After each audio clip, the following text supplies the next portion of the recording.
lead has been left on.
Good morning, good morning, good morning, good morning. You alright? Yeah, good, thanks very much. Glad it's the last day. It should be a good one. So you can put it live whenever you want them, and we'll go from there. But, cool, yeah, no worries. Thank you, my dear.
Who's going to be the fancy footballer today?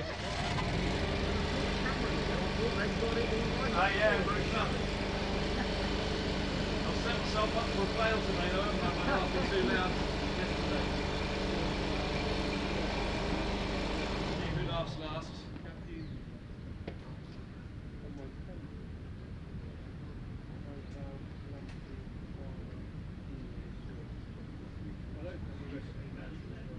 Yeah, all eyes on these last 2 weeks, eh?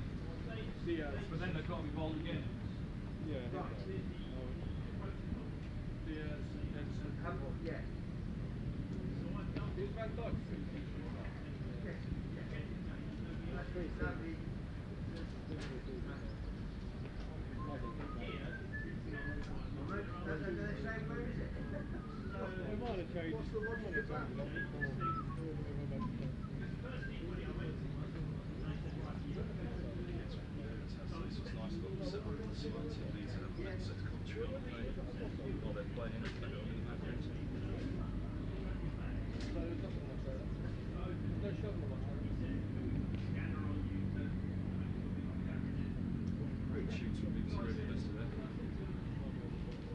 70s.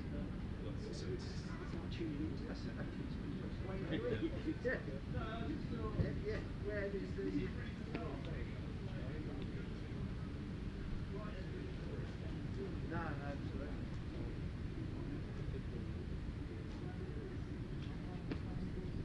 Once you do go with that latest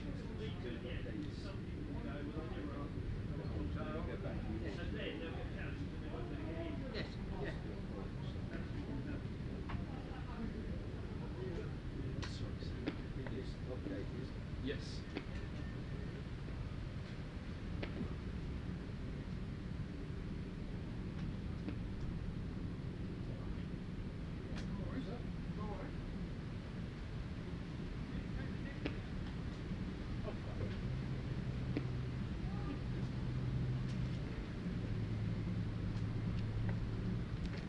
You guys were a bit too relaxed. Morning, mate. How are you? Thanks very much. I'm good. How are you?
It's a delicate subject, isn't it? So it's not one that rolls into me off the tongue.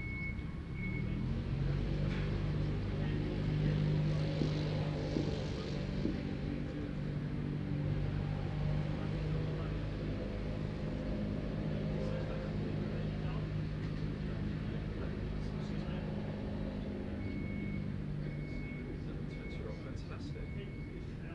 Yeah, but I think that reflects more on the unfitness generally of 20-year-olds using Garmin than it does on the back there.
Well, a very good morning, everybody, and welcome back to Merchant Taylors School in Northwood, where it's the final day of this county championship match between Middlesex and Leicestershire.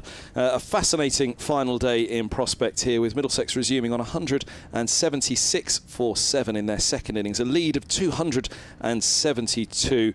And, well, the fascinating aspect, Middlesex playing for a bit of pride and playing for a bit of form ahead of the second half of the season, especially with that Royal London One Day Cup coming up in a little while. They're heading to Division 3 in September, but Leicestershire could well be heading to Division 2 if they can better Surrey's result today, be it a draw or be it a victory. They'll have to think about victory and not rely on elsewhere to start with, and that start means wrapping up this Middlesex innings very quickly. 7 overs until the new ball becomes available to the visitors here at Northwood today. They have Stephen Eskinazi to get past unbeaten on 53 overnight, batting with a runner throughout after retiring hurt in the first innings with a leg injury. And Nathan South Souter is there with him on 10 as well. You're listening to the BBC Sport website and app. Commentary as ever with all of the games in county cricket covered for BBC Sports. Your commentary team for this one, myself, Kevin Hand for BBC Radio London, and Richard Ray for BBC Radio Leicester. Delighted to say as well that we're on the Middlesex stream today with the BBC commentary, linking up with the pitches, and the very, very best wishes to those who aren't involved today, who've had to withdraw due to positive COVID tests, so best wishes to them. But welcome everybody else who's here with us and tuned in for what hopefully will be a really good final day's cricket, come what may. Good morning, Richard. Good morning. Umpires Ben Debenham and Mark Newell heading out into the middle. The Leicestershire team emerging from in front of their marquee to our right, and the two not out batsmen, Mr. Eskinazi, already mentioned, and Nathan Souter. What an innings that was, an epic almost innings from Stevie Eskinazi. 53 not out, doesn't sound so very much, but 173 balls, 7 fours, and really held the innings together, such as it was, from 17 for 4 in all sorts of trouble, and potentially not going to set Leicester much more than 200 to win the game. That was the danger, but Eskinazi has made sure that that score is going to be perhaps 300, maybe even more. Dismissal towards the end of play yesterday of James Harris, who put together a partnership of 77 with Eskinazi for the 7th wicket, was important for Leicestershire. As Kev said, 7 overs until the new ball. They'll be desperately hoping to pick up a wicket before then, of course, and get batting. Won't be easy, but it's a potentially fascinating final day. We've had some great games between these sides in recent years that have gone to pretty much the last ball a couple of times, and each side has come out on top. Who will it be today? Happy to say that the forecast is pretty good, and so every chance one way or another of the game going to its full and proper conclusion. Callum Parkinson is bowling from the Lake End here at Merchant Taylor School this morning. It will be on strike Nathan Souter with 10 to his name, and well, trying to get quickly and cheaply through to the new ball, one thing. Of course, trying to take some wickets on them in the meantime, and this man Parkinson, if he is to get a little bit of bite, especially to the wrist spinner on strike Souter, then that will be of great interest to Middlesex as well. We've already had a thriller this season that we commentated up on at Grace Road.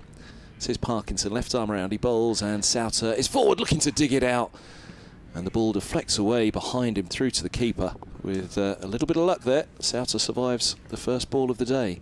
That was right up there and into the block hole. Puff of dust. Squeeze through, didn't it? Bowls again Parkinson, and this is run to backward point by Souter, and there's no run. Yeah, it almost went through his legs as we had a look at the replay of that one on the stream. It's, we're at a long on position, just below the pitch level as well, aren't we, as Parkinson bowls. And Souter cuts one. Oh, he tries to in the end. He just skies it up in the air. Well, he rocked back to it, and he sent the softest of catches to Harris at mid-on. That's the end of Nathan Souter, and Middlesex are 176 for 8. Souter departs for 10, and Parkinson strikes. Well, he rocked back. I thought he was opening up to ease away into the offside, which is a shot that he plays on many occasions, but on this one, he attempted the pull, and it went straight up in the air off the very toe end of the top edge of the bat. Middlesex 176 for 8, leading by 272. Extraordinary. Another little twist in the game. Souter can't quite believe it.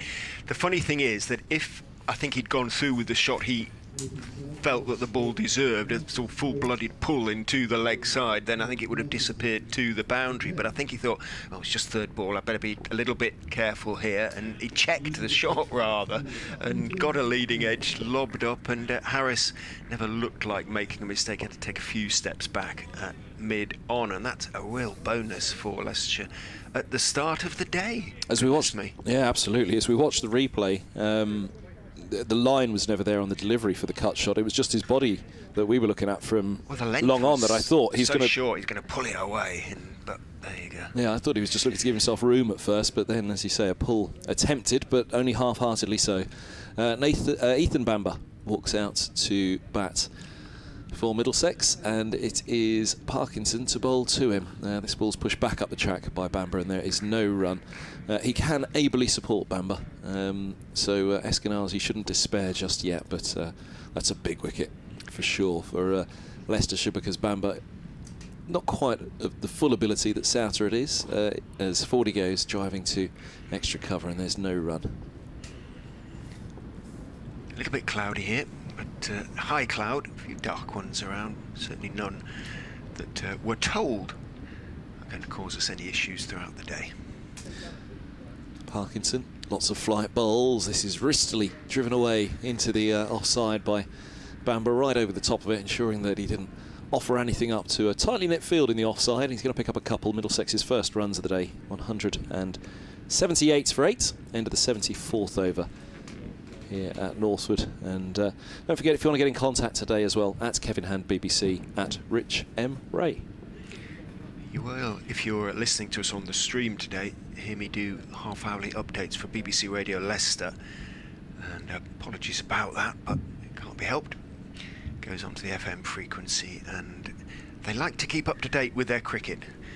They're also listening to BBC Radio Leicester back up in the East Midlands, and the first of those will be fairly shortly, if they haven't forgotten. 178 for 8 then. The lead on that basis, 274. Here comes the first of those updates. Steve Eskinazi is going to be facing Ben Mike as Leicestershire work their way through to the new ball. Mike is in. Eskinazi defends solidly back up the pitch. Well, they've already picked up their first wicket of the day. Amazingly, just the very third ball, Nathan Souter looking to work Callum Parkinson into the leg side. Just checked an attempted pull, got a top edge, and it flew nice and high and simply to Marcus Harris at mid-on to take the catch. That was Souter gone for 10. 176 for 8. They've added 2 to that score. Middlesex, they're 178 for 8. It means they lead by 274 now, with just 2 second innings wickets in hand.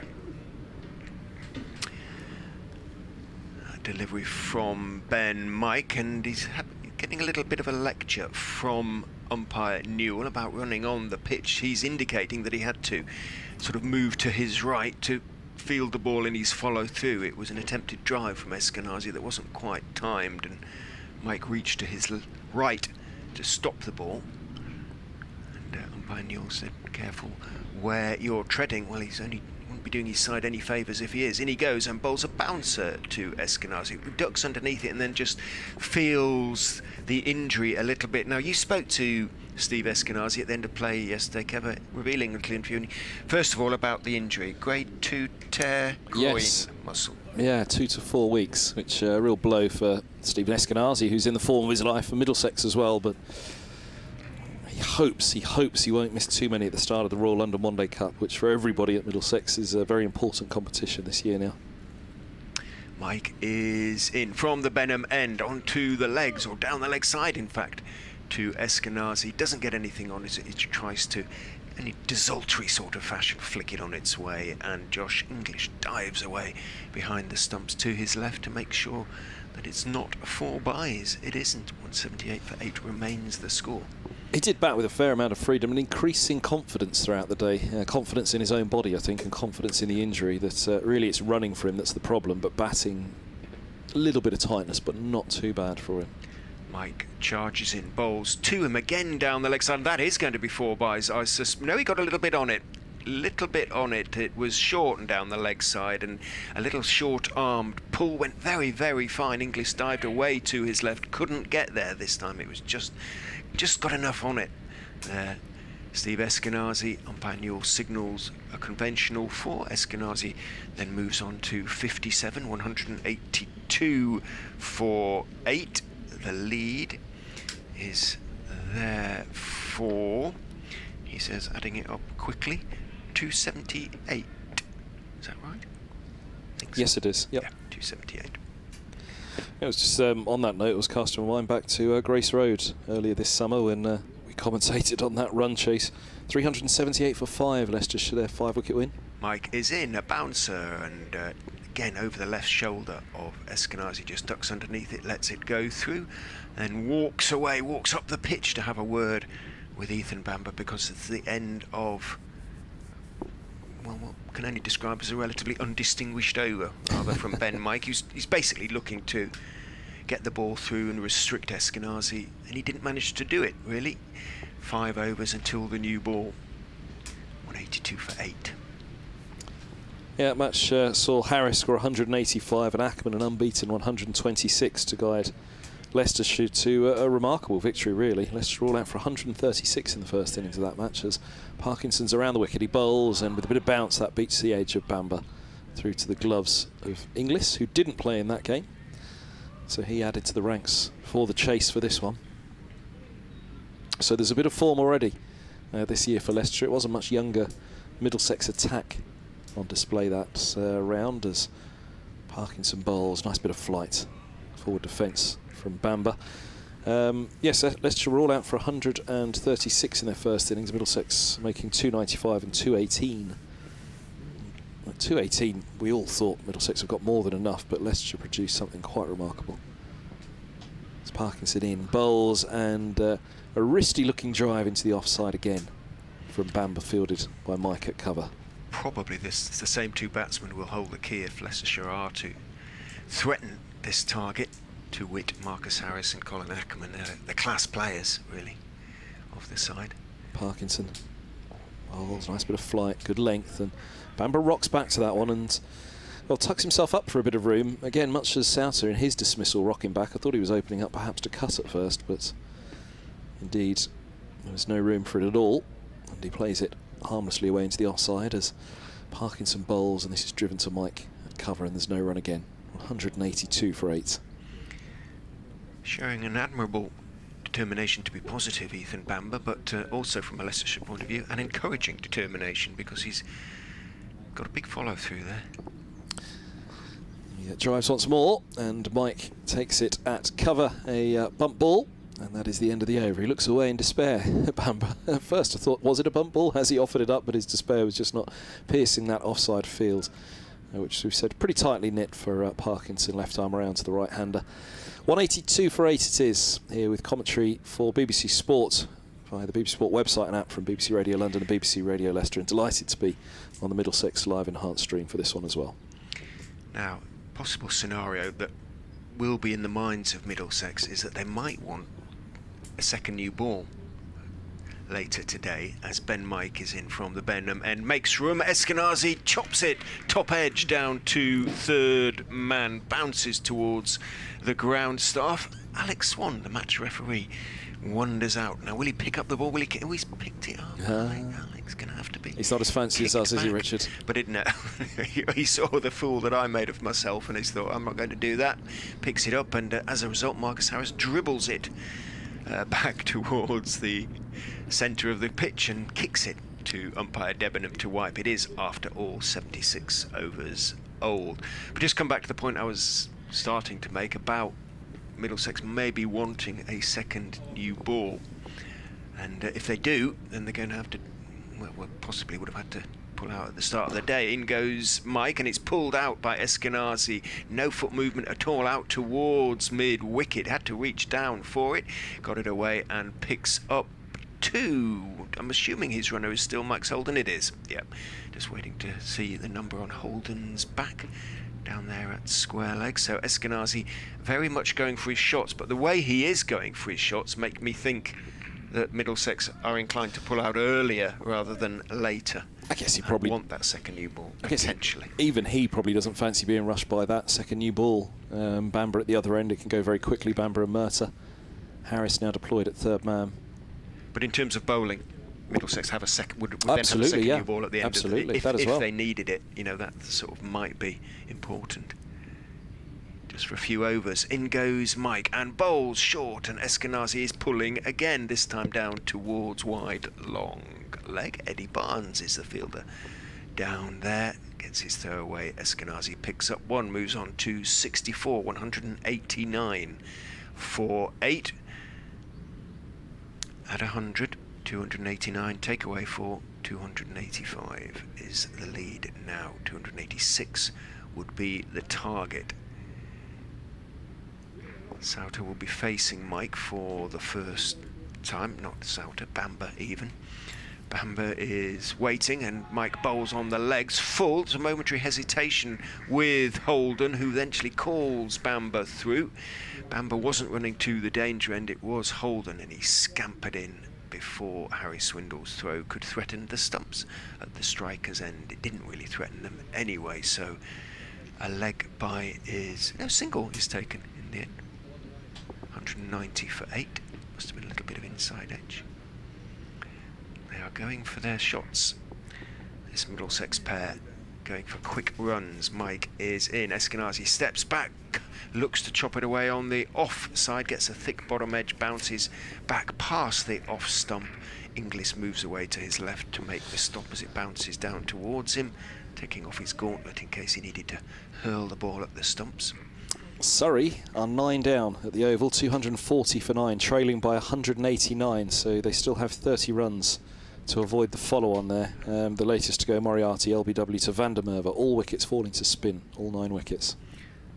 Mike is in. Eskinazi is reaching for a wide one, but he's got it away through the offside. He's backing away Eskinazi to give himself room, and Mike is firing it outside off stump to make him stretch, but he's doing so successfully. He picks up 2 more there, moves on to 66, 192 for 8. Well, it's a good start for Leicestershire here with that wicket in the first over and at the Oval then in those terms, but awful lot more cricket to be played at both locations today.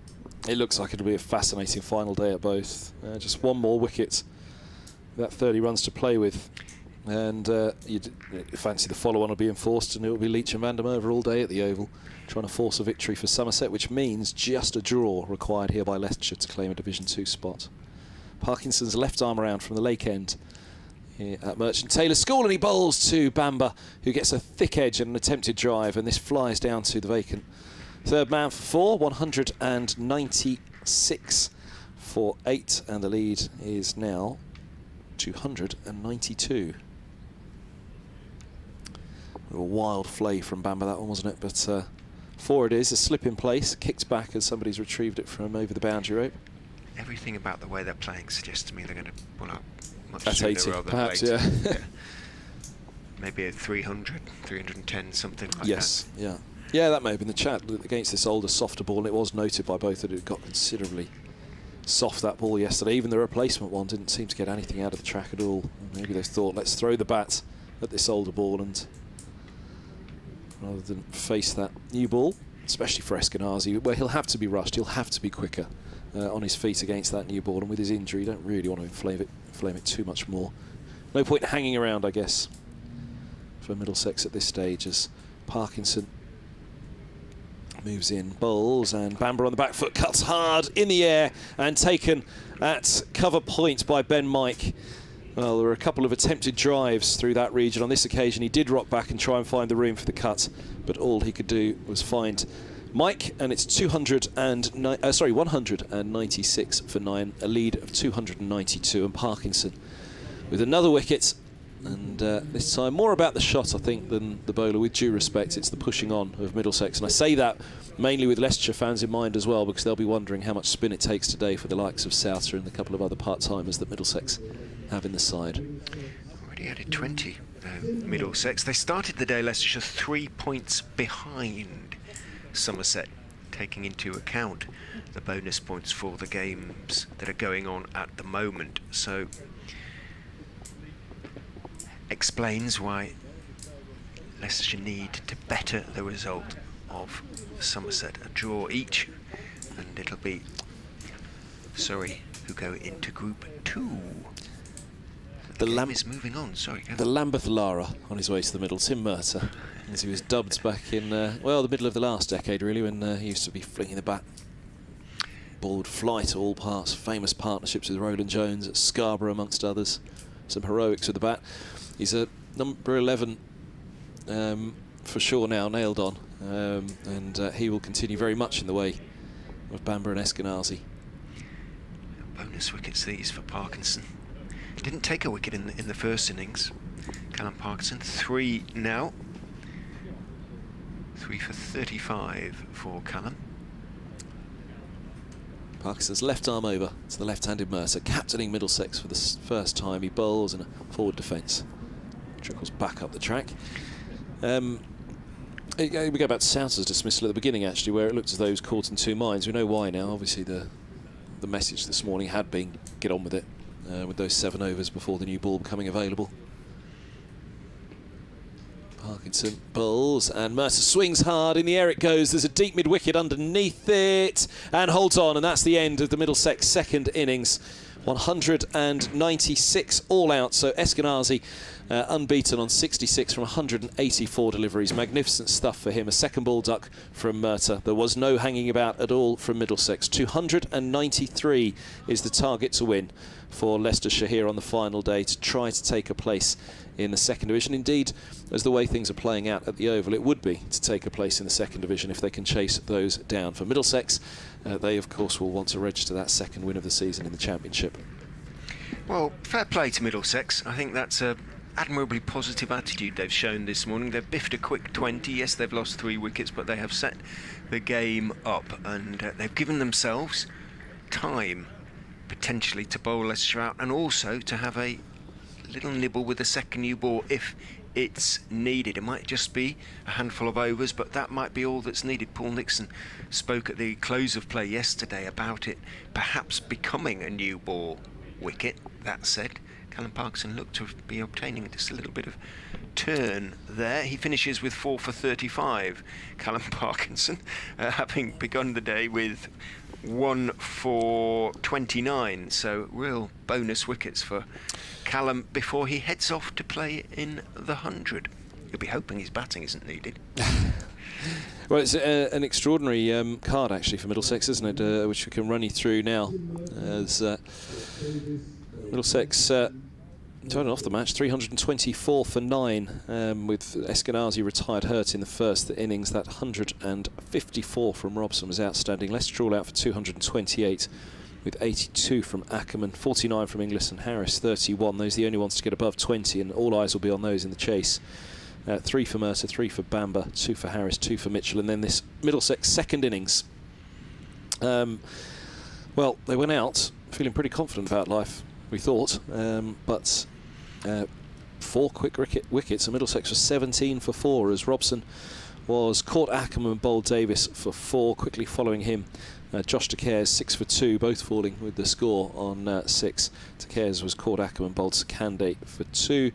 Then Holden 6 for 3. So it was quite the run for Middlesex at that point, as he was caught Inglis, the keeper, off the bowling of Davis for a duck.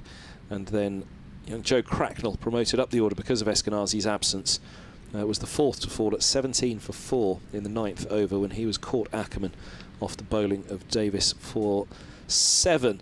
Then came a slight recovery for Middlesex, but an important one given the season that they've had with the bat and the propensity to collapse. 55 for 5 doesn't sound much of a recovery, but Mitchell just managed to get his head down for a while before he was trapped LBW to Mike for 23, and then the larger recovery coming from White and Eskinazi, before White, just before tea yesterday evening, was caught by Barnes at 45 as he tried to paddle one around the corner, but got right underneath the delivery from Parkinson, and he was done for 34. So Eskinazi had come in at 55 for 5, the fall of Mitchell. We weren't expecting him to play any part in this game after that injury in the first innings, but in he came at 55 for 5, and he ended up 66 not out, sharing a further partnership with James Harris. They took the score to 159 for 7 before Harris was LBW to Barnes for 26. Souter this morning caught Harris, bowled Parkinson for 10 as he skied an attempted pull where, I mean, again, at the time it looked as though he was caught in two minds. It looked as though he just wasn't ready for the onslaught mentally at that point. He was, you know, whether he was pushing a couple back before he opened up, I think perhaps we could reflect now. Bamber was caught, Mike, off the bowling of Parkinson for 6, and Mercer the last to go. Davis in the deep mid wickets of Parkinson for 0. So Davis 14 overs, 3 for 21. Shall I go through the yeah, absolutely the bowling figures for the Foxes? Davis, there was some talk yesterday. Paul Nix was saying, well, I hope he picks up maybe with a new ball the last 2 wickets he'll need for his first ever first class 10 for. Never got the chance.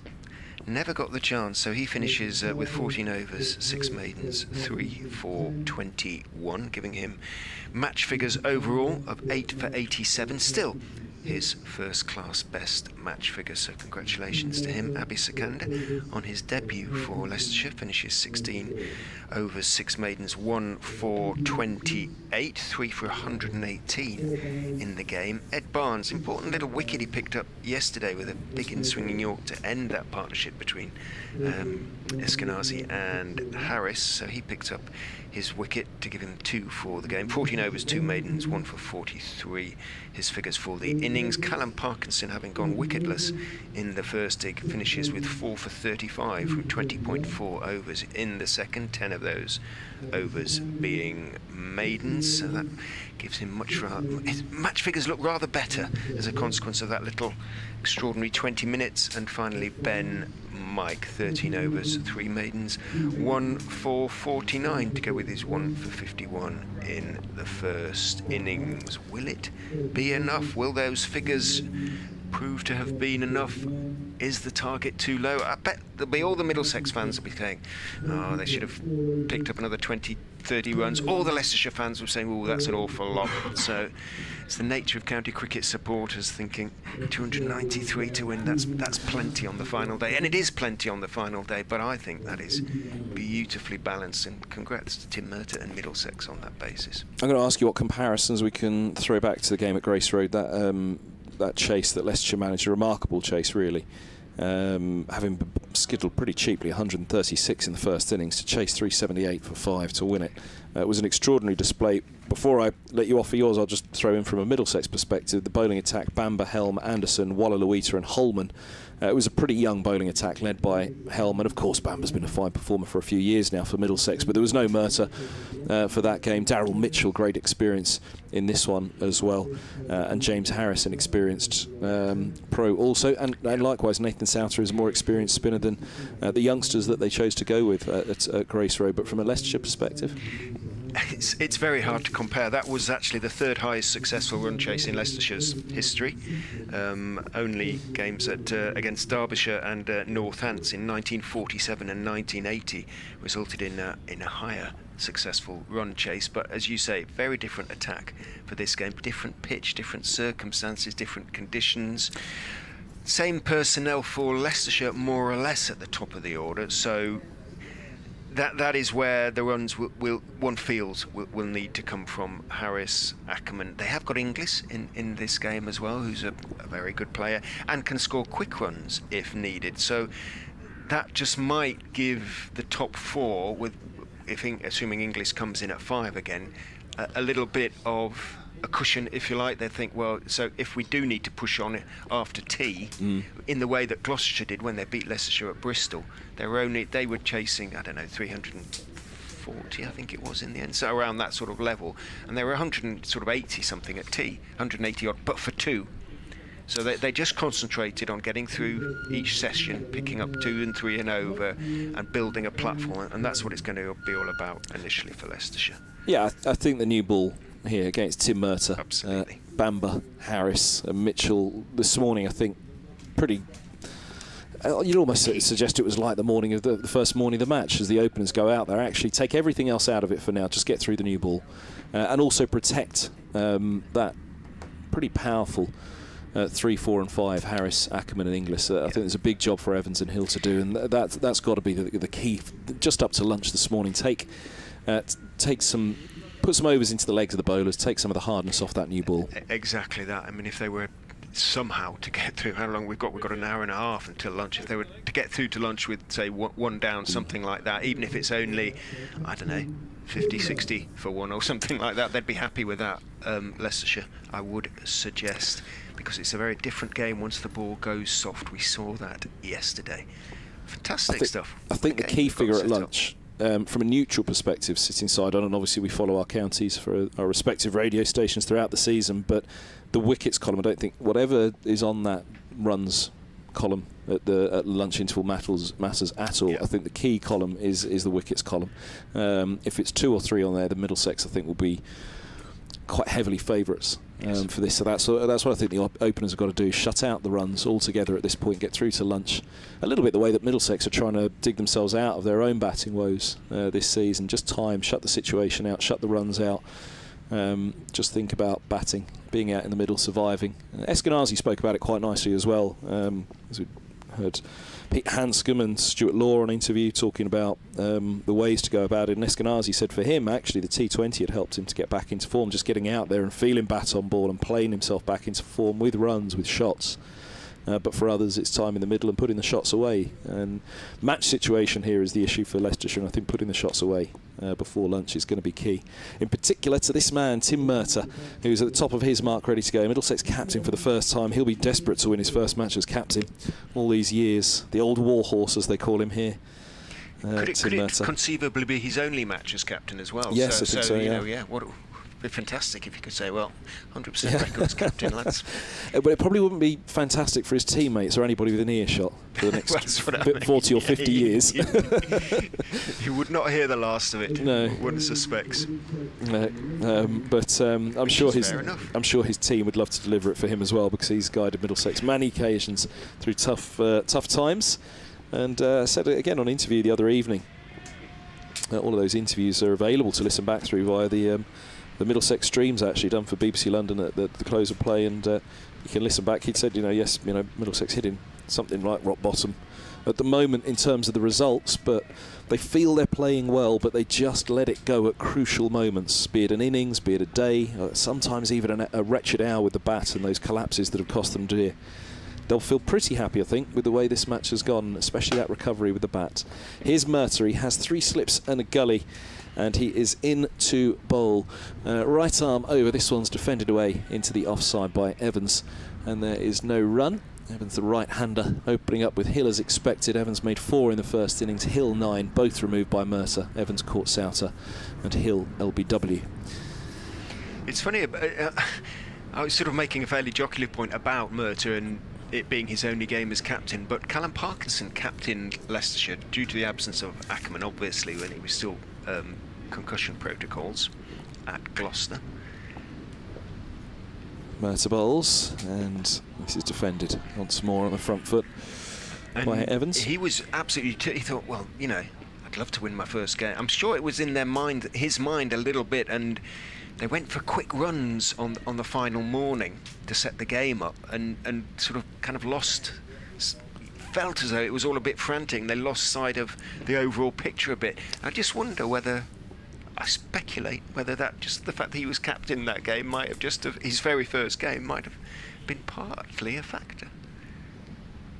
Murtagh hits the crease now, he bowls, that's left alone. Big stride, about high up in the air from Evans. There's no run, news from the oval, and it's going to shock you. Somerset are batting. Okay, so they have bowled Surrey all out, 240. Maybe they're just thinking give some time to Leach and Van der Merwe. How much time though? But Conway and Davis have gone out to bat, so this is now a must-win. You fancy? Ahead of how far are they ahead on that basis? They What's are their lead? 189 ahead. Well, again, almost you want them to bat the day now, and Leicester just have to back themselves to win this one as Murtagh bowls, and this is defended by Evans into the offside, and right behind that one. Well, Somerset have done what they needed to do, haven't they? I mean, they're going to finish top of the group and have a home. Well, however the advantage works out of finishing top, whatever it means, as far as I'm aware, that means they're going to be okay in the next stage. I guess they're thinking as well about the fact that, excuse me, Leach bowled 35 overs and Van der Merwe 27. Did they want them to go out and bowl all day again today? Not many this morning, no. No, indeed, indeed. Murtagh's past the umpire, he bowls, and big stride in from Evans, thick inside edge of the bat though. Of the bat across the front of the pad, and that was the ooh and the ah that you'll have detected out there on our effects mic. On ball to come of the opening over. Yeah, update coming for BBC Radio Leicester shortly.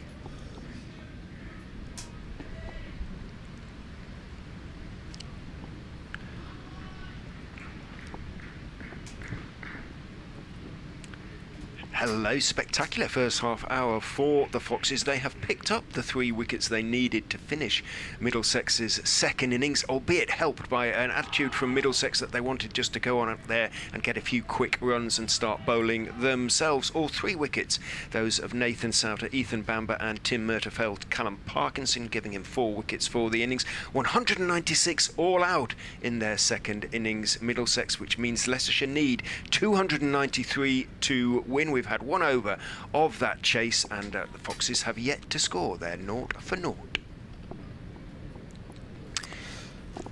He missed just 1 ball. When did he go past the outside edge? It did, yeah. He was a little bit of outswing and big stride from Evans, but he was groping a little bit. Survives. Yep, movement for Murta. What will it be for Ethan Bamber? A wonderful young bowler discovered by Middlesex. He's really come on year after year, and he and Murta now forming a fine opening pair, especially in the absence of Toby Rowland-Jones with his injury. So cruel for him, but we've seen him back going through his paces behind us throughout this game, Rowland-Jones, so hopefully not too far a return for him. What there will be is energy, and bags of it. Bamber charges in from the Benham end, bowls to Lewis Hill, who plays it firmly back down the pitch to the young right-handed seamer, who half stops it in his follow-through. Mid-on completes the fielding. That is Daryl Mitchell. Mitchell might be a factor later on. Will be a factor later on, I'm sure. How many have we got in the ground today? No more than a couple of hundred, I'm afraid. Chairs around the boundary, but they are prospectively going to have an absolute treat as Bamber charges in and bowls to Hill, who is defending on the back foot this time, out to mid-off directly, not via the hands of Bamber. Mitchell is the fielder. One of the little orange groundsman's tractors revs up behind us. Several of them look like little ants, little orange ants, busy away there. Behind us there are at least 4 cricket fields behind us and at least 4 in front of us. It's a really impressive setup here. Bamber is in and bowls. Hill is leaning forward into that one, back down the pitch on the onside. This time it goes. Murta is the fielder. 3 slips. Cracknell, for whom this is a debut for Middlesex, hence he's been sporting Eskinazi's long-sleeved shirt throughout. He's at first slip, Robson at second, and Josh De Querez third slip. I love saying that, I tell you. In goes Bamber and bowls forward goes Hill. Bat and pad quite close together out into the offside it goes. And one of the features of the Middlesex bowling in Leicestershire's first innings was its accuracy, and that continues to be a feature of the bowling in the, albeit only 9 deliveries that we've had so far. Was it 10 now in this innings? Matt Golby, I think one of yours, has copied me in. Why are Somerset batting? I think with regard to that game, it's almost irrelevant now because the 293 to win. If Leicestershire bat all day, they're going to be very close to that target. Bamber is in, bowls outside off stump, could lift and carry, but Hill stepped forward, let it go through. Morning, Martin. Great start for the Foxes this morning. Martin Barry, that is. Feeling confident we can complete... there's a question, actually. There's a question mark. Are we feeling confident we can complete the double over Middlesex today? I thought it was going to be a statement that he was feeling confident. Are you feeling confident, Richard? Are we? I think it's absolutely 50-50 at the moment. I think with this attack, it's probably maybe 55-45 Middlesex at the moment. Bamber is in. Hill is tempted to cut, and did he pull out? Did he at the very last second? He got in position to try and thrash it away through the offside, then just wafted the bat potentially out of the way. We'll have to see it again. Or did he actually go through with it, knowing, you could see it in his mind, knowing he shouldn't? And everything about that was, the body language was of a man who started to play a shot and then thought, no, too soon, end of the over. think he did go for it. Yep. Put the shots away. It was wide, but it's the stage of the innings, isn't it? The stage of the match. Exactly what their job is. Their job, really. This, you know, there are runs to be scored out there, of course, but as Mercer's in, bowls. And bowls him! Gets one to go through. Maybe a bit of bat, maybe a bit of pad involved. It got through the gate somehow, and Leicestershire 0 for 1 as Mercer strikes in his second over. First ball of it. Evans is gone for a 7th ball duck. Was a bit of bat pad and everything before going on to the stumps. Movement. It was a tentative forward press from Evans. Waiting to see the replay, how that one worked its way through. Good straight, maybe a little bit of wobble about it, but middle stump is just leaning back slightly. Got through the gap, didn't it? It did. Just bat didn't get down in time. Well, in some ways, he's almost like a spinner, isn't he, Mercer? The way that he can get one to seam back into the right hand of the stop ball, swinging it away. A bag of tricks he always is, and that's in the batsman's mind, I think, that they're thinking, right, which edge is he challenging here? Is he challenging the inside edge? Is he challenging the outside edge? And as you say, it was pretty much just a solid line and length delivery, top of off stump. Just that little bit of wobble. And too good for Evans. Pretty unnerving, that little bit of wobble, though, because, again, the batsmen in their mind are thinking, right, which edge is being challenged? Yeah, exactly. And it's just, you know, it's what Tim Mercer does. It's often debated at Mercer's pace. Top-class batsmen, are they able to get forward on the front foot, just plunge forward and defend to him at that pace? But look what he did to England.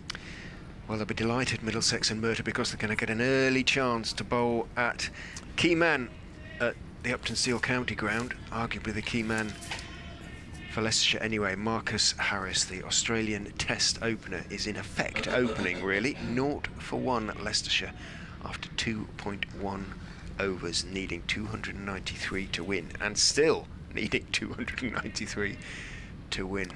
185 to his name in that match at Grace Road.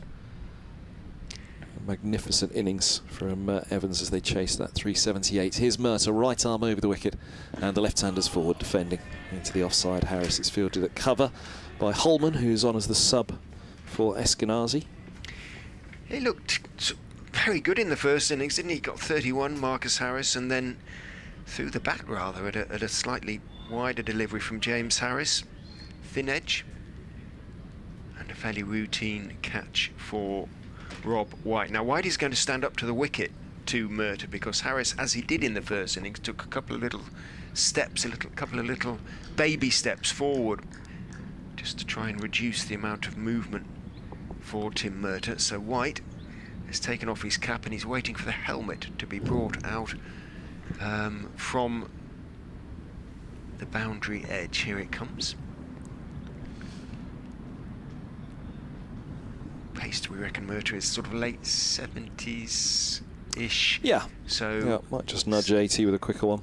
Still has to be once every other year. Pretty good wicket keeper.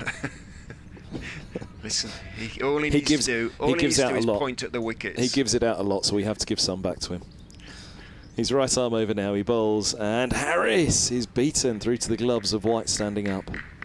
Was that the one that just seemed away from the left-hander? Well, Leicestershire can't score a run.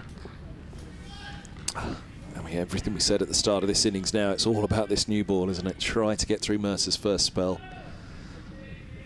Bamber is a real pest on the top of off stump. Wonderful young bowler. It was the first thing we noted about Bamber when he arrived, just the accuracy for a youngster. As Mercer comes in, bowls and beats the edge again of Harris through to the gloves of White. Great start this from Mercer. It is. Morning to Springsteen, morning to Fango down in Melbourne, who's just had his second vaccination. He says he's starting to feel a bit second-hand, but so glad it's now done. Please, everyone, get yourself vaxxed. Couldn't agree more. Carbon copy the last two from Mercer, just angled across the left-hander on a wonderful length. 3 slips crouched down as he moves in again. There's a short mid-wicket not far away, and this one is coming back in to Harris, who looks to whip to the onside, and instead a leading edge flies safely for Harris in front of cover, and they pick up a couple, and they get Leicestershire off the mark in the run chase. They are 2 for 1. Having seen the 2 go across him, he just fancied the next one was going to come back in, swinging back in from Mercer as it did. Starting actually pretty straight, and Harris will be a little disappointed that maybe he went so hard at it at that stage of the innings, because it was there for the shot, wasn't it? Yeah, I'm just thinking that it was there to be hit and mistimed it. Mercer bowls, and this one's there to be hit, and his hits through mid wickets. They get a single, those at a wide mid on. Daryl Mitchell comes around, and it's 3 for 1. All 3 to Harris. That's the end of Mercer's second over that began with the fall of Evans, who was bowled by Mercer for a 7th ball duck. 3 runs off the over thereafter, though, and Leicestershire 3 for 1. It's not hooping. We don't want to give you the impression that it's going around corners out there. It's just doing enough as far as Mercer is concerned. That's kind of all he wants it to do, just enough to put a little bit of doubt in the batsmen's minds. And it's amazing, really, how swing can confound sometimes the modern batsman. Just doing enough. Bamber, he too getting a little bit of movement out there, more likely to get a bit more off the seam at his greater pace. He's not a tall seamer. It's all about the action and the speed with which he arrives at the crease. He's waiting because Harris obviously is on strike and having to take his guard from umpire Newell. Ready to go now. Down the slope he comes and bowls outside off stump, left by Marcus Harris, which is the ball through into the gloves of Rob White. James Harris down below us, doing plenty of arm swinging. I get the impression that Mercer, however many wickets he takes, will probably only give himself 4 or 5 overs, if that, after the way he swapped things around in the first innings. Little bursts.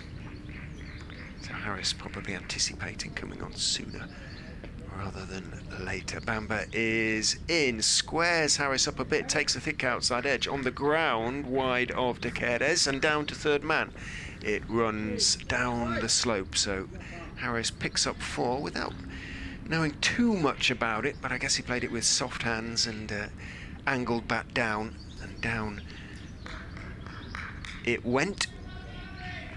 Wide of De Queires and down the slope for 4, so Leicestershire on to 7. 286 more runs needed. That's going to be very useful from that scoreboard. It's decided that's the main figure. As in comes Bamber and bowls outside off stump, left by Harris. No run. 7 for 1, needing 293 to win. Weather set fair shouldn't be a factor, only in that any cloud might just help. Sun is coming back out again, and when it does, it becomes humid down here. All the rain that's been around, the lushness, the sheer lushness of the outfield. If you're watching on the stream, you can see it, but I can tell you it's so dark green and thick as in goes Bamber, and he's turned away through square leg. Will be 1, should be a second, is a second as Souter chases back. The ball slows rapidly on that carpet of an outfield, a thick carpet of an outfield, so it stops around 20 yards inside the ropes, but Harris picks up a couple, moves on to 9, all of the 9 runs that Leicestershire have scored in their second innings. In the match at the Oval, in some ways, it loses its relevance. Now the Middlesex innings was over so quickly today, and there's a gettable target for Leicestershire, in that with the overs remaining in the day, you'd imagine they'll be close to that target by stumps one way or another. Bamber round the wicket now to Harris, leaves outside off stump, and it wasn't quite as close as the shouts from behind would have you believe. Morning to Steve. Morning, Steve Roberts. He says, good morning, it's an amazing day, whatever happens. Leicestershire have a chance of escaping the basement of county cricket. Well, it's in their own hands, you'd fancy, unless something bizarre happens in that Somerset innings. They are 7 without loss after 6 overs, so that gives you an idea of the mentality of Somerset today. They're thinking about just getting in some batting practice, it looks like, on the final day at the Oval. Bamber is in. Harris is looking to drive into the onside, has to check the shot slightly, turns his wrist on it, pushes it out to mid-on. Just the man as far as Middlesex are concerned. It's Tim Murtagh who keeps the ball, throws his cap to Nathan Souter to hand to the 12th man, and marches with a slightly splay-footed gait down towards his mark. 9 for 1 after 4 overs. I guess that has to be a fear for, although the match doesn't really suggest so, that by not enforcing the follow-on, Somerset have in some ways brought a Surrey victory into play if something went horribly wrong for Somerset with the bat this morning. 6 without loss, or 7 without loss after 6 overs. If Surrey did manage to go through them and force a wobble, then Surrey may well have a chase later in the day themselves, which they, in their minds, would have to go after, bearing in mind how Leicestershire are doing here as Murtagh begins the new over. And this is defended into the offside quite comfortably by Hill. I'm not reading that out, Fango. Too risky. Extolling the virtues of Marcus Harris.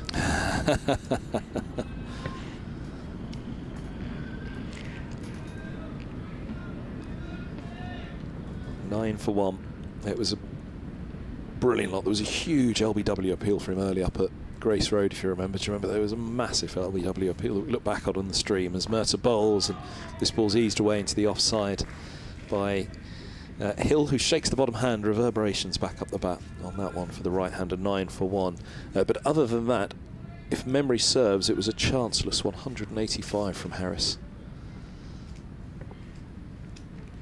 I think it was Martin Anderson from the Bennett end, right arm over, if memory serves, to Harris, who put one right up there, full length to the left-hander, straightened on him, and Middlesex couldn't believe it. We had a look at the stream and thought, oh, that was close, as Murtagh bowls, and it's edged and not carrying to slip. Just short on this occasion. And we saw a fair bit of that in Middlesex's first innings, the ball dropping short, and felt that the keeper and the slips throughout the match would stand ever closer to see how close that was. In fact, it was straight into the ground. Couldn't have gone more into the ground. It wasn't just short, it was the second bounce by the time it hit the slips. So well batted. This is midway through his run-up. Bowls now. Solid defence, meeting it from Hill. Strangely, I don't have a note of that. The first one I said, I've got Harris on 175, a sniffer for caught and bowl chance, Luke Holman. Oh yes, yes, yes. That one was smashed back at him quite low, wasn't it? And Holman got a hand to it, I think, and it would have been the most stunning catch if he'd have taken it. And he was out soon afterwards anyway. Caught Simpson bowled Wallawita for 185. Interesting though that the actual mode of appeal was sticks in my head, and the end from which Anderson was bowling from as well, as Murtagh's in, bowls, and this ball's eased away into the offside by Hill, and Holden comes up from backward point, I think it is, yes it is, to collect. 9 for 1 it remains. In that chase, Evans went pretty early, 5th ball actually, caught by Souter at cover off Murtagh for 4, but then, no, that was the first innings, wasn't it? The second innings in the lead. I was going to say that Evans played quite an important role. He got 40 odd, didn't he? But he absorbed an awful lot of balls, as I remember. Murtagh past the umpire, bowls, and a solid defence with a good stride once more from Hill. Lots of chatter behind the stumps, excitable stuff out there from Middlesex, and rightly so, as a fine final day in prospect here at Merchant Taylor's School. 284 more required for Leicestershire. 9 wickets for Middlesex. The visitors are 9 for 1. Yeah, because he and Harris got through to the close. They did lose the opener early, Azad for 1, but they were 75 for 1 at the close of the 3rd day. Evans went to the first ball of the 4th, as it turned out. Caught Simpson bowled Helm down the leg side for 26, but that time he spent at the crease was very important. Got a bit of age into the ball and into the seamer's legs, and Hill needs to try and play that role. Now Evans has gone early. Bamber's going to stay round the wicket for Marcus Harris, who hops across, delivery outside off stump, which he leaves on length as well as direction. A little bit of extra sort of hop to the delivery, if you like, from Bamber. Sun bright now at the ground, almost reflecting off the outfield, which is silvery in the bright sun. Somerset 9 for 1. Davis caught Smith, bowled Ravi Ashwin for 7. They lead by 199. Steady. In goes Bamber, bowls, back foot defensive shot, waiting for that one, which shapes back in towards him, swings back in a little bit towards him, defends back down the pitch, and there is no run. Harris, a sturdy figure, very sort of almost square, isn't he? You're only being nice because he's in earshot. No. Oh, not that Harris. Marcus, I was thinking of the batsman. No, James Harris is a sort of much... I'm not sure he'd take sturdy, I'm sure. He would, he's a bulky guy. I'm not sure he'd take bulky, driven, and it's in the air for a few feet, dives to his right. I don't think it reached him on the full, Ethan Bamber, but it wasn't so very far away as he stuck out his right hand. My instinct was it did, but we'll have a look now. It was very, very low down. Did it flick his fingers? It Yeah, was an at best. Odd sort of trajectory, wasn't it? Having a look at the replay. Yeah, he just didn't time it, and it looped back, looking for the drive. In goes Bamber and bowls, and that one bounced a little bit, and Harris had to really adjust, head snapped back. Played it well in the end, but Bamber making things happen. Yeah, and Merchant Taylor School we introduced on the first morning, didn't we? And said that, you know, it's got a reputation of being a seamer's surface here in Northwood, and over the years, Roland Jones and Finn in particular have had some great joy bowling on this one. Middlesex have a very, very strong record here at MTS. It hasn't particularly played to form throughout, probably because it's not as quick as it usually is, so that bounce hasn't come into the play as much. Bamber in. Harris is turning it into the leg side off middle and leg out towards Souter. And there is no run. Fango's pointing out that, and he did, in fairness, he says he picked the last game. He predicted what would happen in the last game. He was very bullish about Harris, wasn't he, in that? And he said predicted what would happen almost to a T. Did he? Good man. I seem to remember, do you not? I don't. I banished that from my memory. I remember the big LBW turn down. Yeah, who bowled it from which end? Twas ever thus as Bamber is in, staying round the wicket. Harris gets a delivery that is just rising a little bit up towards the waist, turns it comfortably enough out towards square leg. Souter, who was back in the deep out there on the leg side for that delivery, came running in, but Harris picks up 1. He moves on to 10. He moves Leicestershire on to 10. 10 for 1 after 6 overs. Are we going to get another? Well, surely one more at least for You've called it beautifully. When you said it at the time, I thought no, I thought no, Murtagh will give himself a longer spell than that, but he's going straight to Harris after 3 overs, which is sometimes a bowling captain's failure, isn't it, that he underbowls himself. And Murtagh, who will bowl 7 or 8 on the bounce regularly, almost every single game to open up with. He bowled 4 on the bounce in the first innings, now only 3 in this, in which he's claimed a wicket. He's found an edge straight into the ground, albeit to the slips. And the one thing I wonder, are they trying to go with some short stuff here from Harris to Harris early on? We saw him play that one from Bamber a little bit with some discomfort in the last over, and up the hill Harris. Will he be trying to just get one to lift on the Australian left-handed Harris, who awaits? As James Harris is around the wicket, he bowls and goes past the edge first ball through to the keeper. 10 for 1. Mid-off is stood directly in my way, Daryl Mitchell, just as the ball was released. I realised that for the batsman. I assumed he played at it and it beat him, because that was my best judgment, even though I couldn't see the batsman. He just dropped his hands, but we'll have a quick look at the replay. Threw in. Tentative, wasn't he? Yeah, he ball didn't do too much, but this new ball's got a little bit of pace in it off this pitch today, hasn't it? As Harris, is around the wicket. Bowls again. That's left alone by Harris through to the keeper. That was the big note really yesterday, wasn't it? Not to take away at all from the wonderful effort of Eskinazi, who ended up unbeaten on 66, having batted throughout with an injury, a runner, But that ball did go... Once it was soft, it got very little out of this pitch. At the moment, the new ball feels as though it's getting a fair bit. There's a little bit of bite out there for Bamber and Harris. Murtagh swinging and seaming his way through it as he did from the off. Harris in once more, bowls, and this is defended on the back foot by Harris into the onside fielded at mid-wicket. Mitchell has just shuffled across right, bang into my eye line now. Yeah, I noted that with relish. It meant he was out of mine. It's a substantial barrier as well, isn't it? Well, the bulkiness that I was mentioning of James Harris is around his shoulders and his arms. He's a muscular guy. He's put on a lot of muscle over the years in that attempt to be a quicker bowler than the swing bowler of his early days at Glamorgan. He bowls still around the wicket to Harris now, who drives beautifully down the ground for 4. Mitchell's giving chase, but down the hill, that's surely going to beat him, and a slide. Well, almost something like out of the Euro final the other evening. He went with the foot at that one rather than diving front on his front to try and flick it back in with his hand. He tried to go with a sliding tackle to kick it back into play at the last, and he couldn't. It was always beating him down the slope. And it's 14 for 1, a rare straight drive in this match. Going to go back to the pace of this track. That at times he felt, has it just quickened up a little? Certainly this new ball seems to be going through quite nicely for Middlesex this morning. It's a dramatic change to the slower nature of things with that old ball yesterday for Leicestershire.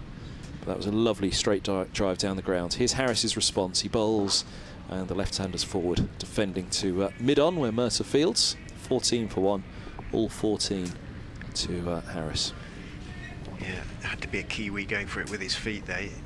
Any footballer would have said you're not going to be able to hook that back when it's running away from you like that. It had to be a hands, had to be a dive and a flick directly back. He could only have kicked it sort of further round, really. He put in the slide with his feet first, almost out of form, I think.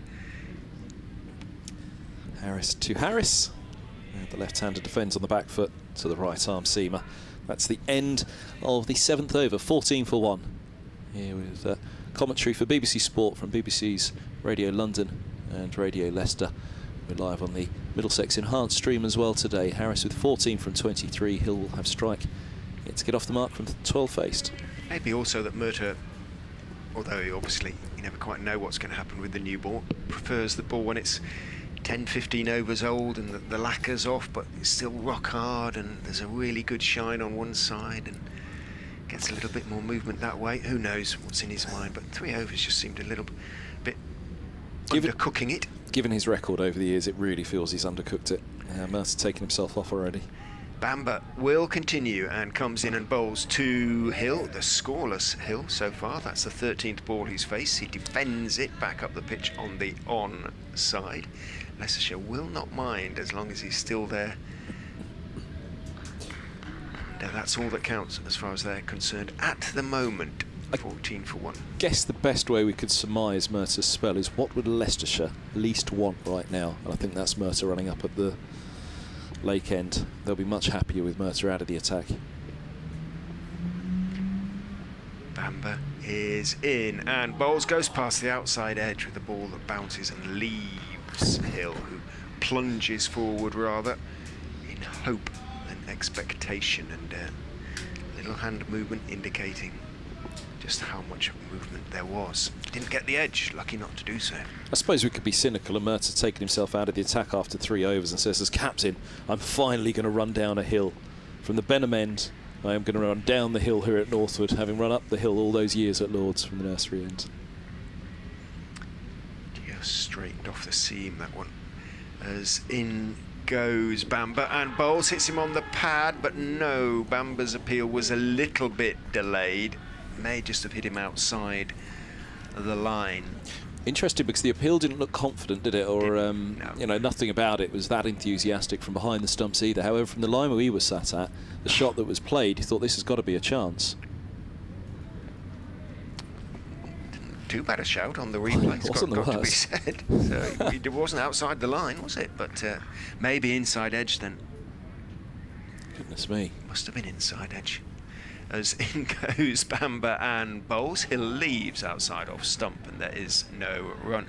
But Bamber was it was a delayed appeal from him, so I suspect he and umpire Newell, now standing, of course, at that Benham end, quicker to see the inside edge than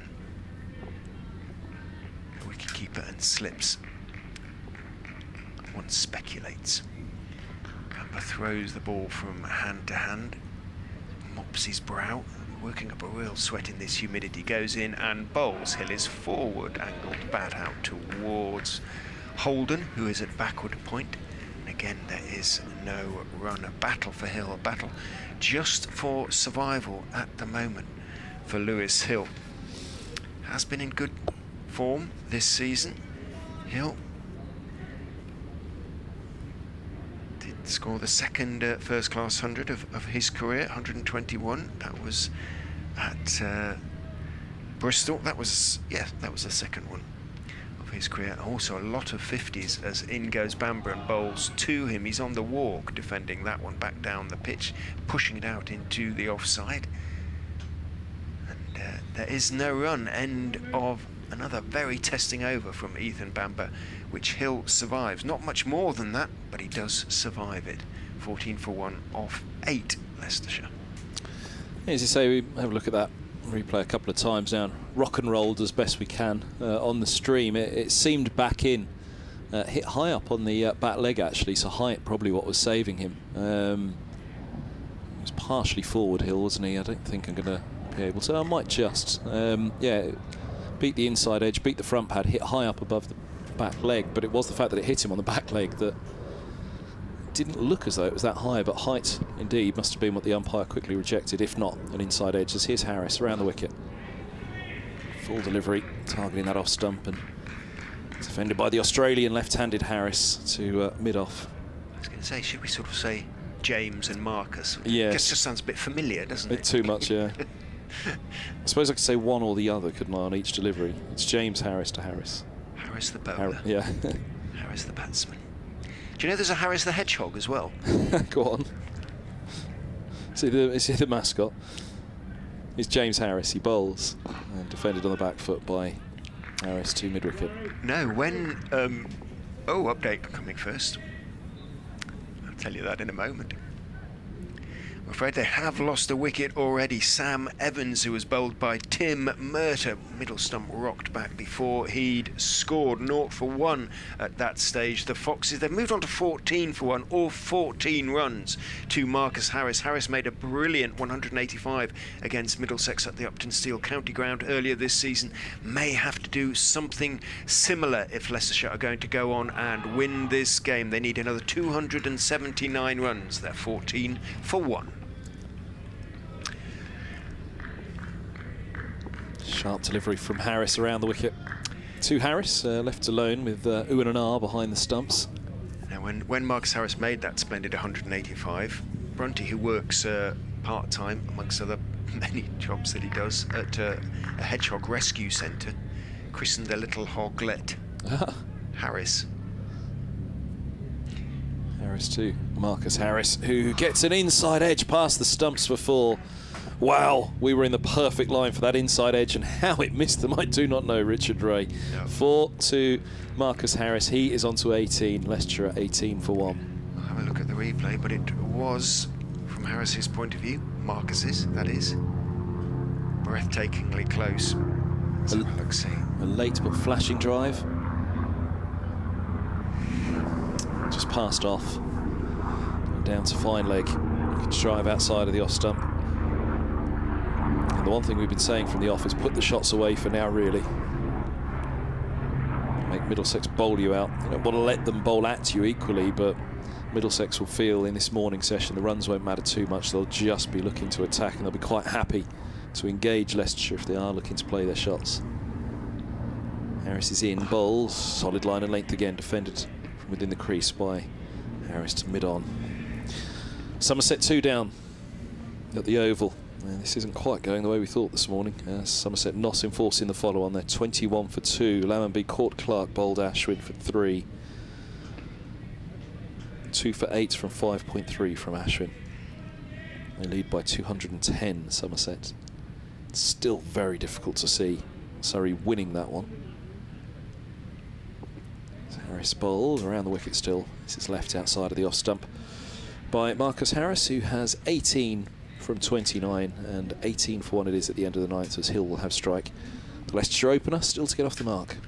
Yeah, one or two Leicestershire supporters not too sure about Lewis going in at the top of the order. Obviously hasn't been. He's been going in at 5 or 6, usually 5 this season for the most part, but they've left out Azad for this game. Been Azad and Evans for the most part at the top of the order in red ball cricket, and Hill has played with a certain amount of freedom as a consequence, more freedom anyway, and the general feeling, well, not the general feeling, but the feeling amongst some is that it suits his game a little better, that he comes in later and has a bit more license to play. And that as a defensive batsman, he can sometimes, well, A, get tied down, but B, get a sort of little bit pokey as well. 0 off 18 balls for Lewis as he prepares to face Ethan Bamber, who charges in and bowls to him. He drives pleasantly but checks the shot. So a big forward press, forcing it out into the offside, but only as far as Daryl Mitchell, nearly called him David Mitchell there, the novelist, or the TV personality, or there's a few famous David Mitchells. There's a few famous Daryl Mitchells, as I illustrated on day one. Well, 2 cricketers. So he scored a few runs for Worcester this week. In goes Bamber, bowls. Hill goes back and just turns his wrists on it out towards mid-wicket. Souter comes in and fields. Again, there's no run, but we've seen this from quite a few batsmen in this game. I think Ackerman in the first innings took the best part of 20 balls to get off the mark. Hill has now faced 20 balls, has yet to score. 18 for 1. Leicestershire after 9.2 overs. Rate required is in goes Bamber, bowls outside off stump. Rate required is irrelevant, really. 3.45 theoretically, bearing in mind 20 in the last hour and all that sort of thing. But as we've been saying, key is wickets that have fallen in possibly the period up until lunch, certainly up until tea. Leicestershire know what is required. They need a solid foundation if they're going to have a chance of chasing these 293 runs to win. 18 for 1. Bamber is in. Hill is driving, thick outside edge along the ground all the way, and not convincing, but he is off the mark. Mitchell runs away to his left at mid-off to field, and the shouts of approval from the Leicestershire marquee, an indication of a relief that they know Hill will be feeling, I think, now having got off the mark. 19 for 1. While the stump's being adjusted, Harris has offered his bat handle to see if they need a little tap in, but umpire Debenham is sort of twisting them back into place. I didn't see them being disturbed. Maybe the throw hit them from Mitchell, but there was no quick single or anything involved, was there? Just one of those things. Round the wicket comes Bamber to the left-handed Harris, who is working it out into the gap in the covers. Should pick up at least 2, and does. Mitchell had swapped across there to mid-off. Mitchell and Murtagh mid-off and mid-on, and they keep those positions, if you know what I mean, for the left and right hand, so they swap. So it was Mitchell again who had to do the running out towards deep extra cover. Harris picks up a couple, moves on to 20. 21 for 1. Playing his own game here, Harris, isn't he? 2 different styles. Evans very much playing the opener's job that we suggested. Hill playing the opening job that we suggested he and Evans should try. Bamber is in, clipped in the air down to backward square, and I think that's going to go for 4. Nice shot, nice pickup from Marcus Harris. Really did sort of wristily flick that one away. It was in the air for an awful long time. If you'd been back about, third of the way back, maybe halfway back, a backward square. You'd have been in the game as a catch, but that is not the usual position. And I'm sure Harris wouldn't have played the shot otherwise. Flicked it away. Real flourish there. Picks up 4. Moves on to 24. 25 for 1 after 10. Leicestershire. Give him a very straight line, that one, Harris. But again, he's playing his own game, isn't he? Out there at the moment, playing it the way that he needs to play it. Yeah, long way across, wristily worked to the onside. 25 for 1. One of those shots you knew if you tried, it would be thudding into your pad while you were still trying to flick it away, wouldn't you? Yeah, he manoeuvred it extremely well. But again, you know, that's the mark of the player, isn't it? He's a high-quality test opener. It's James Harris bowling to Hill on 1. He's right arm over, and the right-hander eases off his hip down the leg side. I think he got bat on it and just steered it away, and the umpire looks actually as though he will be tapping his leg, so it was just hip guard. Let's see. Yeah, the Leicestershire temp were fooled as well because they were cheering on Hill to our right, but leg buys it is. 29 for 1. Hill remains on 1. This tent is starting to make me feel a bit like, you know, remember sort of scout days and camps and things. Were you Boy Scout? I wasn't. Gave it a little go, but computer games were more interesting by that point. I was a Sea Scout, having been brought up on the coast, so we still used to do camps and things. Harris past the umpire, bowls full, and Hill watchfully drives to mid-on where Mercer fields.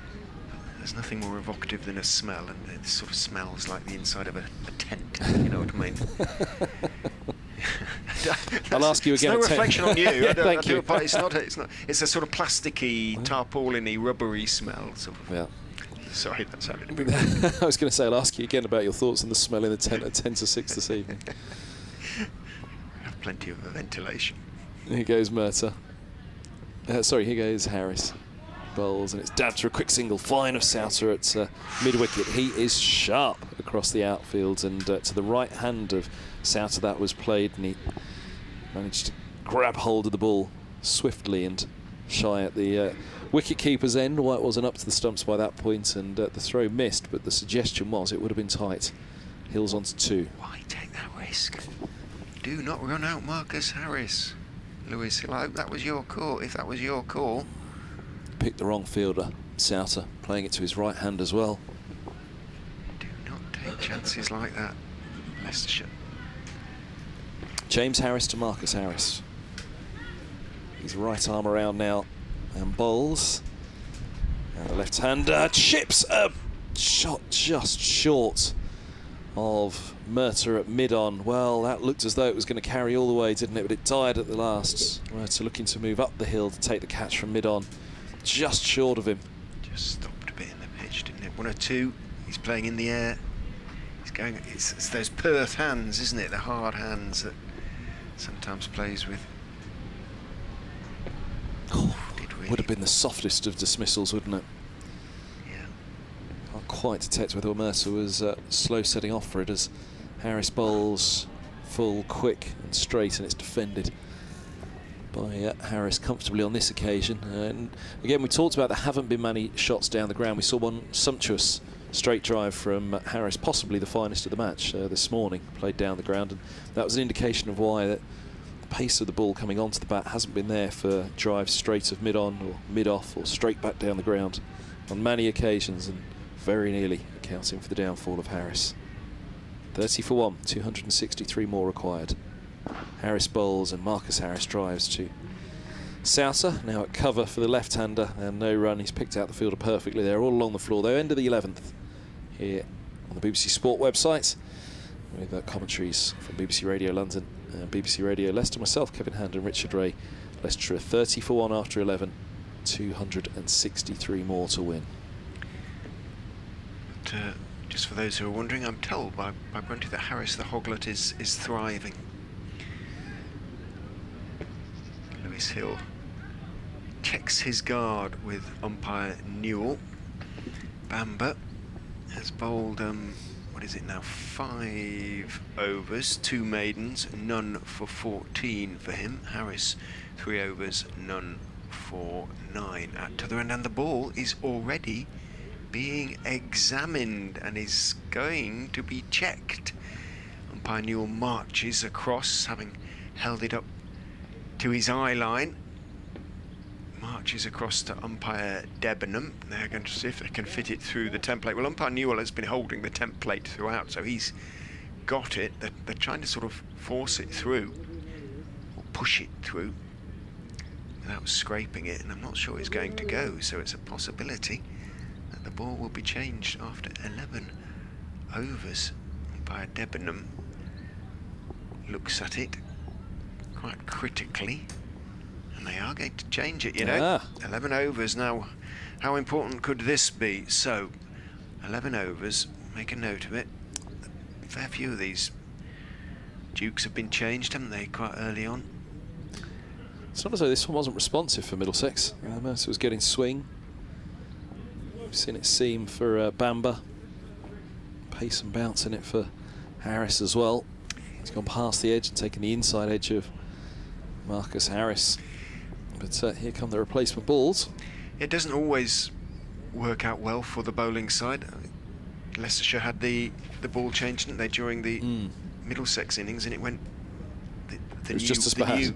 If not worse, the new old ball seemed to go soft very quickly. Can we change it back again, umps? Yeah, exactly. Go over the other one back. It's never a certain thing. You can see that it's shining in the sun there as umpire Newell examines it. There's plenty of shine still on it, but just out of shape. Given that it's ball on bat, obviously, but remember how soft the outfield is. I was trying to think of any of the boundaries. There was the clip back with a square from Harris off Bamber, wasn't there? Whether there was a collision there. The one that went to our left, unless it thudded into that heavy roller part there, or super sop, or whichever it is. I think it's the heavy roller, isn't it? Where Alex Swan, the match official, went to retrieve the ball.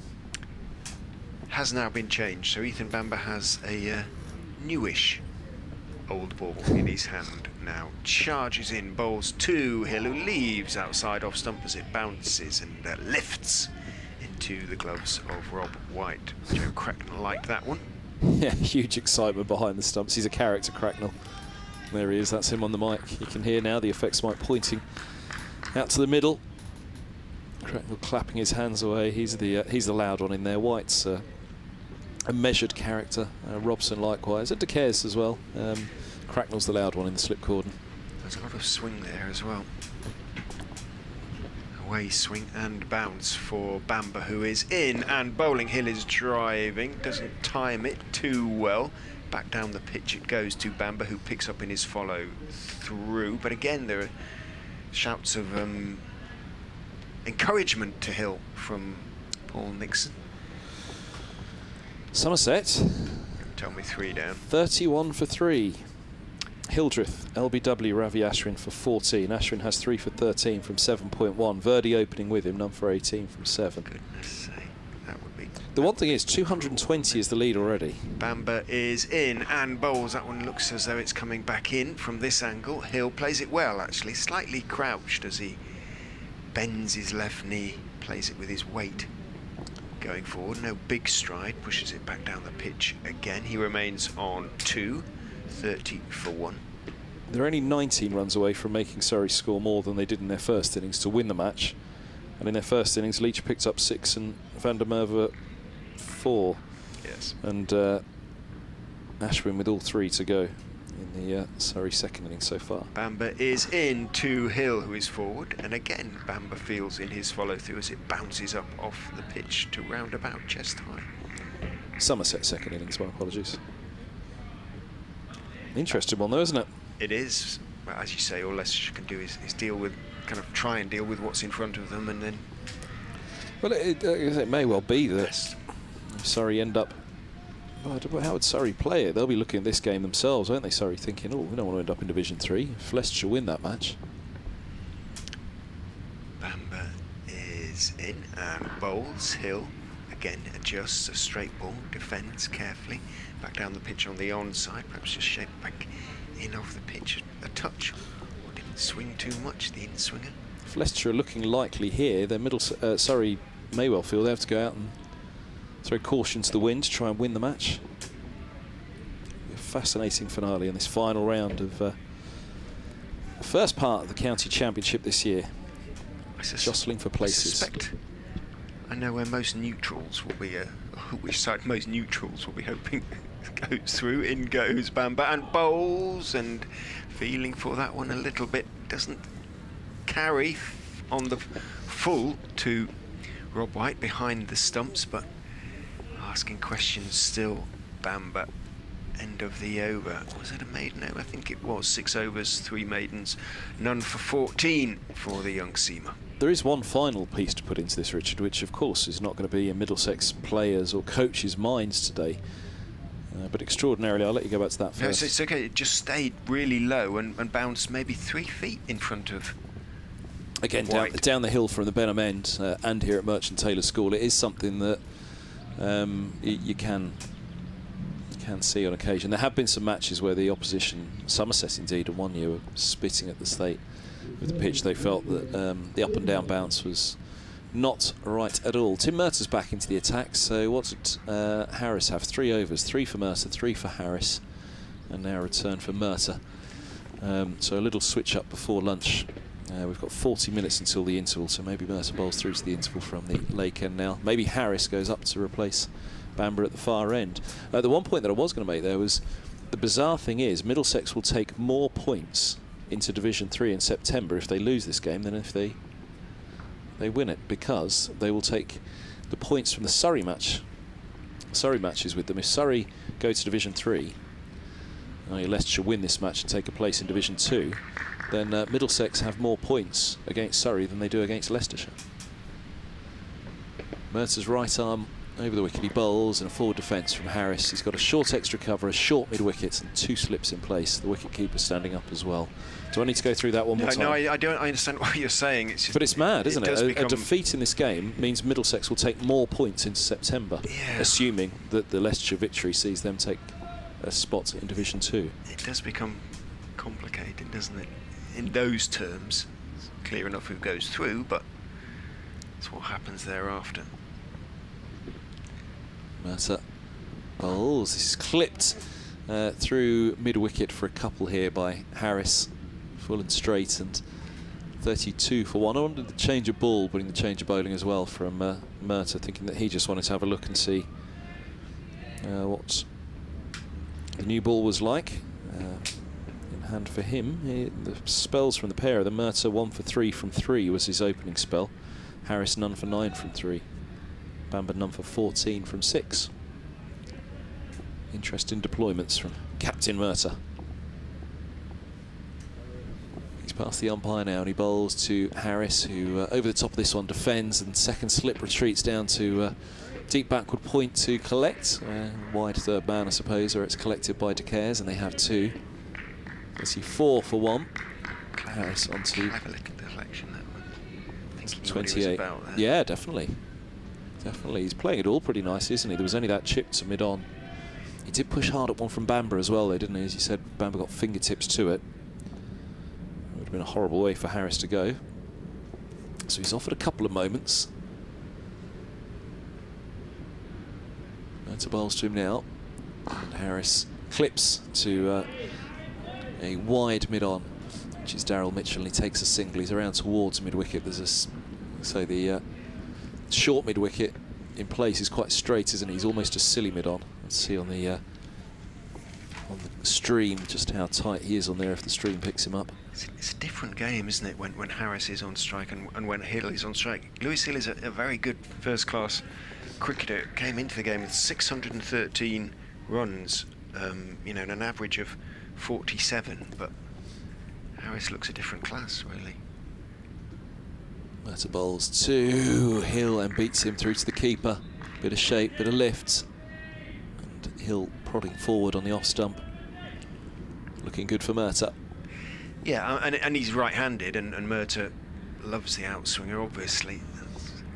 That's his kind of stock ball, if you like, which isn't easy for the right-hander necessarily to deal with against a bowler of Merter's quality, but you kind of take my point. You see the difference between a test player and a good first-class player. Merter Hill takes a little shuffle to the pitch of that one and drives him down the ground for 4. Positive stuff from Hill. His first boundary, he moves to 6. and 39 for 1 at the end of the 13th. That little shuffle was to negate that swing of Murtagh, but then met with a really positive straight drive. Maybe that is the key. It's the point that several Leicestershire support have been making on social media, that he's much better, looks much better when he's playing his shots, essentially, Lewis Hill. Yeah, I mean, the one thing I'd offer back is, had Evans have been there on 2 for 32, as Hill was prior to that delivery, with Hill on 2 from 32, we're saying they're doing a great job. They're doing everything here. They're trying to protect Harris and Ackerman and Inglis. I wouldn't... Yeah, I'm generalising unfairly, I think. No. It's the balance, isn't it? I mean, look, 39 for 1. The targets, or the runs required, nearly down below 250 already. But again, a large part of that down to Harris and a positive approach that he's brought to the middle. They've got to play their own game out there as well, haven't they? They've got to trust in their own. Yeah, that's their own ability. Yeah, kind of the point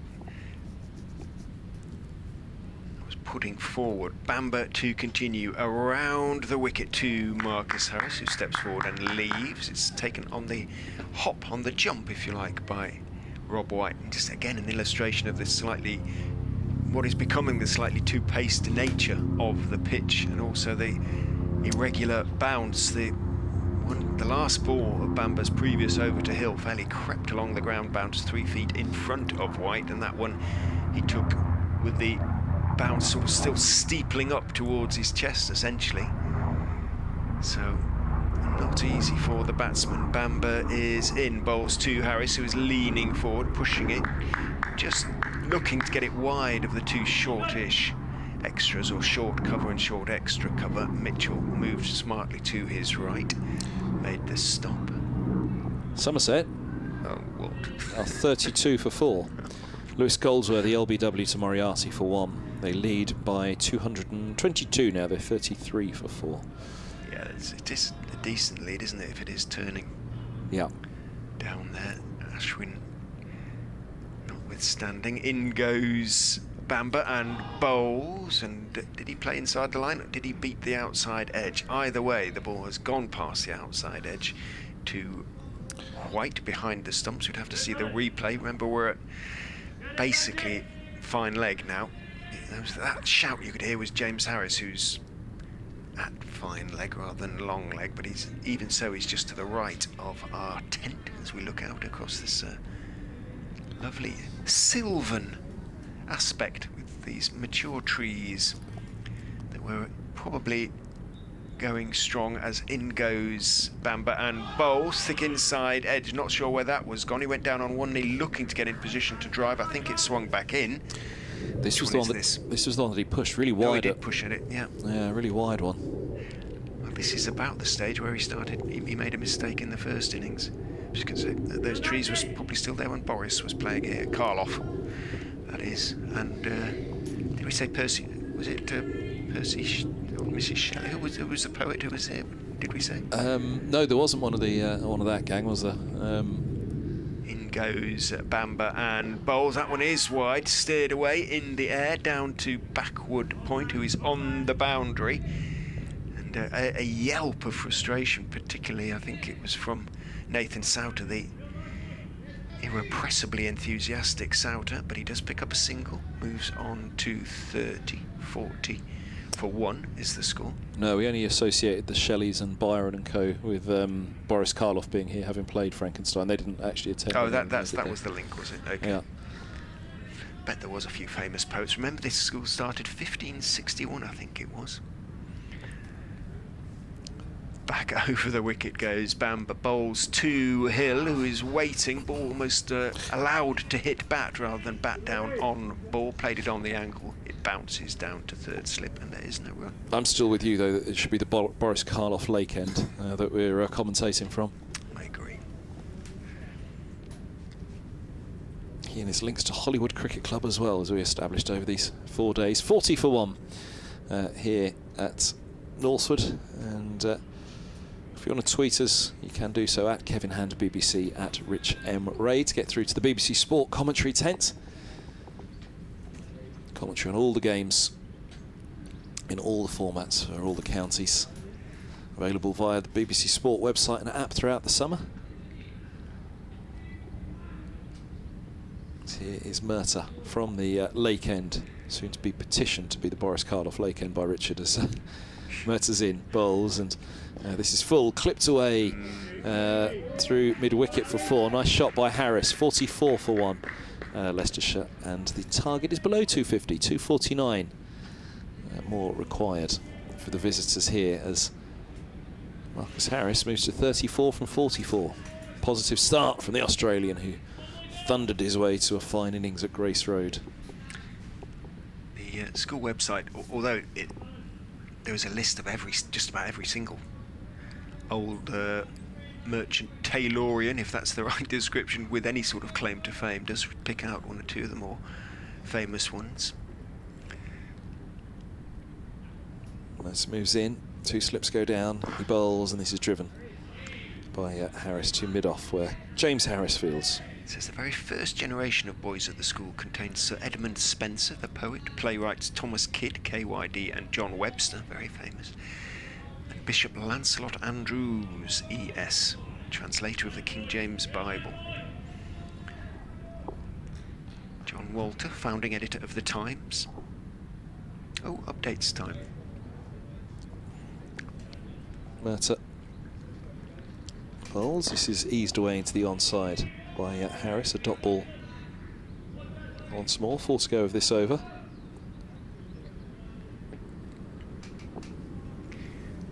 Here comes the update. Hello. Well, after losing Sam Evans before a single run was on the board in their chase, Leicestershire looking to win this game by scoring 293 runs. They've now progressed to 44 for 1. The man mainly responsible, Marcus Harris, Leicestershire's Australian Test opener. He is 34, not out. Lewis Hill is battling away out there. He is the other opening batsman. He is 6 not out. They're doing a good job for their sides. If they can somehow get through to lunch without losing another wicket, the Foxes, they will feel that they're very much in with a chance of chasing down these runs. Remember, the target is 293. They are 44 for 1. Back with you on line and on commentary. Nice looking drive again from Harris there to mid-off, where James Harris fielded. He's liking feeling bat on ball, isn't he, as Murtagh bowls to him, and this one he works off his hip down to fine leg. There is a fielder there, so it's just a single. But Harris really is playing a game of his own out there at the moment. He's on to 35 from 47, 48 indeed now. And the score 45 for 1. Another famous old boy who was expelled, Titus Oates, the conspirator. Now, was Oates one of the gunpowder plot conspirators? Well, as soon as you said conspirator, that was where my mind turned, but... Yeah, I think he was. Infamous former student. Here's Murtagh bowls and forward goes Hill with good advance at the feet, and there's no run, but I suppose it depends on which side of the fence you sit. And then it just says, and Boris Karloff brackets, so it doesn't even say brackets, Boris Karloff, comma, Frankenstein. Yeah. See, that's poor. That's poor. Oh. Frankenstein's creature, as Kevin pointed out. Or indeed, he was the monster, wasn't he? Because they didn't go with the creature, they went with a monster in the Hammer movies, didn't they? Frankenstein's monster. But Boris Karloff wasn't in the Hammer ones, was he? Was he not? No, he was in the original. Oh. The Hollywood version. Oh, yes, of course, yeah. Hammer was... But indeed, was he not a monster in that as well? I thought he was a monster. Yeah, he was a monster. Well, I don't know if he was the... So it was only in as we were discussing the other day, it was only in the film adaptation by Kenneth Branagh, where he was indeed the creature and not the monster. Okay, so...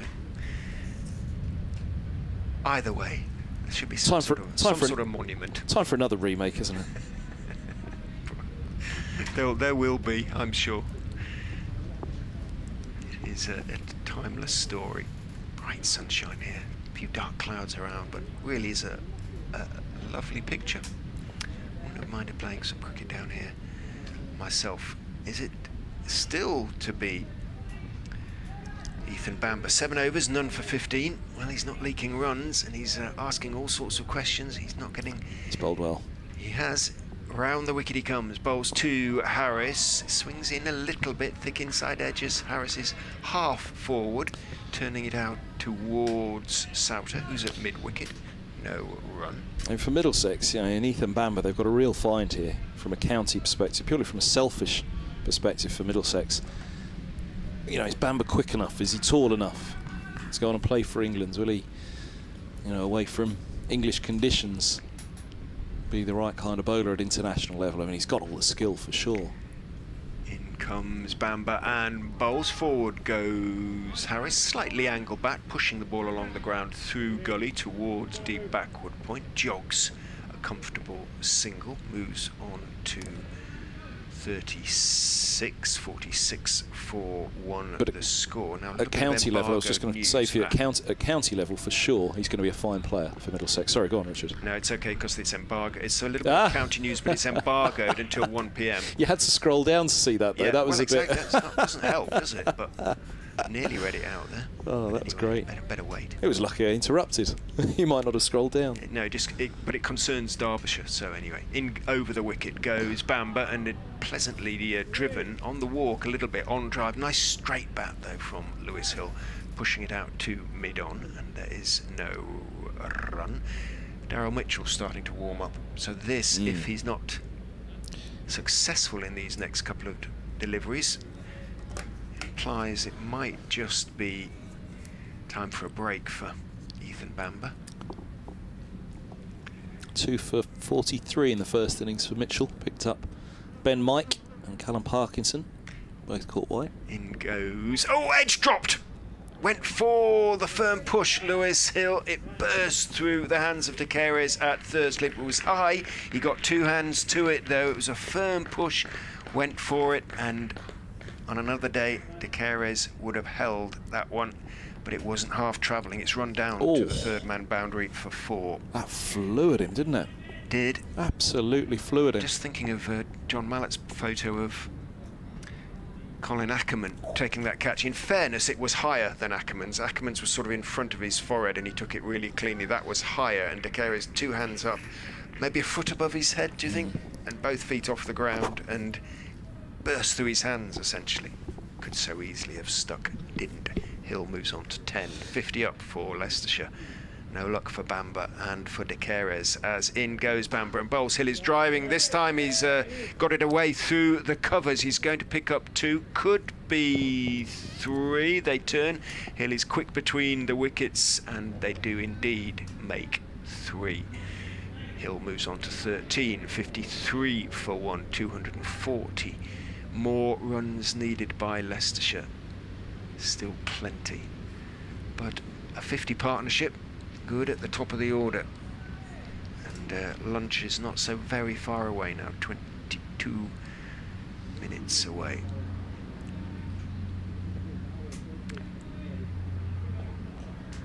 They are setting this deep backward point on the boundary, sort of almost wide third man. Middlesex, as in goes Bamber and bowls to Harris, who defends on the back foot, just drops it out into the offside. It is the end of the over. He calmly walks up the wicket to have a word with Lewis Hill. 53 for 1. Leicestershire, minimum overs remaining 73, give or take, because of that last hour. Current run rate 3.34, which is what they need from the next 73 overs, essentially. So the game remains nicely balanced. Margaret Newson, the creature in Frankenstein was called Adam. It was, of course. It wasn't just the creature, was it? I didn't know that. Yeah. Thank you. Right, it's up the hill from the Lake End. He bowls, and this is left alone through to the gloves of White. It seemed back in from Murtagh. Hill having nothing to do with it. White taking it just above the off stump, and quite rightly dragging those gloves a little bit closer to the off stump to make Hill think it was even closer than that.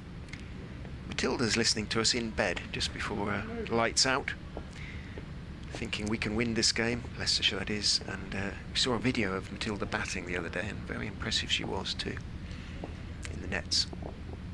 Murtagh bowls, and this one, pops up and hits, White on the right shoulder. Oh, goodness me, the keeper's struck by that one. It beat the edge of Hill, and it's thumped into the right shoulder of White. He was lifting his gloves up to it, but as with the fingers pointing to the ground, the palms upwards towards the shoulder, it went above those gloves and into his right shoulder, and has caused a lot of pain for White. It's a real stinger, isn't it? Let's have a look, see. Physio's raced on to have You look at him and, oh yeah, it just popped up and hit that right shoulder. He holds it with his left glove as he goes down, collapse into the onside, and let's hope that's okay. And if it hit right on the bone in particular, it'd be a really nasty blow, wouldn't it? Mertz stands over the top of him, and White playing his part, standing up for Mertz to try and stop Hill getting out of the crease as he did for that straight drive that we saw down the ground earlier.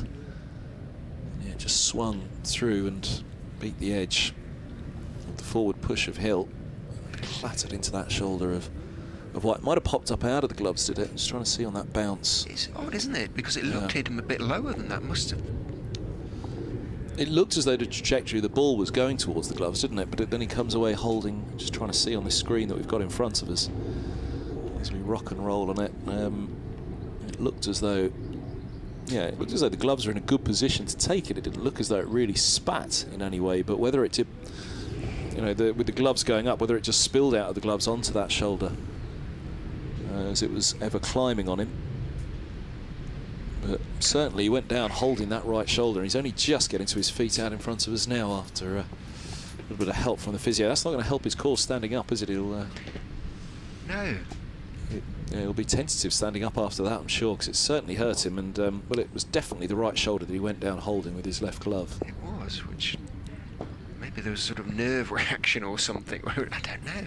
See what he's looking at now. He's kind of looking at his right forearm a little bit. So we couldn't.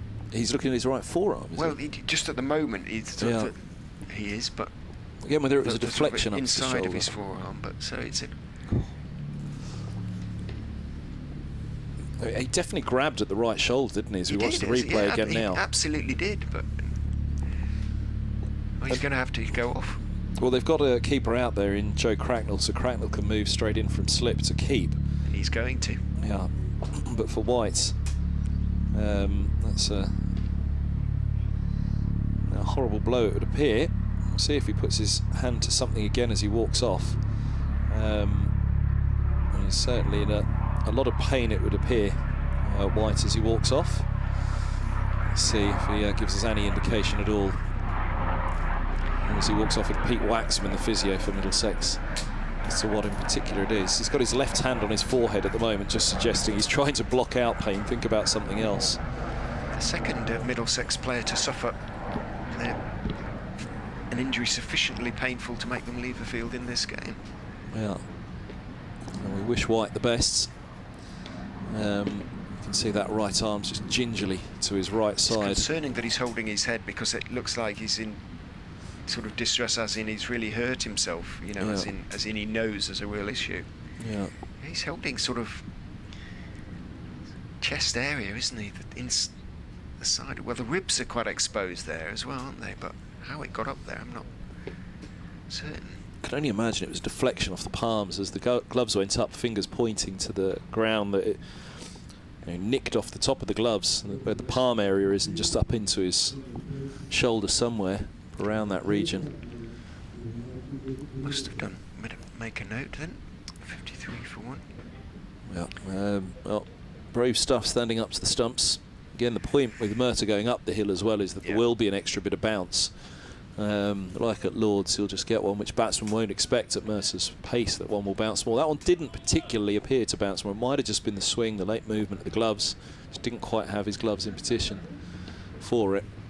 But yeah, we've done our best to see on the stream as what we could. As here comes Mercer, he bowls, and this is eased back into the onside by Hill. There's no run. Cracknell is standing back for Hill now. He's got 2 slips. We'll have to go through that slip cordon once more for you now, because Cracknell has moved from slip. I think Robson remains at second and De Caires is at slip. Holden is the gully. Looks like the rearrangement in the cordon. Next close catcher is a short mid-wicket, Nathan Souter, crouching down. It's Mercer.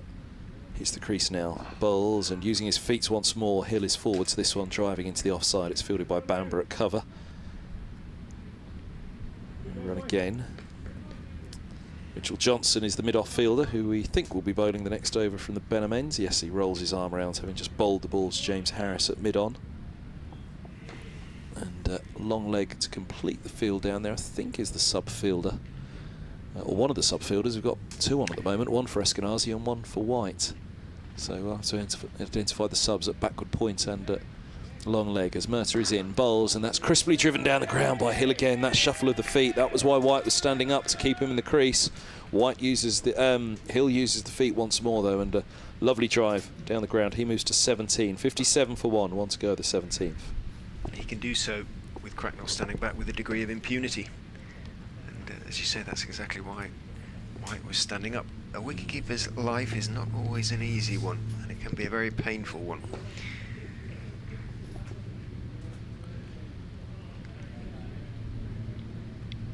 Here's Murtagh's last ball of the over.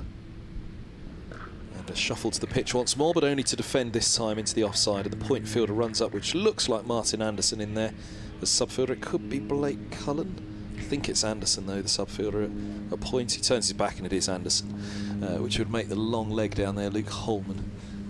If it remains Holman, who's been on the field all morning for Eskinazi. 57 for 1 here with commentary for BBC Sport from you on the website map from BBC's Radio London and Radio Leicester. We're also on the Middlesex live and enhanced stream today with Leicestershire requiring a further 236, and they're roughly at that point that we said at lunch. If they were 50 or 60 for 1 at lunch, they'd be delighted with that Leicestershire.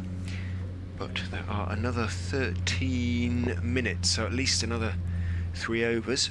One would anticipate for them to negotiate, likely to be about 20 overs at lunch. And the first of those will be bowled by Daryl Mitchell, taking over from Ethan Bamber. 8 overs, none for 23 for Bamber, which sounds unexceptional, but he bowled rather better than those figures imply, and he did have Hill dropped, albeit a very difficult chance at third slip.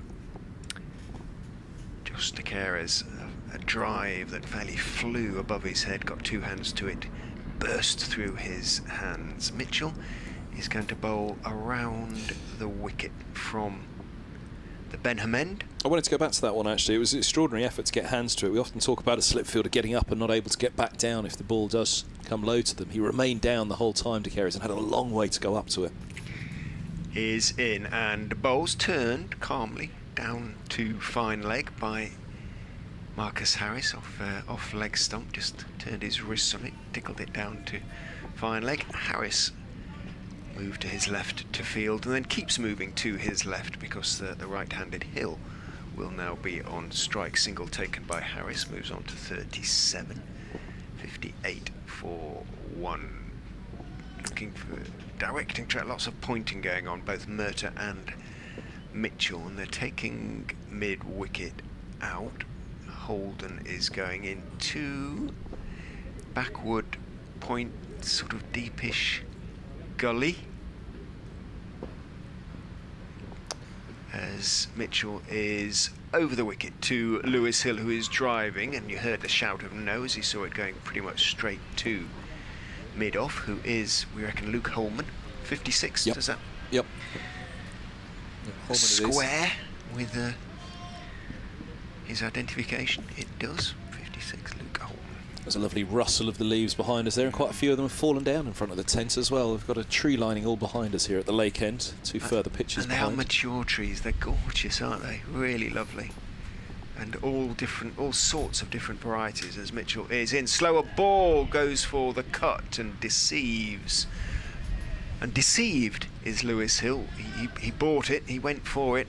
It was floated up, absolutely floated up outside off stump, and Hill reached for it, didn't get anything on it.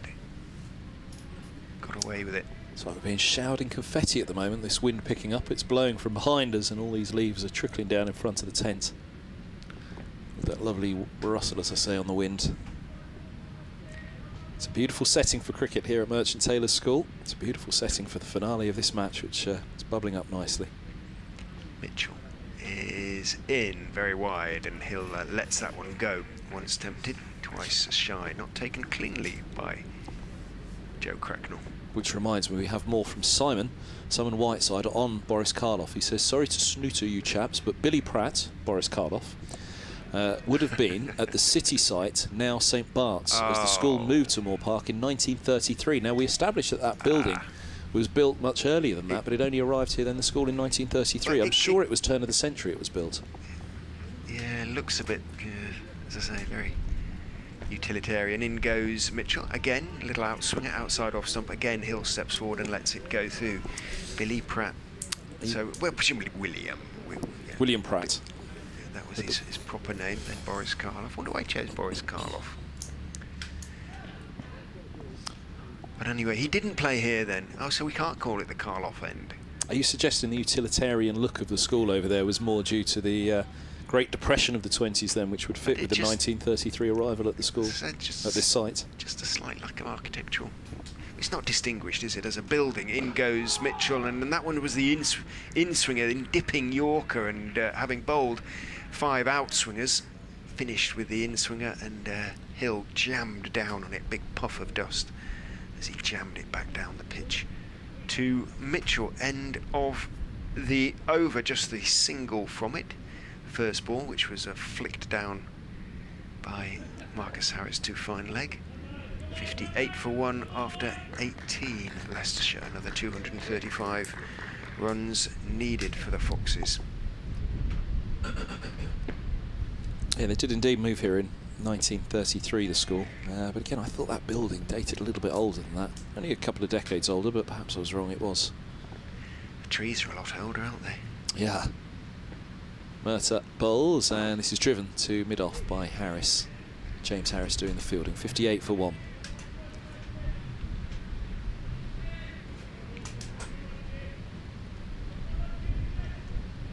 Just trying to double check and see exactly. Franco's wondering, he thinks maybe collarbone for White. Don't know how he got up there though. Yeah, that was the oddity, wasn't it? It didn't look as though it particularly climbed off the pitch. It's Merter bowls, and this is defended by Harris into the onside mid-wicket fields. Whether it was a deflection out of the gloves is my best guess. Can make some inquiries in the interval though.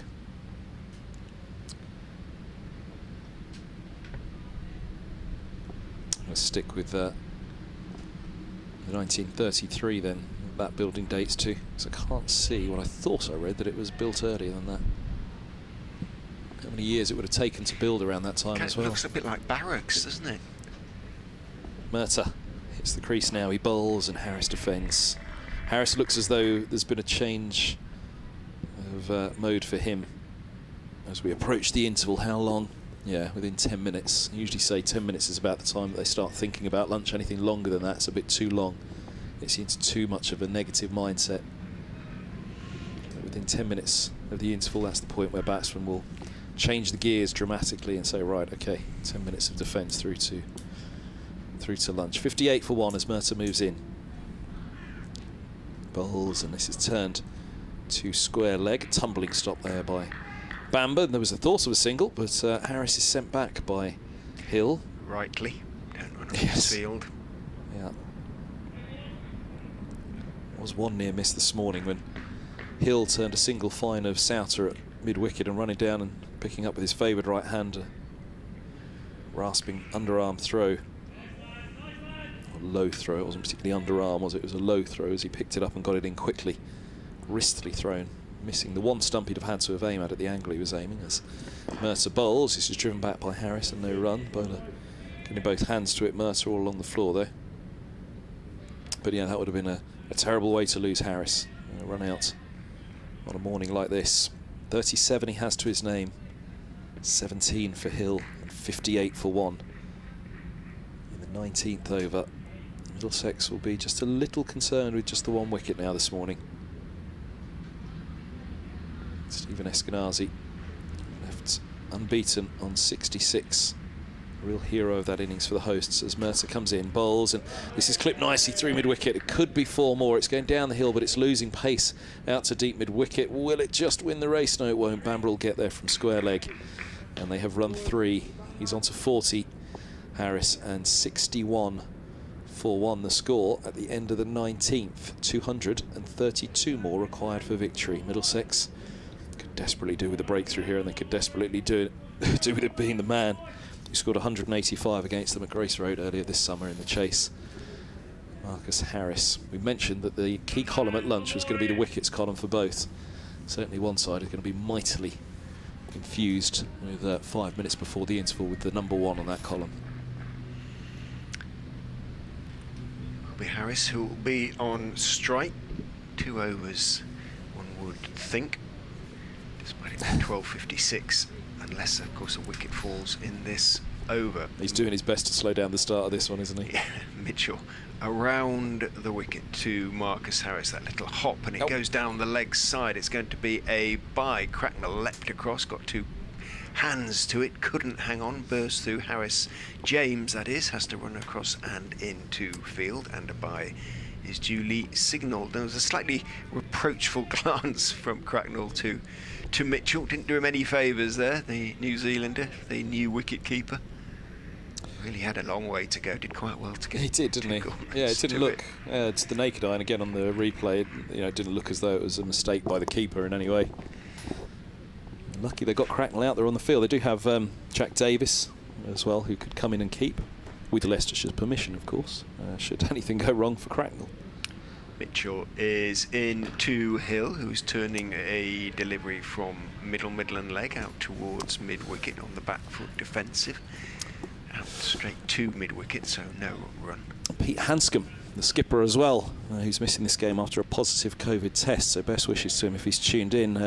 But he's another who can take the gloves. In fact, Stephen Eskinazi over the years, I do seem to recall taking the gloves on occasion for Middlesex when won't be in this one. No, indeed. It's crouching down with his groin injury, bless him. It's a curse of those that have ever taken the gloves, it seems. Sitting in the pavilion at the moment, watching intently as in goes Mitchell. Bowls, just to come back in, there was a bit of width and Hill went back to cut, ended up steering it, just checking the shot. It ran down towards Holden at backward point. No run. Souter bowls a leg spinner to Holman as they relay the ball around the outfield on its way back to Daryl Mitchell. Stat Dan says he's rocked and rolled the replay as well. He says, looking at it, it appears the ball doesn't cause the injury. Perhaps he does something to his shoulder in the attempt to take the ball. Well, yeah, that was the oddity of it, wasn't it? Was there a jarring? Or? Fair shout, isn't it? In goes Mitchell and bowls outside off stump outswinger, which is left by Lewis Hill. That's what we just couldn't figure out, whether in trying to rock and roll it there was a frame that we missed of the ball hitting the shoulder, or... It didn't sort of leap up, did it? No. And it was around about sort of hip high, something like that, waist high. And he certainly was clutching at his right shoulder, so whether, yeah, as you say, Stat Dan, whether he sort of jerked his shoulder as he moved his hands to try and take the ball, something like that, I don't know. Inquiry from Aid and from Derek in a moment as well on Twitter. Good to have you all with us. At Kevin Ham BBC, at Rich Emery. Mitchell is in. Forward is Hill, back close to pad, pushing it out into the offside. Souter bounds in, picks up, no run. Derek says at the moment it looks like Leicester can get the runs because Middlesex bowlers not looking dangerous. Is the pitch playing easy? This on yesterday evening. Certainly the pitch, we said that the ball looked particularly flat or particularly soft on this pitch yesterday in the second half of the Middlesex second innings. Again today, you'd have to say that Middlesex perhaps would have expected a little bit more out of this new ball this morning. That will be of concern to them. Mitchell is in as the sun goes behind cloud. Bowls to Hill. He goes back, defends out into the offside. End of the over. Now, more Boris Karloff news has come in on Twitter from John Philip Webster. Good morning to you, sir. Good morning, Rich. Enjoying the live stream and commentary. Don't know whether it's been mentioned, but Boris Karloff also attended Uppingham School near Leicester. Oh, really? So, brilliant. I think Boris Karloff is becoming very familiar to us. Yeah, we had more tweets about Boris Karloff this week than any of the players involved. Or Billy Pratt, as yeah. Apparently was his... Aids, he was known as a boy.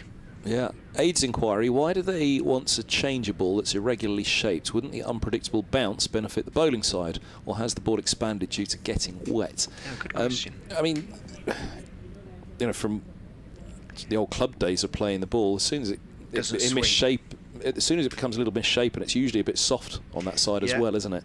It is. And the swing goes doesn't really swing then, because it's not spherical. The rotation changes, doesn't it? All that it's, yeah.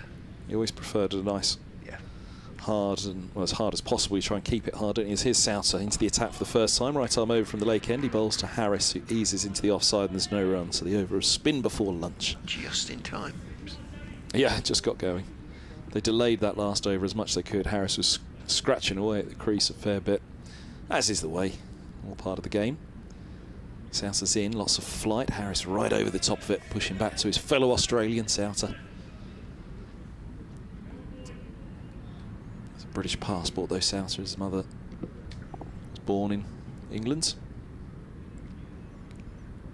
He moves in now, bowls, and forward goes Harris, defending into the offside. 3 to lunch. It would be a mighty big wicket if Middlesex could claim it now. Harris as well on strike. Souter's going to come around the wicket now to the left-hander.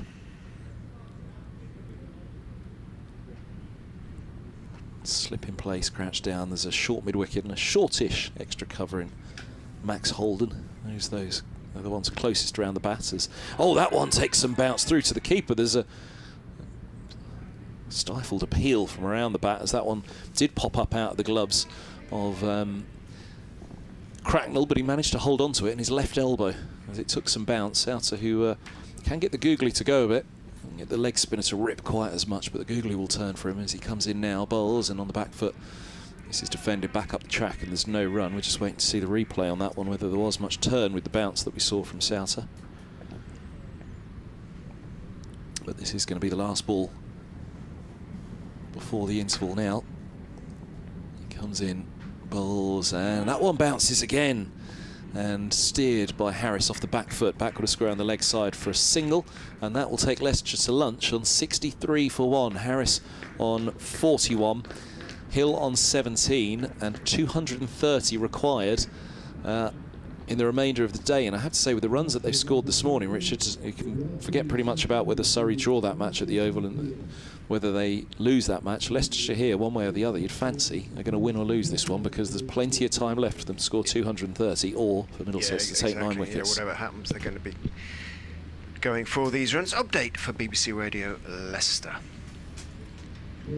Players just leaving the field for lunch, and it's been a very good morning for Leicestershire. Not only did they take the last 3 Middlesex wickets quickly, leaving themselves 293, the target to win the match. They've made a pretty good start towards chasing that target down. It wasn't the ideal start, in that they lost Sam Evans, the opener, before a run was on the board, bowled by Tim Murtagh. But Marcus Harris and Lewis Hill have taken through to lunch without losing another wicket. Harris is 40 not out. Hill is 17 not out. 62 for 1 at lunch. The Foxes, they need another 230 runs to confirm a victory.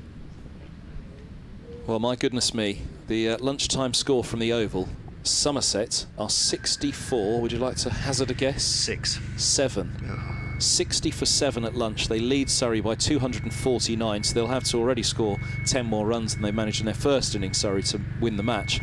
249 is the lead there, but it looks as though that game at the Oval and this game here at Merchant Taylors' School will be very much where the eyes are fixed in this final day of this stage of the county championship, as I think pretty much elsewhere everything looks as though it's settled, but for that game at Cheltenham College indeed, where Gloucestershire are 205 for 5, trailing Hampshire by 52 runs with 5 wickets remaining. Tom Lace, former Middlesex man, 92 not out, trying to hold things together for Gloucestershire. If Gloucestershire can hold on somehow for the draw there, then they will take their place in Division 1, otherwise it'll be Hampshire to move to Division 1 and Gloucestershire in Division 2, where perhaps Surrey or perhaps Leicestershire will be playing in September. We will find out after lunch here on the BBC Sport website and app, with commentary from BBC Radio London and BBC Radio Leicester. We're delighted to be on the live stream as well today for Middlesex. Through to the close of this one, which promises to be a real thriller here at Merchant Taylors' School. Do join us back in just under 40 minutes time then, where we'll pick up commentary with Richard Gray and myself, Kevin Hand. 230 more required for Leicestershire to win at lunch on day 4. They're 63 for 1.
Welcome back to Merchant Taylors School, Northwood in North London. The afternoon session on this final day of the LV Insurance County Championship fixture between Middlesex and Leicestershire. BBC Radio's London and Leicester bringing you ball-by-ball commentary. Kevin Hand and Richard Ray, your commentators for the game, and obviously online and on the stream today as well. Umpires Ben Debenham and Mark Newell lead the Middlesex players out into the middle, followed from their own marquee by Leicestershire's not-out batsman Marcus Harris, who has looked pretty good in going to 40 not out. Lewis Hill, who's had to battle for his 17, but together they have so far added 63 for the second wicket, coming together on the dismissal of Sam Evans before a run was scored in the innings. Leicestershire's target to win the game is 293. Middlesex's to take, well, another 9 wickets. Now they have lost their wicket keeper to injury, Rob White. I'm just making sure. Well, White's come back out. White is back out there, so whatever injury he did to whatever part of his body, we think it was up on his shoulder, but he seems to be okay now, and that is a relief. A couple of overs of treatment and the lunch interval, and he is fit to resume. Kevin Hand, good news for Middlesex. Yeah, good news indeed for Middlesex. He's back out there. Cracknell's a good deputy, but White will be wanting to grab this chance with Simpson away as well. Prove a point behind the stumps, I'm sure. Quite literally. Yes, indeed. As they say. News during the interval as well. Derbyshire's last 2 T20 Blast fixtures cancelled. And as a consequence, Northants and Yorkshire without an opponent for one game of their 2 remaining fixtures. And it's going to be James Harris in from the Benham end. It's Fullish outside off stump, and Harris, his namesake, Marcus that is, steers that full delivery out towards backward point. You've got the Harris to Harris problem after lunch. But we were talking to the match referee Alex Swan, and he was saying how you kind of look at someone like Marcus Harris and the difference, point we were making beforehand, with between international class and good first class is evident. Suddenly you kind of look and he's got 40 odd. He kind of got 40 odd without doing anything excessive, just picks up the runs. Lewis Hill on strike, over the wicket to him goes Harris, and bowls edge, should be caught, and is. Little bit of bounce, second ball of the session, took the shoulder of the bat and looped very, very kindly straight to backward point in the air, and a catch for, is it Tequeres who's there? It is, and he will be very, very pleased to have taken that catch, having dropped a hugely difficult one at third slip off Hill 20 minutes or so before lunch. So Lewis Hill's vigil comes to an end. A little bit of extra bounce found by James Harris, shoulder of the bat. Middlesex have an important breakthrough. Well bowled, James Harris. Good change of ends from Tim Mercer there as well, bringing Harris down the hill from the Benham ends, which is roughly where you'd want your strike bowler coming in from. And Harris, the strike bowler of this match, I'd suggest, behind Bamber as opening bowler. I don't think you're ever going to take the new ball away from Ethan Bamber, but where down the slope you'd expect that perhaps one could keep low. That one just found an extra bit of bounce from Harris. Good ball, targeting top of off stump, and as you say, high up the outside edge of the bat, looping up to Tequeres at gully. He tightens up to third now for the new batsman, and this is the crucial pairing that did so much damage in the chase at Grace Road, and it's not the wicket they'd desperately have wanted after lunch, but it is a wicket, and that's crucial for Middlesex just to settle them as well, because that was a very good morning session for Leicestershire. That will really lift Middlesex right at the start of the session. Just the second ball. So Ackerman looked pretty good in the first innings, made 83 before getting an absolute peach of a delivery from Bamber and having his off bail trimmed. Harris down the slope is in. Ackerman is leaning forward into the defensive shot. Back down the pitch it goes to Harris. 1 for 10 for him from 3.3 overs now.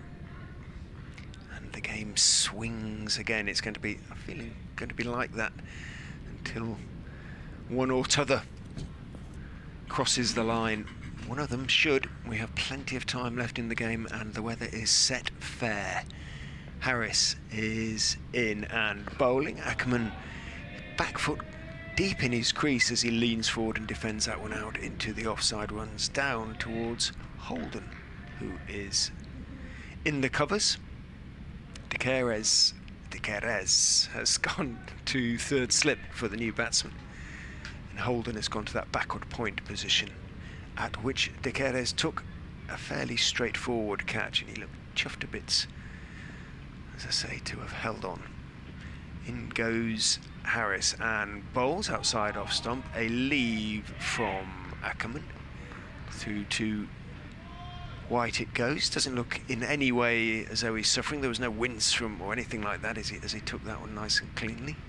Robbie White, sporting a pair of blue reflective sunglasses with white frames, or sort of white at the sides anyway. It's a little bit like those sported by Gareth Thomas in the Tour de France, but his are completely white around the rims of the lenses as well.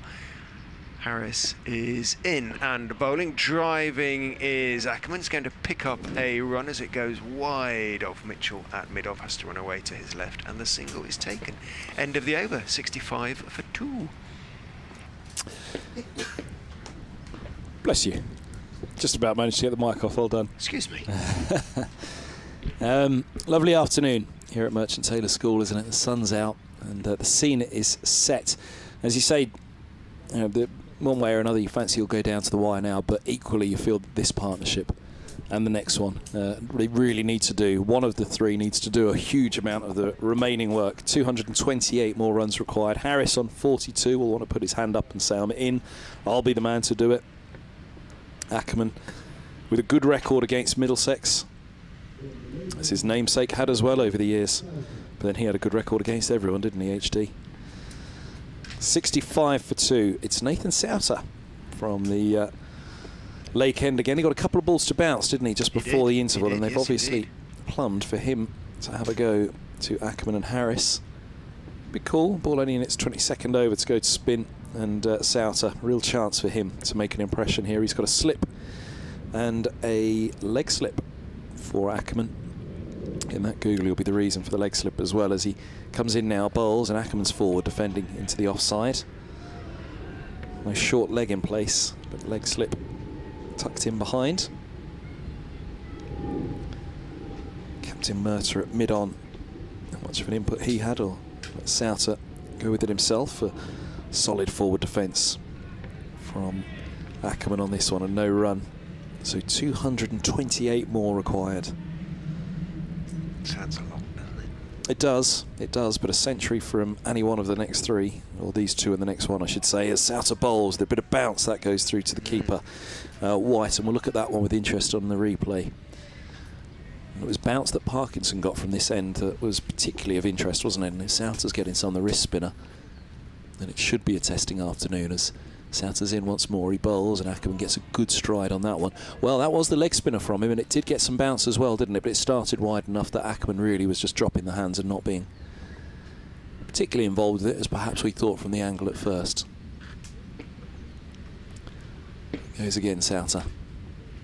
In fact, he pauses. What's the delay? He has a little wobble in his stance, as is his wont. So he bowls down the leg side, and it's swept by Ackerman. Deep backward square coming around is James Harris. A single gets Ackerman onto 2 from 9. Harris on to strike with 1 ball to go the over. It was to the left-handed Harris before lunch that he got those 2 balls to bounce, and I was suggesting that perhaps the googly from Souter had picked up a little bit of bounce as well. We shall see. He's going to come right arm around now to Marcus Harris. 42 from 65 deliveries. If he can take his innings on, then there'll be a huge chunk taken out of this total. Just doing it at a good strike rate as well, as Souter bowls using his feet. Harris clips a single to mid-on, where the fielding's done by Ethan Bamber, and that's the end of the second over after lunch. 67 for 2. 23 bowls. And 226 more required. Harris keeps the strike on 43. 2 for Ackerman. You're listening to commentary from BBC Sport on the website and app for the BBC, with commentary from BBC Radio London. Myself, Kevin Hand, BBC Radio Leicester, Richard Ray, who are also on the Middlesex live and enhanced stream for this one. You can tweet us at Kevin Hand BBC, at Rich M. Ray to get through. We'll be keeping a close eye on events elsewhere, in particular at the Oval, where Somerset are 8 down now, 66 for 8, leading by 255. A Surrey win there will mean Leicestershire are in Division 3 come what may. Round the wicket comes Harris. Bowls to Harris, who drives most pleasantly square out into the offside, running around from deep backward point out towards the extra cover boundary. It's Holden, so just the one for Marcus Harris. He moves on to 44, 68 for 2. Nothing much seems to faze Marcus Harris. His temperament is extraordinarily solid, and whatever is going on out there, he seems to bat in much the same way. His primary reaction about getting out for 185 against Middlesex in Leicester, as Harris goes in, bowls to Ackerman, stays a bit low, come back a bit, and he was down on it, but had to adjust. His primary reaction was irritation that he wasn't there at the end, he said. And it could have got very interesting, and it was a valid point, because Ackerman was dropped, wasn't he, as I recall? Was he dropped on the boundary when Leicestershire still needed another 30 or so? He was. It was poor Martin Anderson, wasn't it? And there was me screaming up at the top of the commentary box.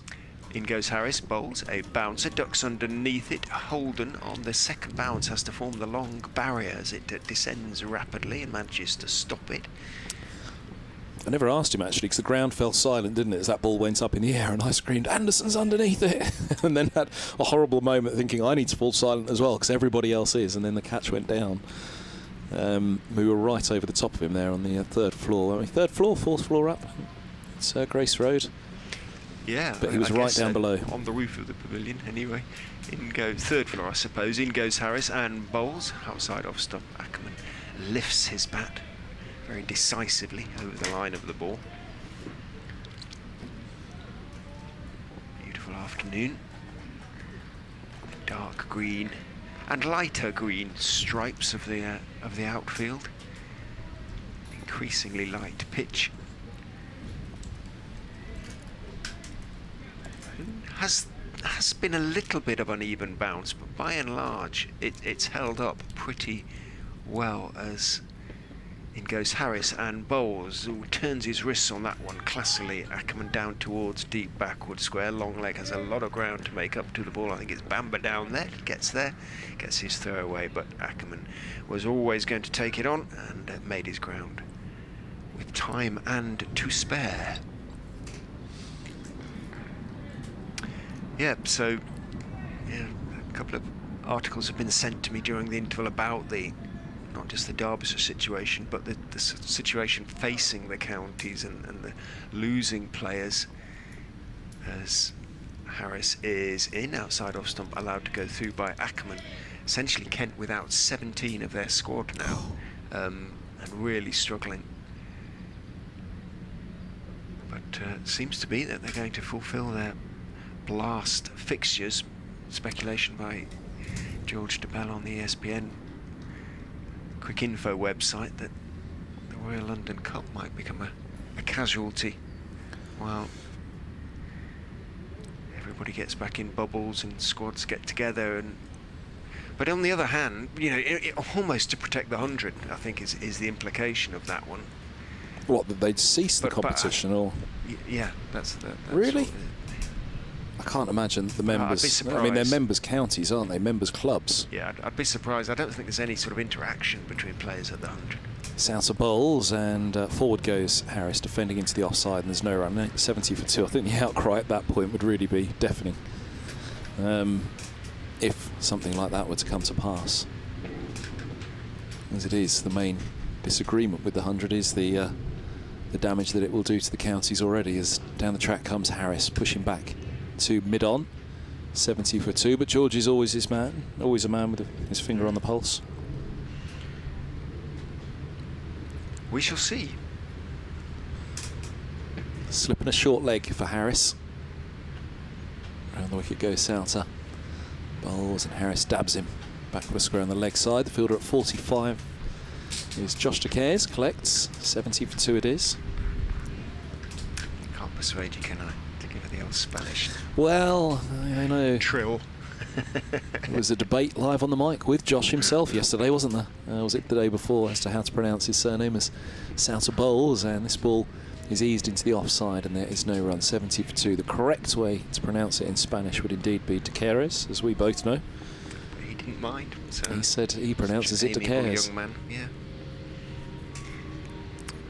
Here comes Souter.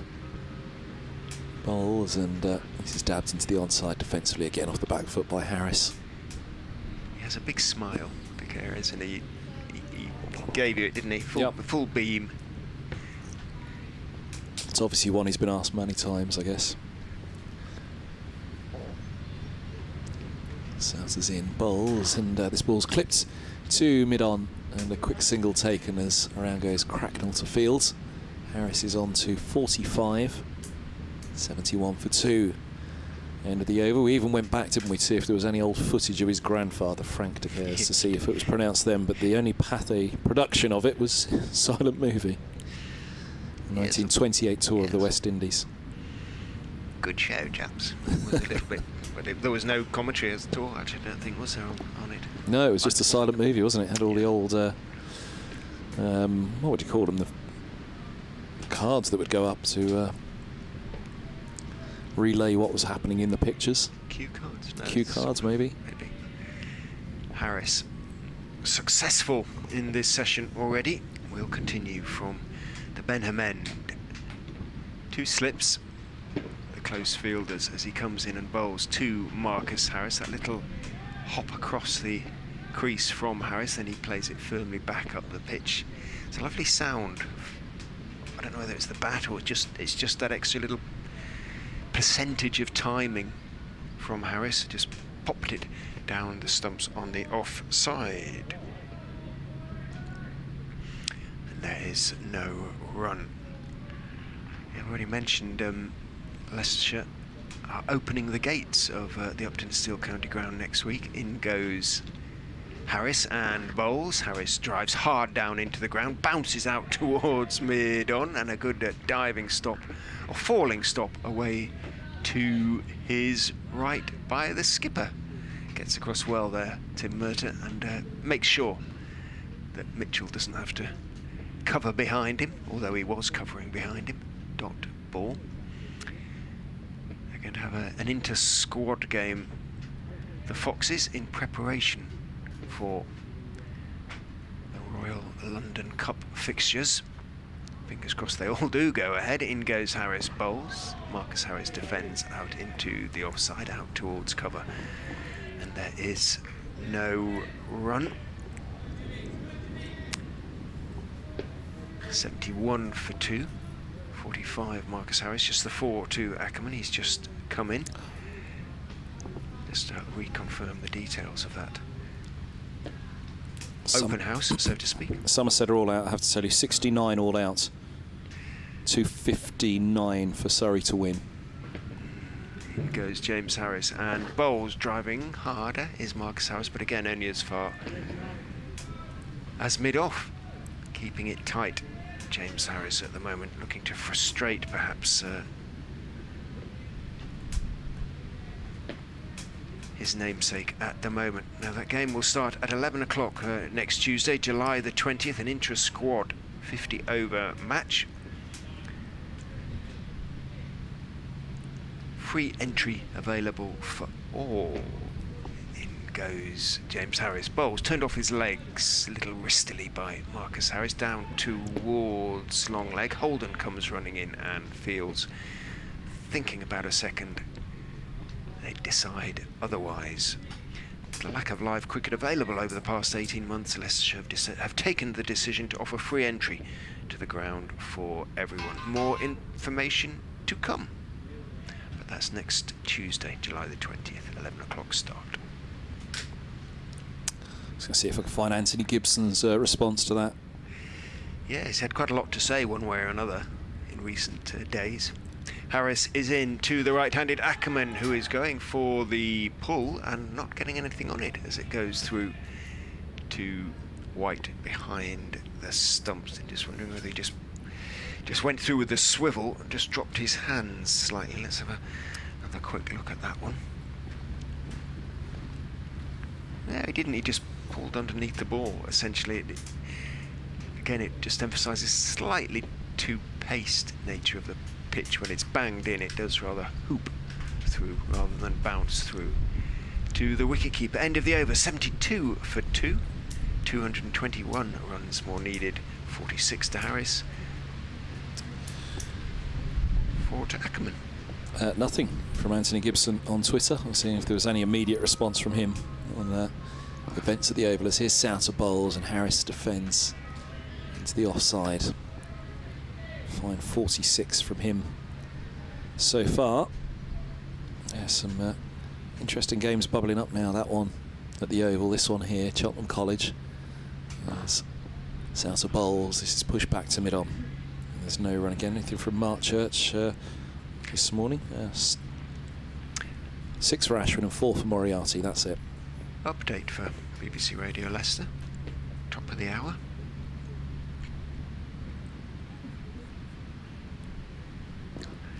They've lost another wicket, I'm afraid. They took lunch on 63 for 1. Marcus Harris 40 not out, Lewis Hill 17 not out. Second ball after lunch, Hill got a good one from James Harris that rose a little bit on him, took the shoulder of the bat and looped to backward point where Josh De Queiroz took a simple catch. 64 for 2 at that stage. Colin Ackerman, Leicestershire's skipper, has come out to join Marcus Harris. This now the key partnership if the Foxes are going to chase down these runs. They've moved on to 72 for 2. Harris has 46. Ackerman has 4. They need another 221 runs. Souter bowls, and he's got him. Harris is gone. Souter strikes, and the big wicket claimed by Middlesex. Harris is gone for 46 and 72 for 3, the biggest one of all. 221 runs shy of their target. A lovely ball. The leg spinner coming back in. As we said, it doesn't always come back in, but it went back in through the gates. And Harris bowled for a fine innings as it's been, but not enough at this stage. It's a massive wicket for Nathan Souter. 72 for 3. The Leicestershire players yesterday said that the ends were getting very dry and that there was, they thought, going to be turn on the last day, and that was evidence of it, wasn't it? It was quite sharp. The wrist spinner getting more than the finger spinner on that basis. That is big. Well, Harris, useful, more than useful contribution, but as you say, not enough to make a real difference in the way the game is shaping, and it looks like it's going to have to be the captain and Leicestershire's other Australian who are really going to have to try and make a decisive contribution. Harris's 46 came off 84 balls and included 5 fours. Good, but possibly not good enough. Well, that was the biggest partnership of all, really, wasn't it, from a Middlesex perspective, looking at Ackerman and Harris again, but with Inglis out to the middle now. This is where Leicestershire need to get that foundation going again for this chase. Last ball of Souter's over. Inglis awaits. Slip and leg slip in position. Or are they orchestrating as well? Anybody else? No, they settle on those two. Inglis, who scored 49 in the first innings. He waits now as this is a full toss served up by Souter first up and clipped away out to deep square where Harris fields. He's off the mark. First ball, 73 for 3 it is, but crucially, Harris for Middlesex is back in the pavilion. Big wicket. Souter bowling with a lovely ball, right arm around, spinning back in, beating the inside edge through the gate. With a big push outside of the off stump from Harris, who was positive throughout. If he could go back, he'd have been trying to get everything behind that with all his mights. Really did turn big, though, from Souter. Maybe a little inside edge on it as well. But either way, it's 3 down now, and the big one is claimed for Middlesex. 73 for 3, 220 more for Leicestershire to win. Inglis takes guard from umpire Newell. Been a great start to the session for Middlesex. Has the game swung decisively in their favour? Maybe not decisively yet, but it is a big swing, one feels. 3 slips for the new man, Inglis. Battle hard in the first innings as Harris is in to him and bowls. He's leaning forward into the defensive shot.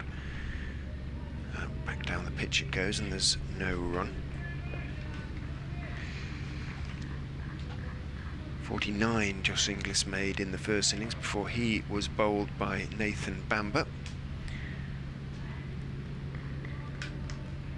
81 balls and 5 fours. They might need a bigger contribution than that from him for this game. Inglis signed or brought in for these 2 championship fixtures. In goes Harris, bowls to him. He's trying to turn it into the leg side, hits the pad. He thinks about the possibility of a leg bye, is sent back by Ackerman as Souter is quickly on the ball, running to his right. There's an appeal from behind the stumps, not from Harris. He knew it was going on down the leg side. Well, he did actually appeal in the end, but it was not tentative, but it was hesitant. He started to raise his hands. In he goes. Bowls. Inglis is driving very pleasantly. That might just have the legs to get to the extra cover boundary. It does. Crosses the ropes out there. Mitchell was just getting going in his pursuit. As it did so, he was about 3 or 4 yards behind the ball. It crosses the ropes, and Inglis is off the mark in the most, well, not off the mark, because he turned that full toss away from Souter into the leg side for a single, or for his first ball, so his first boundary. And a very pleasant one it was too. He moves on to 5, 77 for 3.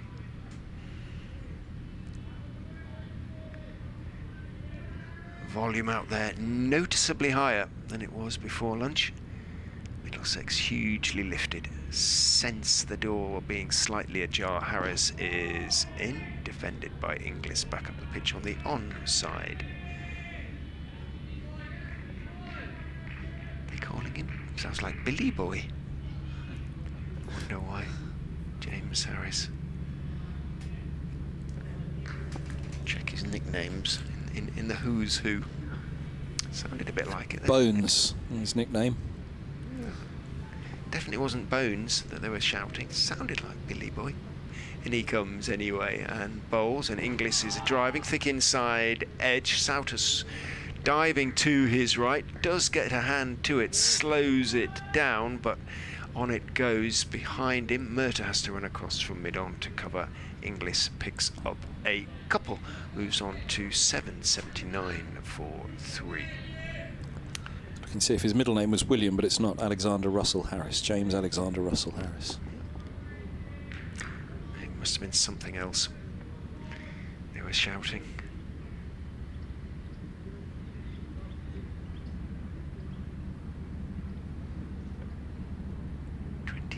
Over. This is the 28th. The ball has been changed. In he goes and bowls. Full again, dug out a little bit by Inglis, who was looking to on-drive into the gap between mid-wicket and mid-on. Ended up playing it firmly only as far as Murtagh at mid-on. Looks like he's found a pretty good combination. Tim Murtagh. Harris coming down the slope, and Souter with his leg spin getting a little bit of turn, well, a lot of turn in the case of Marcus Harris, to the left-hander out of the footholes. That's what the Leicester players said were very dry, and particular problem for left-handers. Interesting to see how he approaches his bowling to the right-handers, Ackerman and Inglis. Souter from the lake end begins a new over, and this is eased back up the track by Ackerman. Again, they've just got to almost bog themselves down for a bit. Leicester just to build, steady things.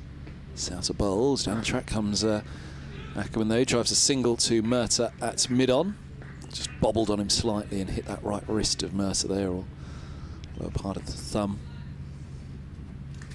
Looks okay though. I thought at first he was going to be shaking the hand out, but he's fine. They have a single, and it's 5 for Ackerman now from 17. 80 for 3. 213 more required as this ball's given a bit of flight and snappily driven back by Inglis, making sure he was over the top of it, wristily done. He has something very much in common with Paul Nixon, but you can't guess what it is. In comes Souter, and this is eased back up the track by Inglis. Inglis does.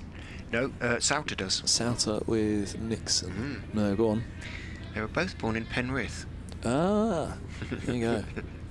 Albeit on the other side of the world. Yes. To each other.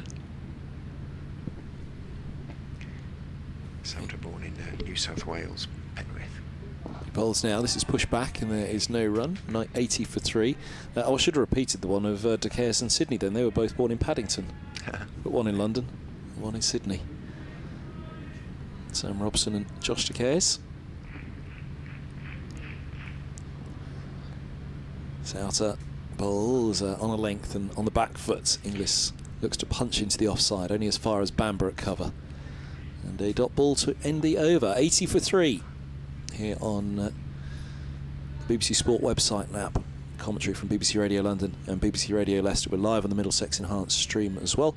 Myself, Kevin Hand, and Richard Ray. Souter, was he relatively late to first-class cricket then? Yeah, he was on a white ball contract originally. He's a glazier by trade. I did not know that. That was what he was doing then while on a white ball contract. Fact about you, I'm a glazier. Yeah. So if he breaks a window, he can fix it. Harris from the Benham end is into Ackerman, who is driving hard and quite a long way from his body. Wasn't at the pitch of it, crashed it into the covers, but went straight to De Caires, who made a comfortable stop. I beg your pardon, it's not De Caires, is it? It is Holman, number 56. I did ask earlier, didn't I? Carries himself a bit like De Caires, but De Caires is at third slip. Has he got his pads on underneath his white? So I think he does, yeah. Yeah, short leg pads. Yeah, of course. Either that or this, the skinny jean version of whites that he's got on. Yeah, either that or they're very fashionable. In goes Harris, bowls, and defended this time by Ackerman. Out into the offside with an angled bat. Holden is the fielder at backward point. Strangest thing that Nathan Souter did during lockdown was doing squats using a bag full of beers as weights. I remember there were lots of videos circulating, wasn't there, through the lockdowns of players exercising at home. I think Middlesex put together a package of ones that they'd asked the players to send into them. Harris is in. Bowled, pulled very hard. Not a great delivery from Harris. It was short and on towards the body, and Ackerman put it away, pulled it away through mid-wicket. No chance for Souter. Away to his right, and it is thrown back to him, so will have to be kicked towards umpire Debenham. Souter thinks that there should be no red ball cricket in April. So does he think the season should start later, or should be white ball cricket in April? Well, it doesn't say. Spinner, that doesn't surprise me greatly. He's got no hope of getting a bowl in April, or little hope anyway.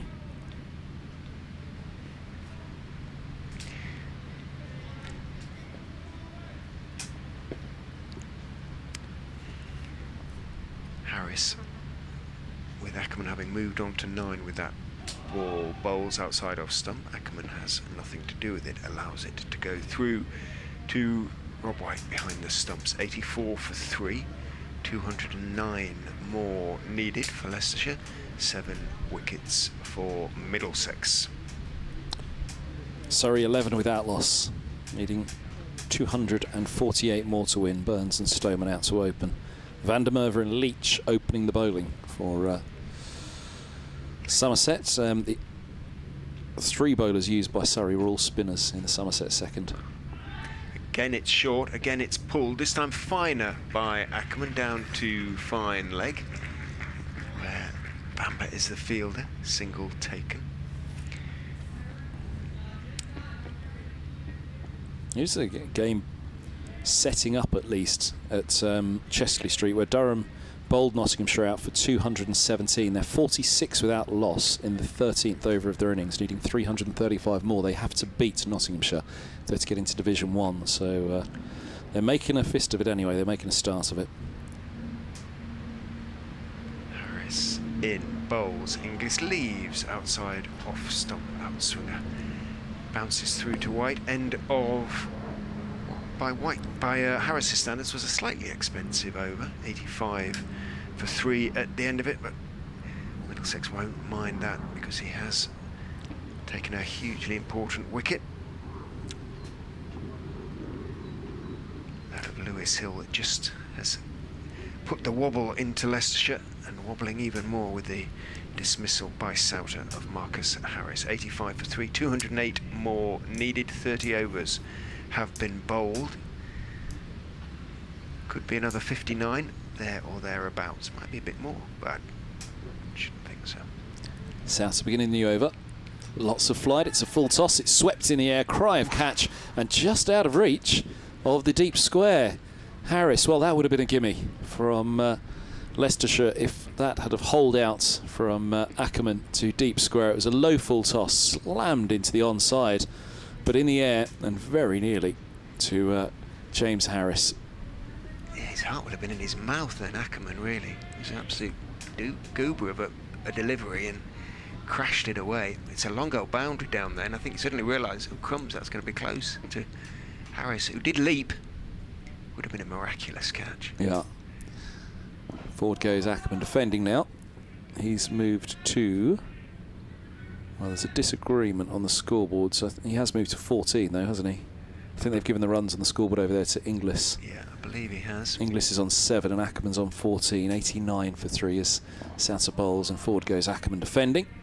The live enhanced stream in front of us has got it right. Computer ditto. But yeah, it was a pretty juicy full toss, but got right underneath it, didn't he? Or perhaps not. Perhaps he was thinking 6 and didn't get hold of it as he hoped, as this ball's eased away back up the track by Ackerman. On the back foot, just rushed slightly by Souter on this one. 89 for 3. Souter again. Always a moment's pause before he sets off. And this ball's driven along the floor. Very full delivery outside of the off stump, but delicately driven with the lower part of the bat to extra cover. Souter's 6th over, last ball of it. He bowls now, and big stride from Ackerman defending. 14 for him, 7 for Inglis, and 89 for 3 Leicestershire after 31, 204 more to win here at Merchant Taylor School, where we are one of 4 games on this final day with divisional places up for grabs. That Durham Notts game, as mentioned. Gloucestershire 240 for 5, 244 for 5 now. They trail Hampshire by just 13 runs as they're looking to hang on. A draw will keep them in Division 1. In one of those top 2 positions, Hampshire then in Division 2 in 3rd spot. Tom Lace, former Middlesex batsman, 108, not out at 4. And the last man to go, former Middlesex batsman, Ryan Higgins, or all-rounder Ryan Higgins, has gone for 26. Good player. In goes Harris, bowls, back foot defensive shot from Josh Inglis, back down the pitch on the onside. Picked up by Merter, and there's no run. And the other game, the divisional places up for grabs, is the one which has a direct correlation with this. Will it be Surrey in Division 2 or Leicestershire in Division 2? Surrey are 16 without loss after 3 overs, requiring 243 more to win. A win will secure their Division 2 place, 4th spot in this group. Somerset all out for 69 this morning, having not enforced the follow-on. Harris bowls, Inglis drives, doesn't quite time it, and a good diving stop away to his right by Holman in the covers ensures that Inglis can't pick up a single. 89 remains the score, 14 Ackerman, 7 Inglis. Nice stat by Andrew Sampson, regular scorer, statistician and scorer for TMS. Most byes conceded by a keeper, stroke captain in first-class innings, 48 by Bracey, Gloucestershire versus Hampshire at Cheltenham 2021. Harris bowls, back foot defensive crash away by Inglis. Lovely shot, little bit of width, and just a bit too short from Harris. Inglis, not a tall man, got up on his toes, crashed it away square through the offside for 4. They've been positive, these two. They haven't been in for very long, but they're both going for their shots. Inglis moves on to 11, 93 for 3. The previous keeper stroke captain to concede that many was Wood of Cambridge University versus Army Cambridge in 1920-46. The 48 though also equals the county championship record for any keeper, not a keeper captain, set by Cat of Kent. Harris bowls. Inglis looking to drive, thick inside edge out towards mid-wicket. It rolls fairly slowly. And there's no run. The scoreboard is still incorrect. 93 for 3 is correct though, which means that Leicestershire need a round 200. I don't mean round as in a roundabout, I mean exactly. He conceded that 48 against Northampton in 1955. It was an extraordinary number of extras, 81 I think it was, in that match at Cheltenham College. What that 81 would do for Gloucestershire right now. Harris is in, turning it off middle and leg down towards fine leg is Inglis. It would be just the one on that occasion as Bamber gets round to make the stop. Inglis on to 12, 94 for 3. I don't know where the scoreboards are being operated from, when they'll get the message there. They've got it wrong.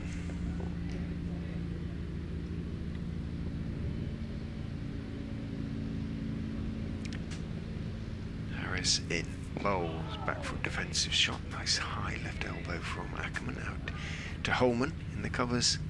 No run to end the over. Just been a couple of slightly looser overs from James Harris. 1 for 31 now for him from his 9 overs. Souter at the moment carrying the greater threat, the occasional full toss notwithstanding. He's got 1 for 10 from 6, and I'm sure will continue from the lake end of the ground. Still nothing from Anthony Gibson on Twitter on that collapse from Somerset.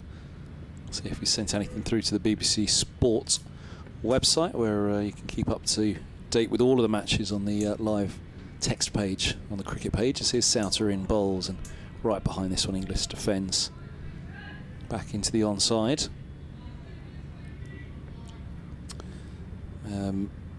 Yeah, the last, let's see how many now. Oh, plenty. This is Souter bowls. He's clipped into the onside by Inglis once more, fielded by Harris with a little shuffle. Fielded by Holden, sorry. A little shuffle there from Inglis. I think it's the last 24 wickets of the Oval have all fallen to spin in that match. So this ball's raced right under the nose of Inglis, right into the block hole. But none so far defended. in Surrey's second innings. I'm sorry to report, none so far in second innings.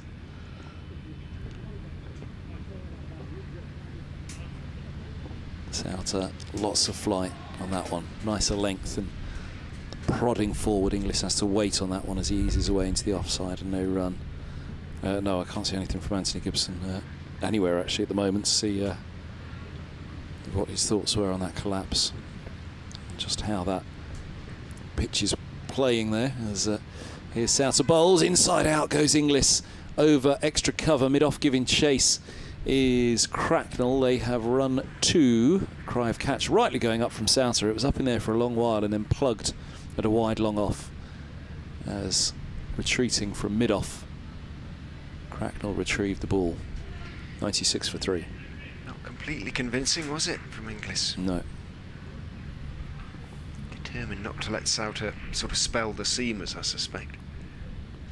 Souter bowls, forward defence from Inglis and no run. But it's he's doing a darn sight more than that, isn't he? He's bowling because he's a real threat, not just to give any of the seamers a break. Yeah, it's doing a bit out there, isn't it? It was for Parkinson. Again, the strange thing for me in that Leicestershire or Middlesex second innings was I thought it was doing a lot more for Parkinson at the Lake End, and he bowled the second innings predominantly from the Benham. South seems to have extracted that bounce which we saw from Parkinson right back on the first morning of this match. I think Murder's going to bring himself on. No, it's not. It's still going to be Mitchell. I think, is it? It is going to be Mitchell who's going to replace Harris. I saw Murder rolling his shoulders and turning his arm over, drawing that Souter over, but he's turning to Mitchell to replace Harris, who, as I say, just the last couple of overs were a little bit loose. Mitchell tends not to concede, doesn't like conceding. The scoreboard is still wrong. Both batsmen have 14. It's not a case of Inglis 18, Ackerman 10. Mitchell is in and bowls. Ackerman defends on the back foot. Out into the offside, out to mid-off it goes.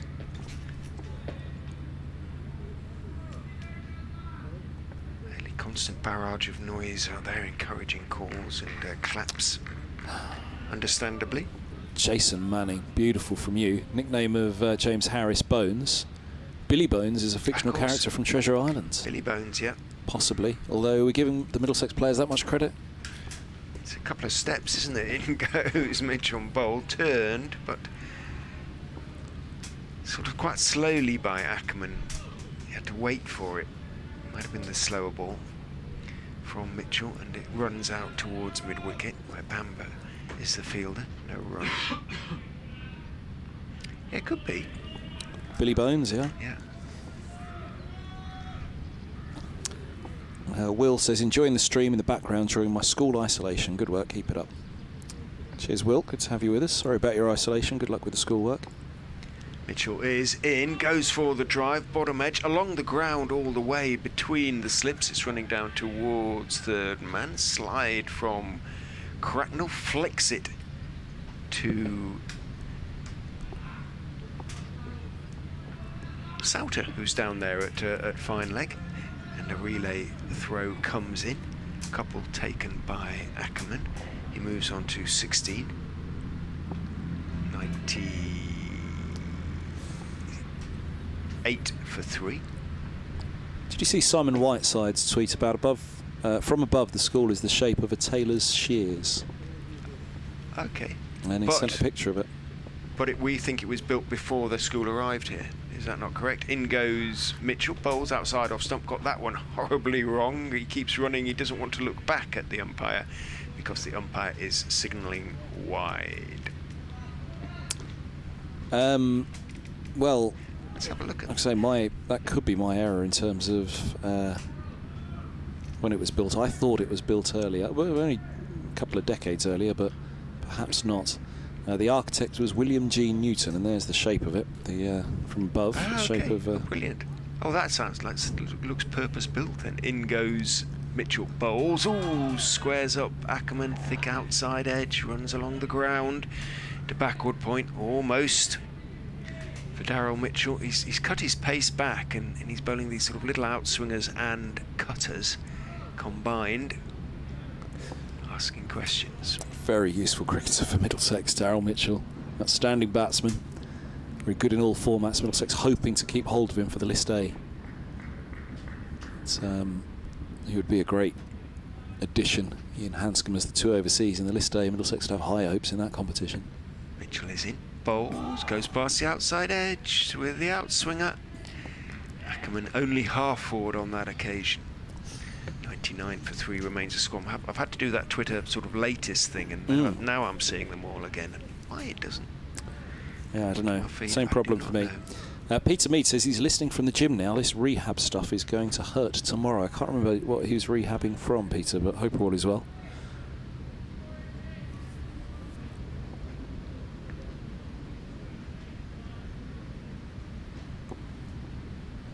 Mitchell is in and bowling. Ackerman leans forward into the defensive press, out into the offside. It goes to Holman. End of an interesting over. over full of ideas, if you like, from Daryl Mitchell. Wanders away back to his fielding position. 99 for 3 after 34. 194 needed. More runs for Leicestershire. That isn't really going to be an issue. Sort of around about 3.5 runs and over. But they'll be looking at getting towards tea with not too much more damage in terms of the wickets. They saw only too well if there's a batsman set at tea and there's a chase on, then the batting side is the favourite. So is Souter's nickname the Widowmaker or Window Maker? Doesn't really work except written down, that one, Simon. It's quite difficult to say it. But it's a lovely idea. Kevin Howells on the Royal London One Day Cup says decision over whether the One Day Cup goes ahead lies with the counties, not the 100. But whilst COVID has impacted lives far beyond and more cruelly than a loss of cricket, the introduction of a competition, I'll come back to that, Mercer's beginning the new over. He's right arm over, he bowls and forward goes. English defending back up the track, so Souter replaced. But whilst COVID has impacted lives far beyond and more cruelly than loss of cricket, the introduction of a competition of new teams in a pandemic could mean clubs already long established and supporters of those clubs can't either play or watch cricket. Flip side argument, what state would some counties be in without the broadcasting deal struck for the 100? Cricket must hope the Royal London Cup goes ahead, expecting a decision tomorrow. Mercer bowls to Inglis, it's defended into the offside to point, they take a quick single. 100 up, 100 for 3. Update for BBC Radio Leicester's FM frequency. Hugely exciting here in North London because Leicestershire are 100, but they have lost 3 wickets now, and the most important of those, Marcus Harris, who was bowled shortly after my last update, bowled by Nathan Souter, the leg spinner, came back through the gate, and that was Harris gone for 46 off 84 balls, 72 for 3 at that stage. Colin Ackerman, the captain, as so often, oh, he's gone, caught behind. Ackerman goes, edges the bowling of Tim Murtagh to the wicket keeper, and that is another huge blow for the Foxes. Ackerman has gone. Leicestershire needing 293 to win are 100 for 4. Well, that was a lovely ball by Murtagh. Goodness me, beautiful shape, full at the stumps, swinging away, and Ackerman looking for a straight drive. Oh, absolute beauty of a ball from Murtagh. And White snuffles it in front of Slip on the move, on the run, as he grabbed it and wheeled away in celebration. Yeah, the big two who did the damage at Grace Road gone. I gave a little chuckle there because as I said that, the presenter went, oh, fiddlesticks. So I wasn't laughing, I assure you. Leicester supporters at the dismissal of Ackerman. 100 for 4. Inglis then, and the middle order and the tail are going to have to do this for the Foxes.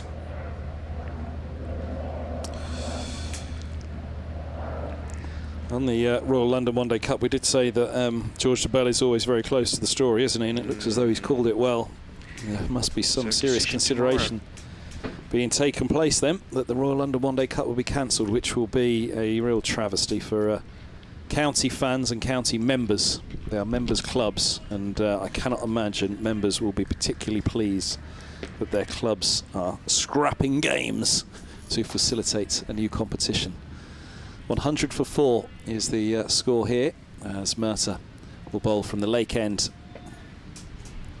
2 slips and a gully in place, point cover, mid-off, mid-on, mid-wicket and long leg, as Murtagh will bowl to Swindles. Inglis on 15 at the non-striker's end. 193 more required as Murtagh moves in, bowls, and this is defended into the offside by Swindles. No run taken.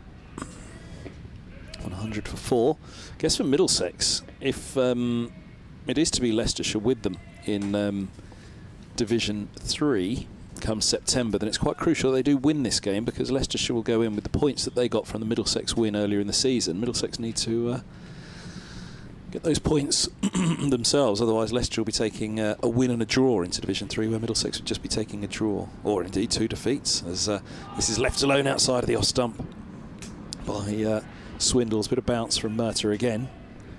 100 for 4. If Surrey were to go on and win the game against Somerset, and Leicestershire were to win here, then they'd be taking 2 wins into that group in September.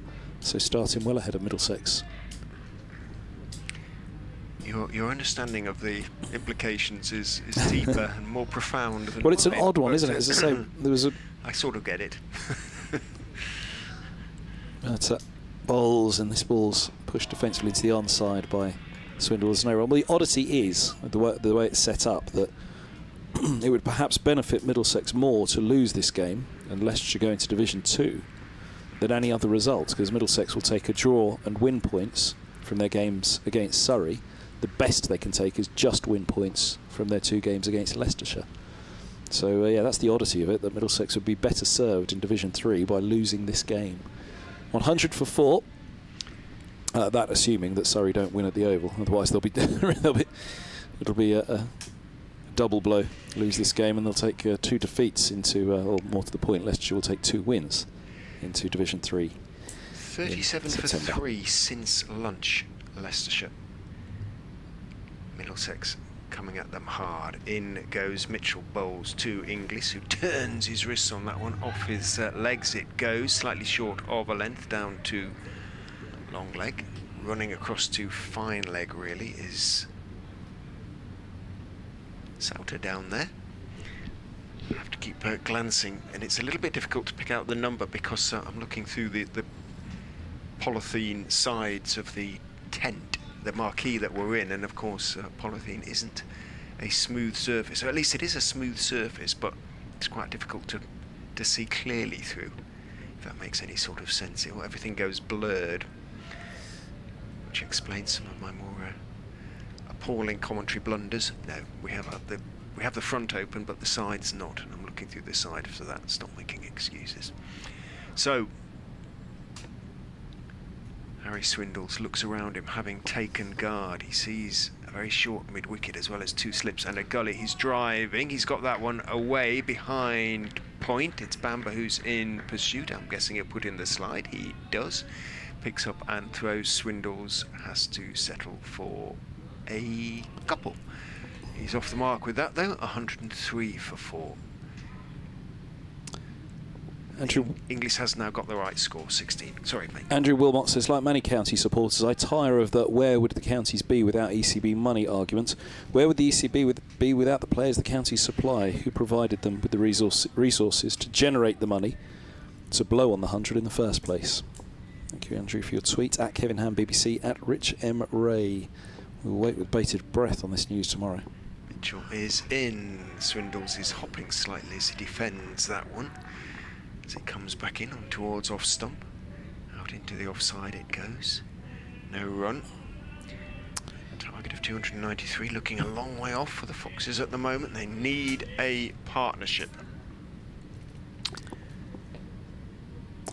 Middlesex, so I've been mentioning trying to get Daryl Mitchell in for the One Day Cup, keeping him in England. Whether a deal is signed there, there's obviously other things that need to happen there, accommodation, flights. Mitchell is in. Bowles. Swindle is driving, and not at all convincingly. And Mitchell is wandering down. Have a little word. Tell him that wasn't at all convincing. Swindles quite enjoys all that sort of stuff, he says. I think he does, actually. Splendid 100. A big 100. And what did he finish with? 171 not out against Somerset last week. 322 balls, and Somerset gave him a few verbals.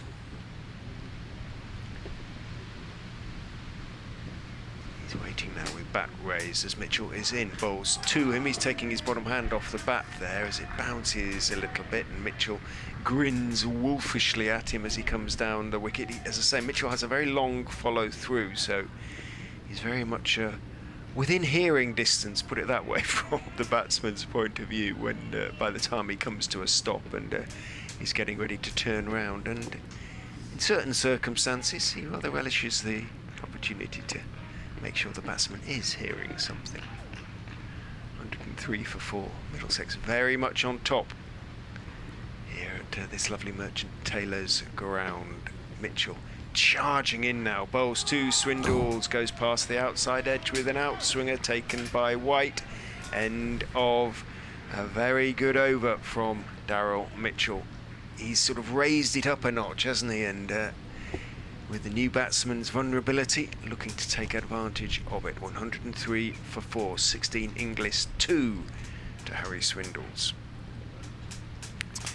So, is that an article from our colleague Mr. Howells of some kind? No, a couple of tweets that he's put together, yeah. Okay.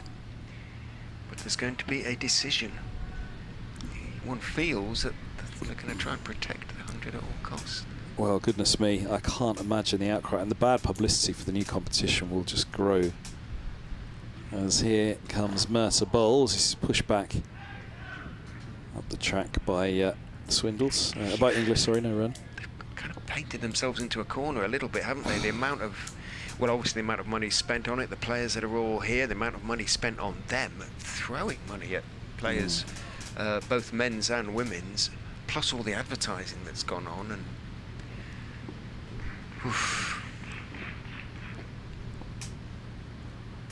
not an easy position.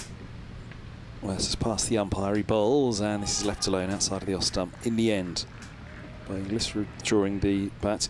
The Grumbler, aka Richard Clark, who has a column in the cricket paper. He's also a big Essex fan, produces the County Cricket newsletter as well.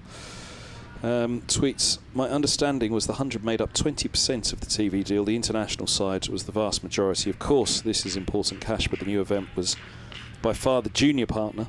Another effect, why should membership pay their fees next season? As Mercer bowls, and this is pushed back into the offside.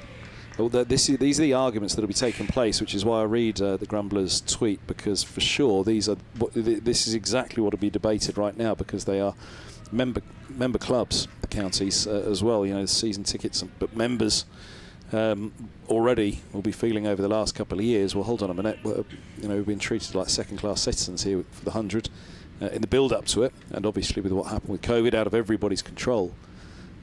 Counties doing their best to pay back the members in what ways they can. I know Middlesex have been at great lengths to try to offer things, as this is pushed defensively into the offside and fielded at cover by Inglis off Mercer, and there's no run. Try and offer things back to members who did renew.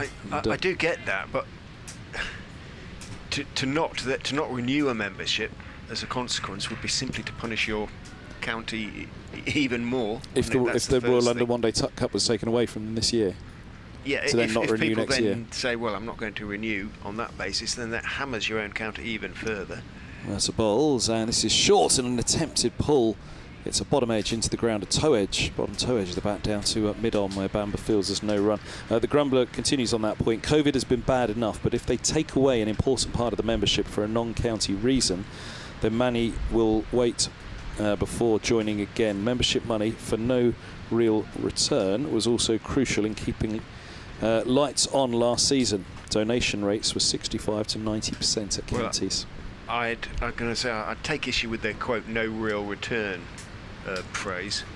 Mercer bowls, and this is short and hooked away down to long leg for a single. Deep square gets there, 104 for 4. Well, indeed, Middlesex, as I say, they were at great lengths really to try and make sure that there was a return, including enhancing this stream as best they could, the pictures. Exactly. And also the offers that were put out to members-only offers the last year or so. I don't know what the Leicestershire retention rate was. Sean Jarvis, Leicester's chief exec, who probably listening, might let me know. I think it was pretty high, to be honest.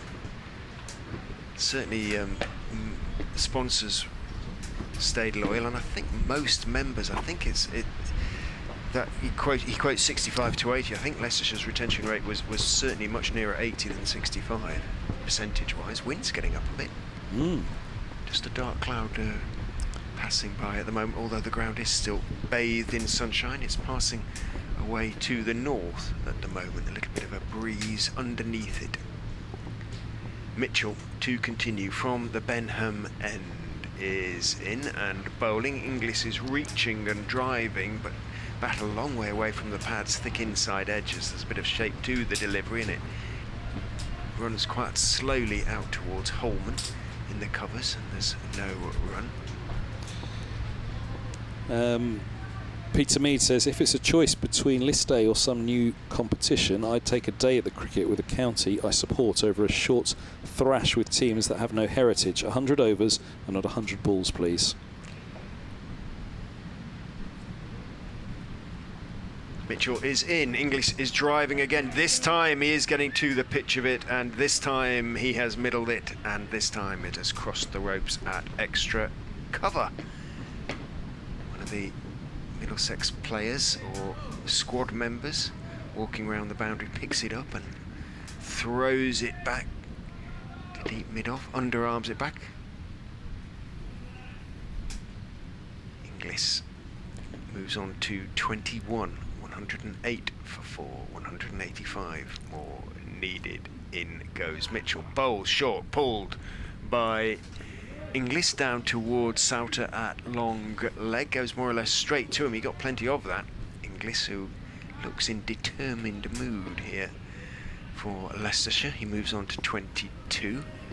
Just the 2 to Swindles, 109 for 4. 184 more needed. Once you sort of gets past halfway, it's once the equation sort of they've got to get balances. a big partnership though from somewhere, haven't they? Absolutely. You kind of feel these two have probably got to put on 100, haven't they? Something like that.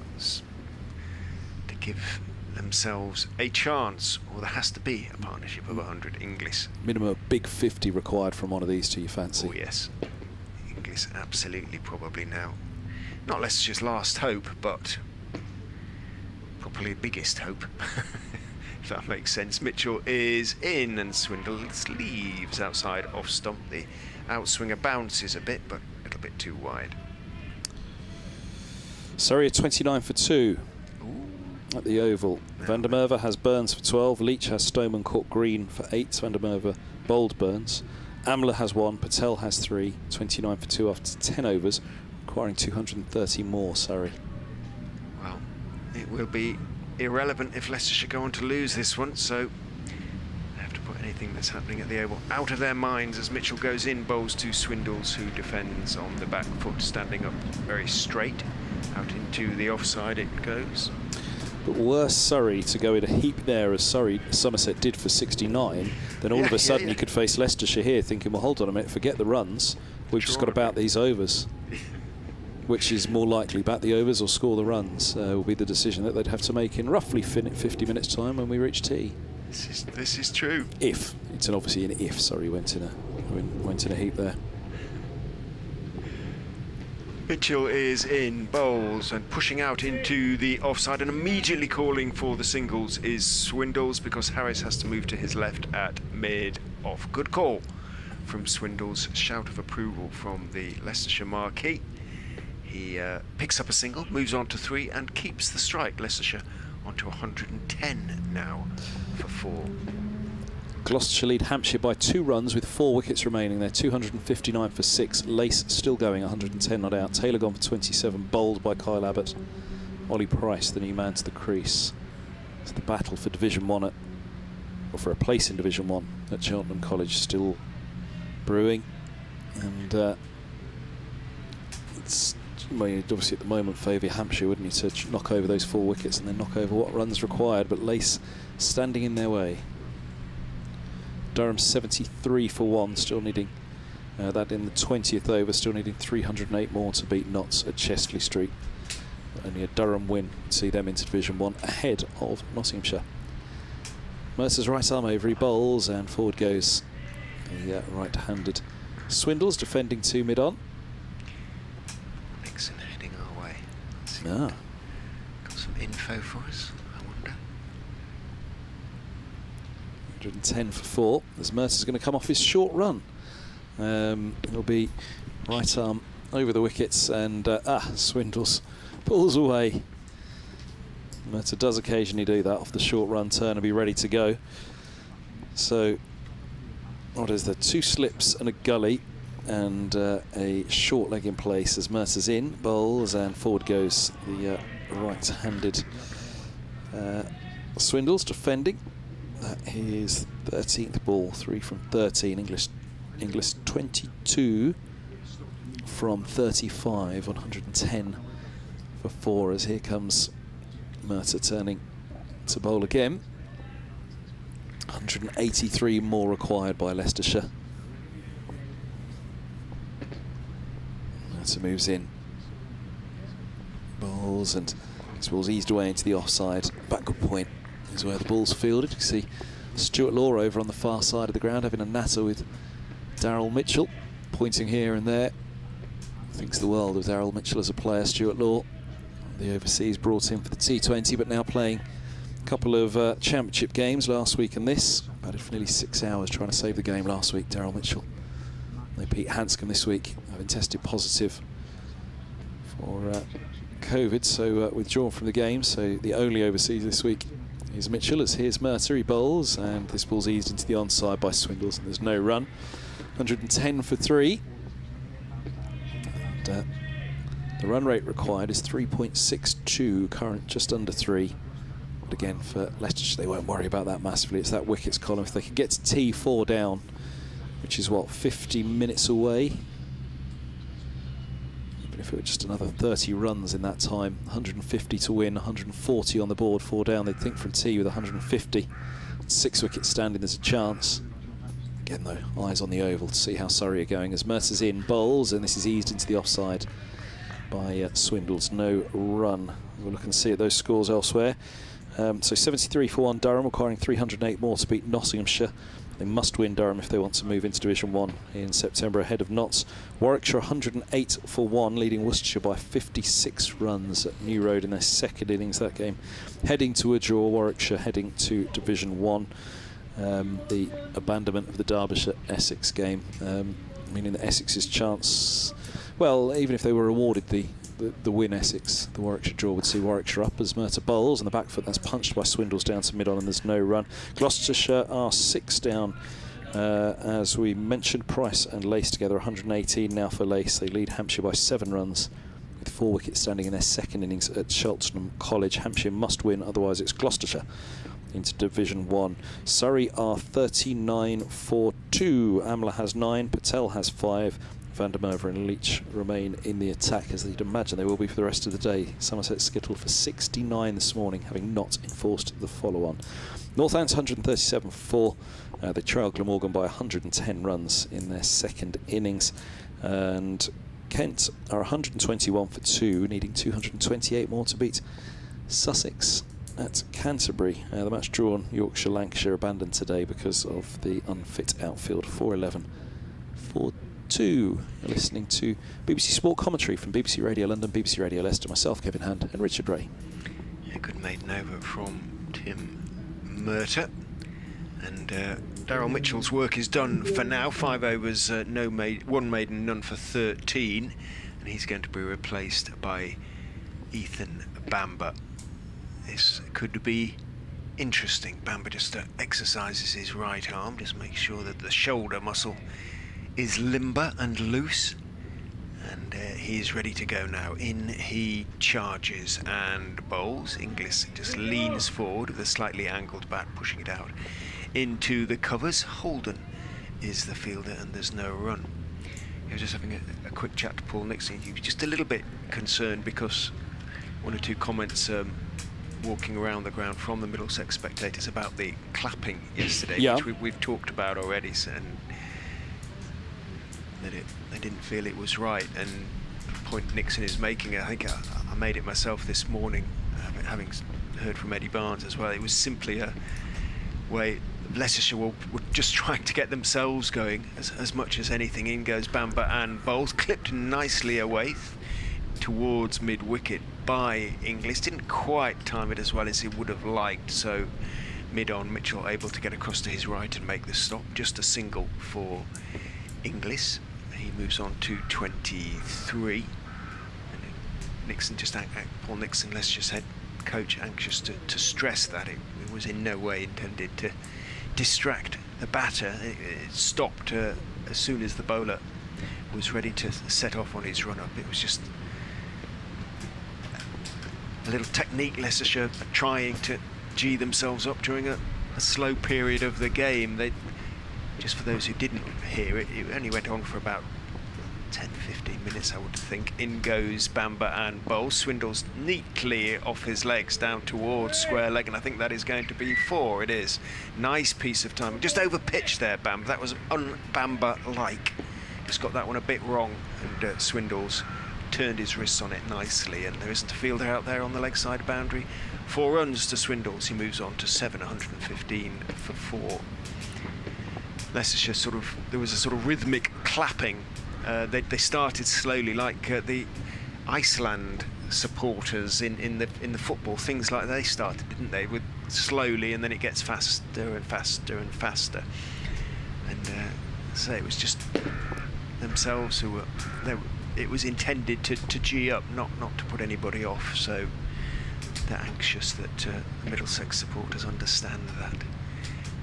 In goes Bamber and bowls. Swindles thick outside edge, but it was played with soft hands down into the gap. I think it's going to go down to third man. Puts in the slide. Good effort running back down there by Luke Holman. Gave it everything, as did Sam Robson. It's interesting when the fielders do get closer, you can see the sheer effort and determination chasing it down. Believe me, there are no idle pursuits. They really do give it everything, even if the ball is patently going to win the race. And that one did. Consecutive boundaries for Harry Swindles. The first down to mid-wicket, that one down to fine third man. A little bit of an openers for, if that makes sense. Bamber in again to Swindles, who leaves outside off stump, having gone into double figures with that second boundary, on to 11, 119 for 4, 174 the target. They need a partnership, said Nixon, which is exactly what we were saying before. Well, I spoke to him. Surrey 40 for 3. Patel caught and bowled Vandermeer for 6. And he also said we have to keep an eye on what's going on there, because it could affect our game well, plan. Indeed. So at T they're going to have to reconsider, aren't they? Get to T4 down, I'd suggest, and then work it out. In goes Bamber, and Swindles leaves at the last minute. Rather goes through low outside off stump and taken on the second bounce, or stopped on the second bounce by Rob White. Good over for Swindles and for Leicestershire. Bamber in his first over of the spell, just taking a few deliveries to get into his rhythm. I'm quite reassured by that conversation, because it's kind of repeats a lot of the things that we've been talking about. Really, we've been in the right areas, as cricketers say. Few. Good areas. Good areas, yeah. Odd bad ball here and there, but yeah, the odd full toss, but essentially good areas. 119 for 4, 174 more needed from potentially 49 overs. On 19 for 4, yeah. It's say this and the match at the Oval. I mean, the Surrey victory seems a long way away now, doesn't it? As Murtagh comes in, bowls, and a forward defence from Inglis at the start of the 41st. More signings for the 100 are being announced shortly. 2 minutes time, actually. So, blimey, yeah, go on, get on basically. with it. Marchant Delanga's going to play in the 100 now. Yeah. For Trent Rockets. Hayley Matthews will join Welsh Fire after Sune Luce returned a positive COVID test and is not able to travel. That ball short, and this ball is pulled away emphatically by Inglis. Just dropped short on that one, Murtagh, and Inglis was straight onto it, wasn't he? He moves to 27 from 39 faced. 1, 2, 3 for 4 Leicestershire, and 170 more required for victory. Colin de Grandhomme is going to play for the Southern Braves.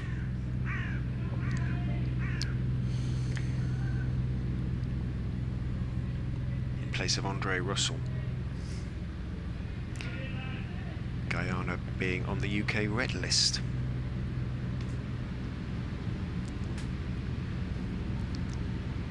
Murtagh bowls.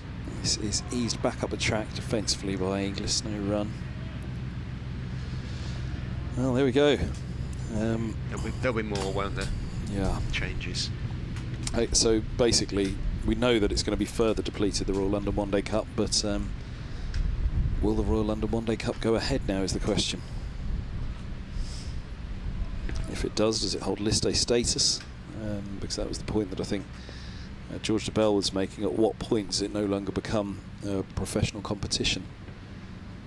Mercer's in, bowls, and this ball's clipped wide of mid-on, and deep square coming around will hold them to 2. He's come around towards where he was a deep backward square leg. He's come around in front of square now.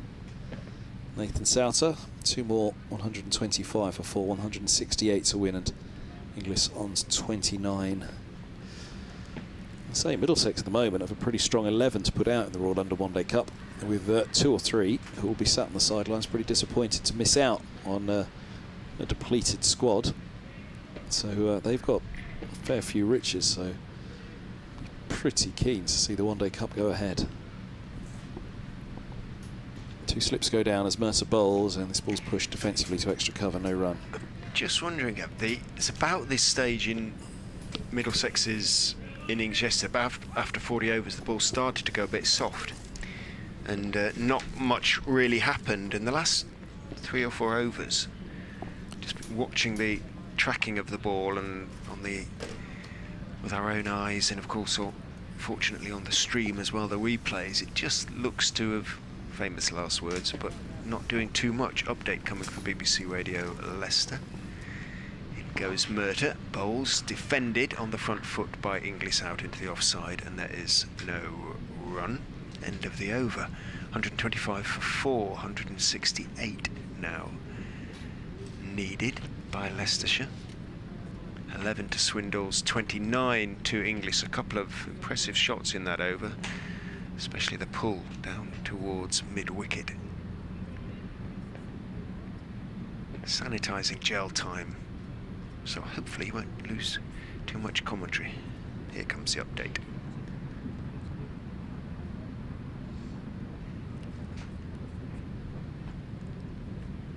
They lost 3 wickets for just 37 after lunch. The Foxes to leave themselves struggling on 104-4, including, that is, the wickets of both Marcus Harris and Colin Ackerman, their 2 leading batsmen. But Josh Inglis is beginning to lead a bit of a fight back for the Foxes. He is 29 not out. Harry Swindles, who has come into this match on the back of a huge unbeaten century against Somerset last time, is 11 not out. They've taken the score onto 125 for 4, needing another 168 now to pull off the win.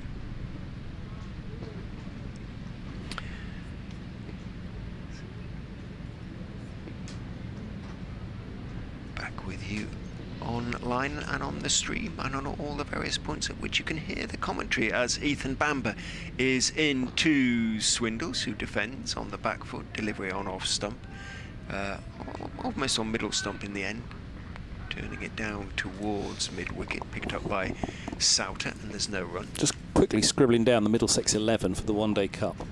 Robson, Holden, Eskinazi, Hanscom, Cracknell, White, Anderson, Harris, Holman, Bamber, Murter. And that leaves on the sidelines De Cares, Davis, Wallaluita, young Max Harris, who is subfielding in this game. We hear is a fantastic young prospect they're hoping to get involved. In goes Bamber, bowls again, back foot defensive shot from Swindles down to mid-on. And potentially Daryl Mitchell, who they're hoping will play, not guaranteed at the moment. You put Mitchell into that side, and potentially it's White that drops out and Cracknell keeps. So you have White, De Cares, Davis and Wallaluita on the sidelines, 4 that have all played for the first 11, despite all the absentees. So it's still a very strong Middlesex side that can be put out, even if they took 2 or 3 or 4 out of the Middlesex side. But I know that not all counties have that luxury. Bamber is in and bowling. Swindles reaching, getting almost to the pitch of it, but he had to stretch really, so he didn't follow through, just pushed it firmly out towards Mitchell, who's at mid-off. We could quite conceivably see 2 of those Middlesex names from the 5 that I've listed not playing going out on loan for the One Day Cup if required elsewhere. If, say, Mitchell was recruited in and White wasn't playing, then White, De Cares, Davis, Wallaluita, Harris. There'll be plenty there to loan out if required. Yeah, absolutely. I think most counties could put out still a pretty strong team. In goes Bamber, bowls. Swindles head right over the ball as he defends that one on the front foot. Well, I know at Somerset they were there missing 8. Middlesex are missing 6. Where they're missing 8 at Somerset, Anthony Gibson and Mark Davis on commentary in the T20 down there the other evening were discussing, well, actually, what 11 are they going to be able to field? And they were struggling to put out an 11, but as Mark Davis said, well, look, there will be a youngster that will get his chance, and that's not a bad thing. But to cancel the competition altogether, I really think the ECB and the counties would be, well, as I say, members alone would be up in uproar. Bamber is in, outside off stump, outswinger that is left by Swindles. No run. We shall find out tomorrow. We expect, anyway, Kevin Howe says he expects a decision tomorrow. Durham are 85 for 1 in the 25th, 296 more needed, Jones and Borthwick together. Games that have something counted on them. Leicester's gone, LBW to Weatherly for 118. They lead by just 22 with 3 wickets standing. Gloucestershire, Hampshire looking good to take a place in Division 1 and push Gloucestershire to Div 2. In goes Bamber, and hands go up to his head as Swindles adjusts at the last second and defends that one. Not much foot movement there from Harry Swindles. A much better over from Ethan Bamber. 125 for 4 at the end of it. A maiden over, I think that was for Bamber. 10 overs, 4 maidens, and none for 32. His figures. Have you scribbled down your 11 for the One Day Cup in a couple of weeks? Don't need to change it too much. We only lose the 3 from this 11, i.e. Ackerman, Parkinson and Inglis is going to go and play. Inglis wasn't due to play. So who comes in? Azad? Anyway. Well, plenty of options, yeah. Possibly Azad. I would think he would, given it's 50 over game. He's sort of question marks over his scoring rate. But yes, certainly Hassan Azad.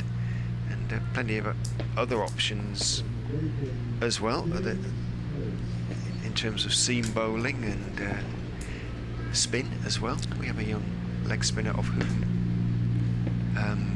good things are said. Well, there you go. It's a great opportunity, isn't it? Yeah, I don't think. But I think they're concerned. Too much it's the exactly. If one of the 100 teams goes down and has to isolate for 10 days, they need a pool of players to call upon, which I assume is where they're talking about cancelling the One Day Cup. As Harris from the Lake End bowls, and this is onto the pads of Inglis, falls away into the onside. Inglis on 25. Inglis on 29.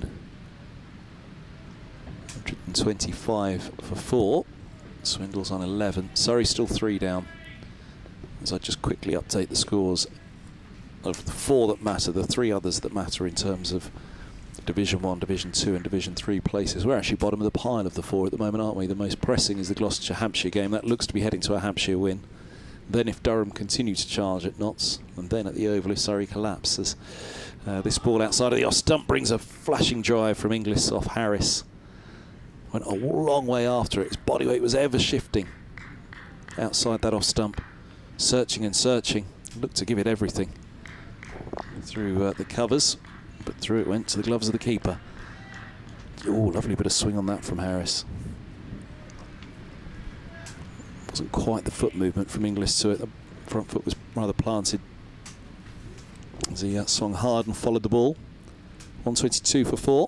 Harris bowls. And that's driven up to mid-off by Inglis for no run. 168 more required here. But again, for me, it's get to tee. And get to tee.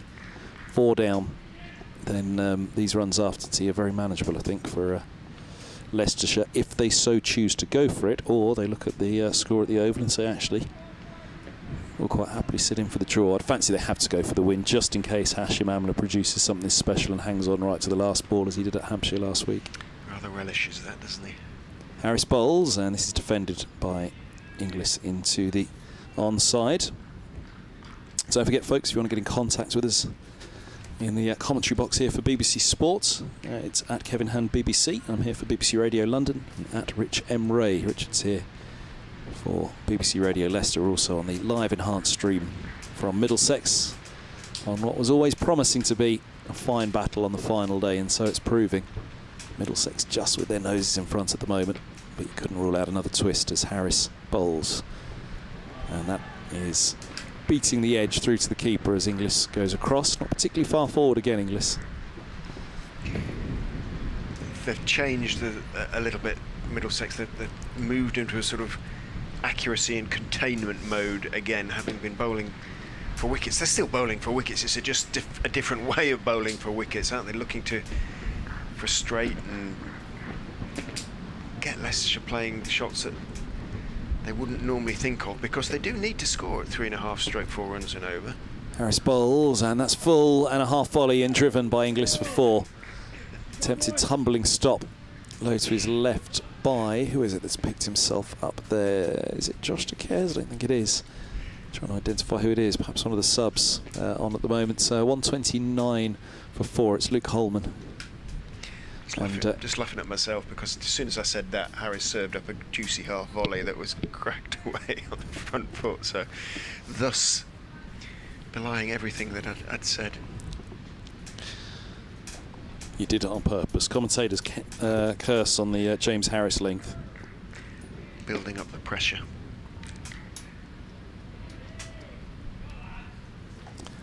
Come on, lads. The cry from somewhere. Who was it? Cracknell White. Sounded a bit of an older voice. It wasn't Robson. I think we'd have picked up the distinction of Robson's Sydney accent.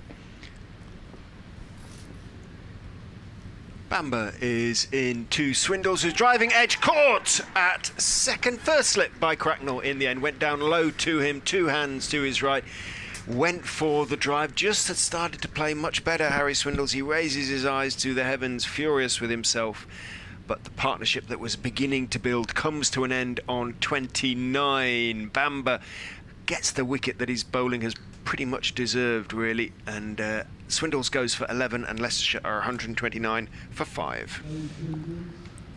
Yeah, big old wicket that. 40 minutes before tea, just saying if they could get their 4 down, then they could consider their position as to how they went about the evening session, with plenty of low overs left really to chase. Probably 140, 130 left by that point. But that'll just slow them down again before the interval. Inglis remains the key wicket in this match situation now. If Inglis is there at the close, then there will be a chance for Leicestershire, and that's probably the most simple way we can relay the match situation now. So on Inglis, everything hinges. Needs support though, needs someone to dig in with him. Ben Mike, is he going to be that man? Swindles 11 came off 28 balls and included 2 4s. As I say, starting to get in. Played a couple of nice shots, a couple of overs earlier, especially off Bamber, but going for the drive in edge. Good catch actually by Cracknell, because it was travelling and it was low, but he never looked like missing it. Mike taking time to take his guard.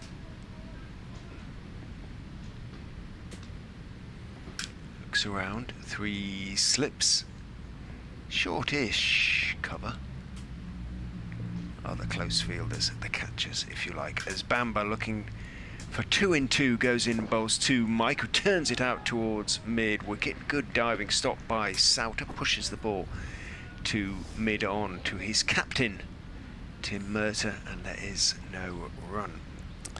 Mike is indeed a fine bat as well, isn't he? And can get it away at a good rate as well, can't he? He can. Hasn't really played a, what's the word, defining innings, if you like, for Leicestershire yet. Played some important little knocks, big, 40 last week. Bamber is in, bowls to him, goes past the outside edge. Nice shape. Bamber has really hit his straps now. It's a lovely bit of shape from Bamber on that ball. The dismissed Swindles, which we've seen our first replay of it. Yeah, kind of feel it wouldn't have been playing at it had it not in the situation of the game, but it was a lovely delivery, lovely shape, bit of late swing as well. Good stuff from Bamber, who is in and bowling to Ben Mike, who is forward, half forward, leaning forward, head over the ball, defending it out into the offside. No run. Ben Mike his scores this season. Looking through them, he's got, you see, a 20, 26, 37, 54, 74, 24, 40. He's been playing well and getting in. Could be a huge statement if he could go big here, as Bamber is in, bowls to him. He leaves the outswing outside off stump. And again, movement there, away movement for Bamber. 129 for 5 remains the score. Adam Munro says, sorry, we're missing 11 players because of the 100 PS up the middle. Yeah, but they've got a squad of 111, haven't they? So they'll be all right. Peter Mead says, we have seen that England and Kent have both had strength in depth that enabled them to put out competitive side after a COVID outbreak. If the ECB needs to replace a 100 team, there are enough players to take cover and still provide strong county sides. Bamber is in. Mike is forward, back down the pitch towards Bamber, who stops it in his follow through. A wicket maiden for Ethan Bamber, and Middlesex have had a very good afternoon. 4 wickets taken already, and they will feel they are very much on top now, and I think they are really. Andrew has sent us a super picture of the Hampstead Heath pond paths, which are still mostly underwater as of this afternoon, as a consequence of Monday's monsoon, which, as he puts out, trying to make life difficult for us, Monday's monsoon mostly missed merchants. Got there carefully.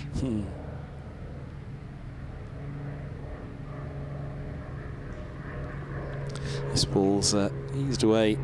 Back to a point. Was it drops? My apologies. Dropped at second slip. I didn't think it carried. Dropped at second slip. Hard Still hands. can't see it. I just watched it on the replay. That's not the. Yeah, it's the next. Oh, it's the next. We're still on Bamber there. 130 for 5. I was trying to vet tweets. We've got quite a lot of them coming through. Here is Harris turning to bowl again. Bounced, and he went at it hard-handed, driving, thick edge, and 2 hands above his head burst through his hands.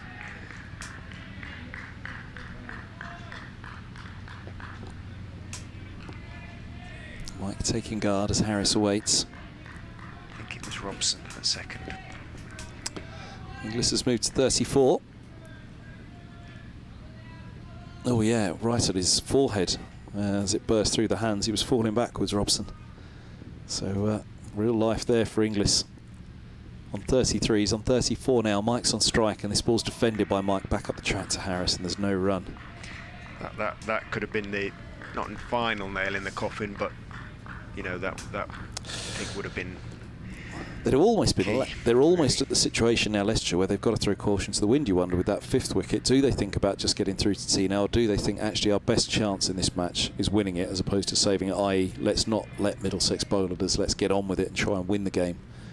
Because with 5 wickets standing, they need to get a partnership going and try and go and win the game, perhaps, as Harris bowls and Mike stands up tall to push back to him. There's no run.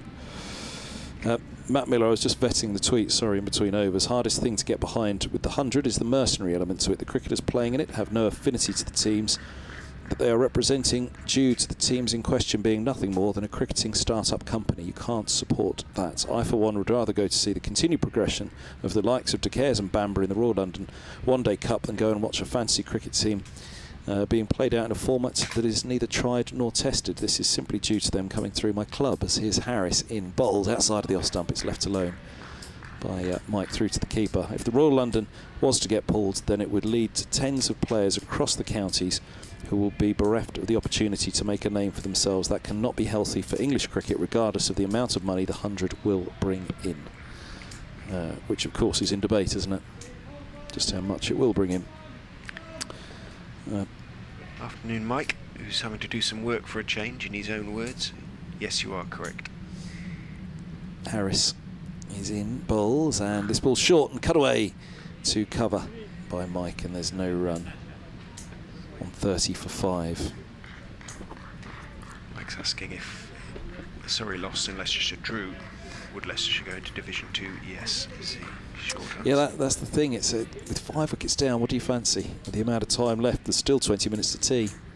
Do they do they have to make the decision? I mean, it's so close to tea now, then get to tea and decide, but Harris is in. Bowls, and this is punched by Mike again off the back foot, again only as far as cover when Max Holden fields. Peter McCarthy says, I'm sure most Middlesex members like myself would like to go to see the One Day Cup go ahead in all of its glory, whereas I couldn't give a fudge about the illegitimate 100. And Mark Shanahan says, what's this about potentially cancelling the One Day Cup? Is this what the ECB has come to, throwing counties to the walls to preserve the junk food, sticky, batty ball, 100 malarkey? Hashtag not cricket. At Kevin Ham BBC, at Rich M. Ray, I really think it will be quite the hornet's nest if they do decide to cancel the One Day Cup. It'll, I mean, goodness me. There's already 3 weeks without any cricket in August as it is for members, and that is causing uproar. Unless your side has made a blast quarter-final. Bamber is in, bowls outside off stump. Inglis lets that one go through. Big life he's had. Robson will be very, very disappointed he didn't cling on to that one. It was straight at him. Yes, it was high. Yes, it was travelling. But I think it's a sort of catch he would probably expect to take 8 or even 9 times out of 10 in that position. 2 hands cleanly to the ball. Couldn't hang on. Bamber is in, bowling and dug out rather by Inglis. Thick inside part of the bat. Out towards mid-on it goes. Murtagh takes it. Or stops it. There's no run. Lots of chatter out there. Middlesex have had a brilliant session so far. They've got 4 wickets, should have had 5, and every opportunity with 20 minutes still to go until tea, which is set in stone on the 4th day. As they say, in goes Bamber, bowls outside off stump, allowed to go through by Inglis. There's no run to make it 5 still. If they do, well, they are down to, well, they are down to the all-rounders already, but they'll be down to the bowlers, Parkinson, Barnes, Sikandar and Davis, all of whom can bat. You know, I've seen Parkinson make half centuries. Barnes I've seen make a unbeaten 80 only last week. As in goes Bamber and bowls outside off stump, swinging away, ignored by Inglis. Sikandar showed, the first time we've seen him bat in the first innings for Leicestershire, that he's no mug with the bat. A little blob, a little not outer. Davis too he gets into line, that is for sure. We're looking to sell those wickets dearly then, and if they have Inglis at the other end, or Mike, they will not lose hope. 163 more needed as Bamber is in. Inglis driving pleasantly. He's got it away past Mitchell, who is in pursuit. So too is Souter. Mitchell dives, can't get there. It was one of those really difficult ones in terms of chasing, in that it bisected the fielders, both of whom nearly got there as it went past their path, but turned in pursuit, and both nearly got there as it crossed the ropes. But a perfect, in that respect, piece of placement, I guess, from Josh Inglis. He moves on to 38, 134 for 5, approaching the halfway stage, the halfway point, Leicestershire, of the chase. 293 they need, another 159 more runs. In from the cover boundary, jogs Souter. Is he going to come all the way? Looks that way.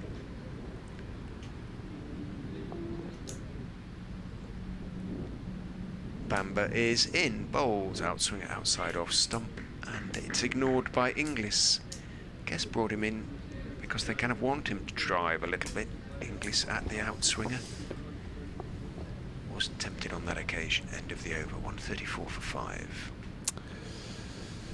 Thank you for all the tweets. Quite a few coming through. We thought Boris Karloff got them going. The Royal London One Day Cup certainly has. Another monster. Yes, indeed. Indeed, well said. Matthew Slatcher says, taking away matches in one format when anyone can tune into streams for free makes you think, what's the point? I'll continue to renew to support the county, but feels like county game is an afterthought for the ECB. So naturally, so our county members. As here is Harris beginning you over to Mike, who rides this ball through square leg for a couple, and he gets off the mark. His 11th delivery, 136 for 5 at the start of the 47th over of the innings. I think for Leicester here, of course, this ball is now in that kind of period, the 50th, 60th, 70th over of its lifespan, where batsmen do try to score runs. If these two could get a partnership going, then it's not all done for Leicestershire. But it does feel like they need to do a significant amount of the work from here. Feels like I've been saying that for a while as well, though, doesn't it? As Harris comes in, bowls, and Mike defends into the offside. Point fields. Yeah, they have got to get through to tea without losing another wicket. Run rate required is, if we have the 40, what is it now? How many overs left potentially? But it's 3.7 either way. That won't be of a concern, but the 5 wickets down certainly will be. So they can just get through to tea and reassess. Here's Harris bowls. This is short down the leg side. It's hooked away down to long leg for a single by Mike, and 137 for 6.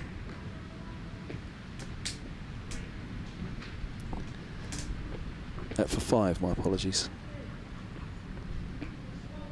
38 for Inglis. Mike will move to 3. Ooh, what's just flown into the commentary box now? That one looks rather threatening as it went by. As it would be. Bumblebee.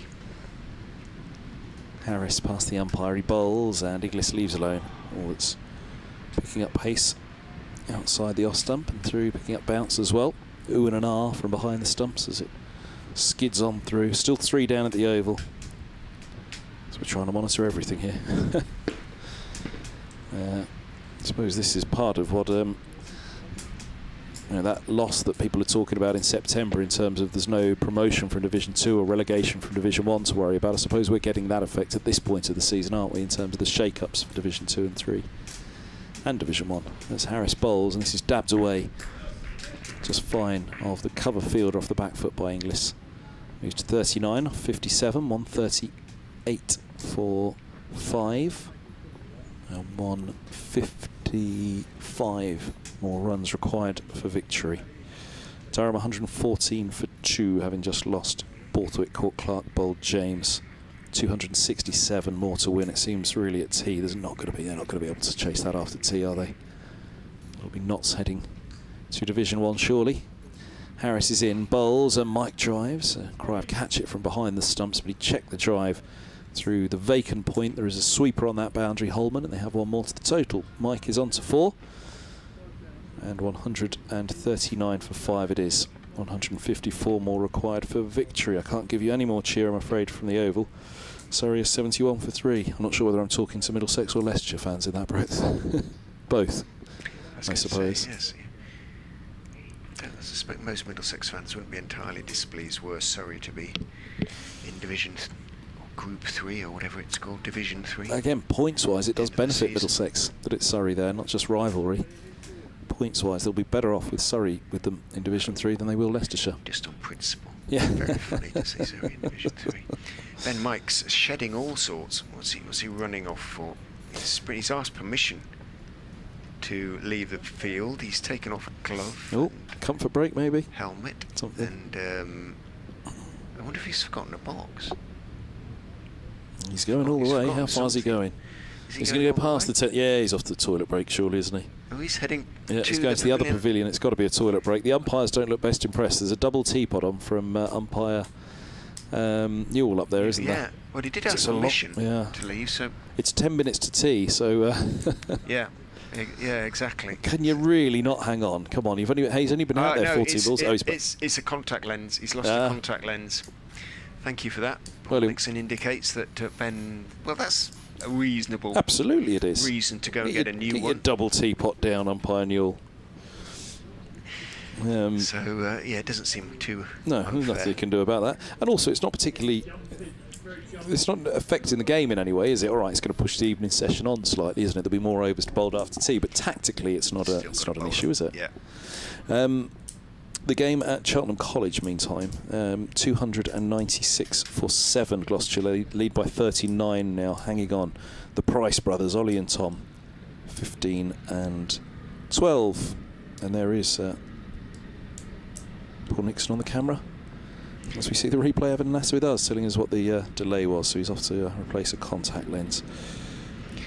Oh, updates time for BBC Radio Leicester, which is perfectly timed, basically. Back runs Ben Mike, but if they come to me very shortly, which a burst of some popular music combo in my ear tells me they're about to. Stardust. Music sounds better with you. 70s? No, that's the noughties, that. Oh, here comes the update. 139 for 5 Leicestershire. They need another 154 runs. The equation has swung in favour of Middlesex, who've taken 4 wickets since the lunch interval. Most important, of course, Marcus Harris, who was bowled by Nathan Souter, the leg spinner, through the gate for 46, and then Colin Ackerman soon afterwards edged Tim Murtagh to wicketkeeper Rob White for 16. Harry Swindle's the last man to go, caught at first slip by Joe Cracknell off the bowling of Ethan Bamber for 11. Josh English is still there, though. He is Leicestershire's main hope. He's 39 not out. He was on 33 when he was dropped by Sam Robson at second slip off the bowling of James Harris. Could that prove to be a key moment in the game? He's 39 not out. Ben Mike has 4 not out. Leicestershire 139 for 5. Full delivery from Bamber that is turned calmly by the now fully equipped in terms of contact lenses Ben Mike out towards mid-wicket, and there's no run. Sean Parry Jones said, "Did I hear you say you are vetting your incoming tweets? I do hope not. You will never read one of mine out again." By the way, not keen on the 100. Yes, it's one of the things we have to multitask here, isn't it? If it was a different type of show, you have a producer who vets the tweets and the emails and then puts it in front of you. Bamber is in. Bowling Mike is leaning forward and then just turning his wrists on that defensive shot so it runs down towards fine leg. Shout from Bamber. Thought might have been about to get through. It didn't. So Mike picks up 140 for 5. 5 to him. They'll be at about the halfway point at T Leicestershire, but they'll also, perhaps most importantly, be at the halfway point in terms of wickets taken. Middlesex, that is. 5 big wickets have gone. Bamber is into Josh English, outside off stump, the outswinger. English lets it go through. No run. Vetting, I should add, is nothing to do with censoring. Vetting purely for the purpose of not reading it dry on air, because you never quite know where you could end up if you haven't read it beforehand. But yeah, if you're presenting a show anyway, you'd have a producer who reads all these things and then slips it under your nose and says that one's fine. I have never had a producer, ever. I don't think, for a cricket show. In goes Bamber, turned by Josh English, down to deep backward square, takes 1. No, I can't. I suppose for the cricket show in the studio, but it's a technical thing as much. Yeah. Yeah, they trust us to do our own. We have to produce, be sensible, present, commentate. We do it all, don't we? Plug in, switch on and off. Hope. No, that's the listeners. Bamber is into Mike, who's cutting and dropped at third slip. Think it carried to Jequeres. Yes.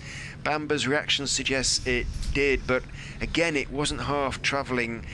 Looked to reach him about a foot off the ground, I think. Let's have a look-see when he's standing quite wide, but it went straight to him. So he's kind of at fourth slip. There isn't a third slip. Really went hard at it, Mike, didn't he? Gave it everything. Turned his wrists on it. About chest high, so it was a tough one, but one of those that sometimes stick, and poor Jequeres will second really tough chance. He has taken a catch, but, well, in goes Mike, in goes Bamber, and defended by Mike back past him. That's both these two batsmen have been dropped now. Both tricky chances. The one off Inglis, compared to that, was relatively straightforward. Robson put him down off Harris, and now De Queiroz has put Mike down off Bamber. 141 for 5 remains the score. Would have been 129 for 6 if they held Inglis. This one would have been 141 for 6 if they held Mike. 152 more required for victory. Have Leicestershire just been given the chance? One each for Inglis and Mike to try and affect something on this final day. Things are still happening, though. That is what Middlesex will console themselves with. Chances are being created. Like a football manager, that's what matters from Middlesex's point of view. Eventually they'll stick. Twitter is lighting up, I can tell you. I can see all the replies to our fellow commentators up and down the country about the news. There is a threat to the Royal London One Day Cup now. Here is Souter, right arm over, he bowls, and this is defended into the onside by Inglis, and no run. He's on 40, 5 for Mike. All with very much a similar theme as we've had the taster so far from some that have contributed to us, as this ball's tickled backward a square on the leg side, and they shall pick up 2. 143 for 5 in the 49th. Inglis moves to 42. 143 for 5, 150 to win. How many minutes to tea? 4 and a bit, or 3 and a bit now indeed, as this is turned off the back foot by Inglis for a single. Fine of mid-wicket, he moves to 43, 144 for 5, the target below 150. Will they be more than halfway by tea? Certainly gettable here for them if they decide to make a charge after tea. And in what shape they decide to do so, whether they continue to plod away at it and then bring in the higher risk shots at the end.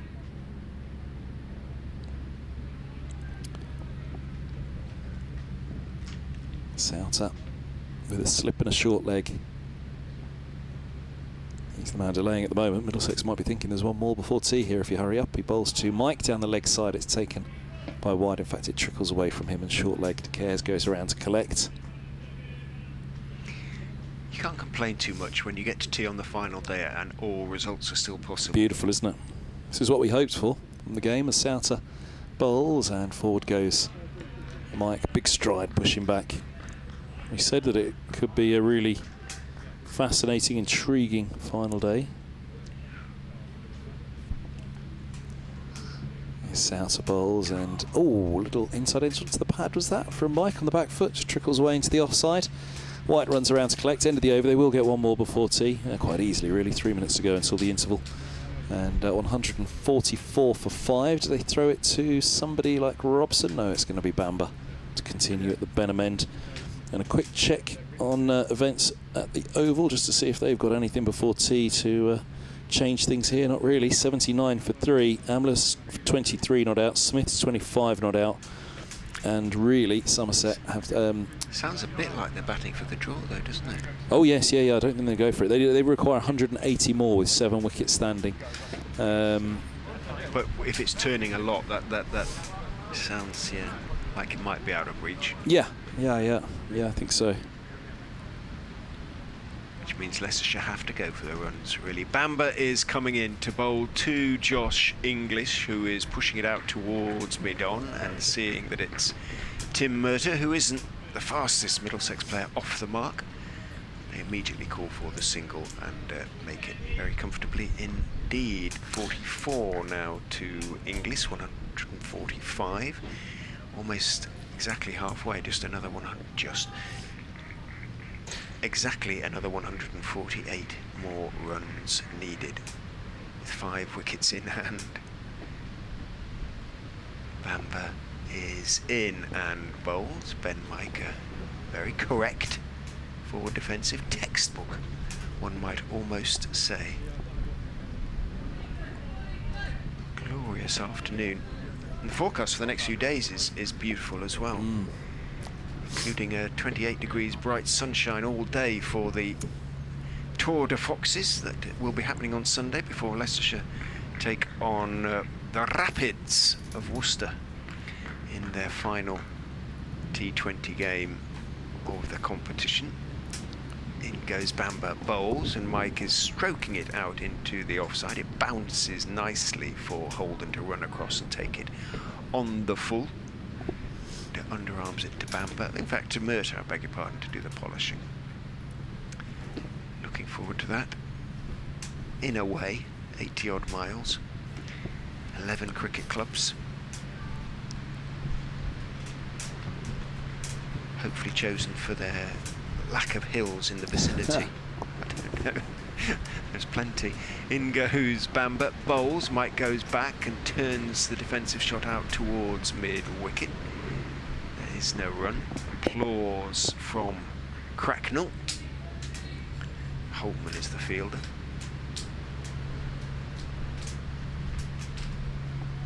Poor old dickhead is. He'll be berating himself, but it was a tricky one. Really hard. Mike, who is a big strong fella,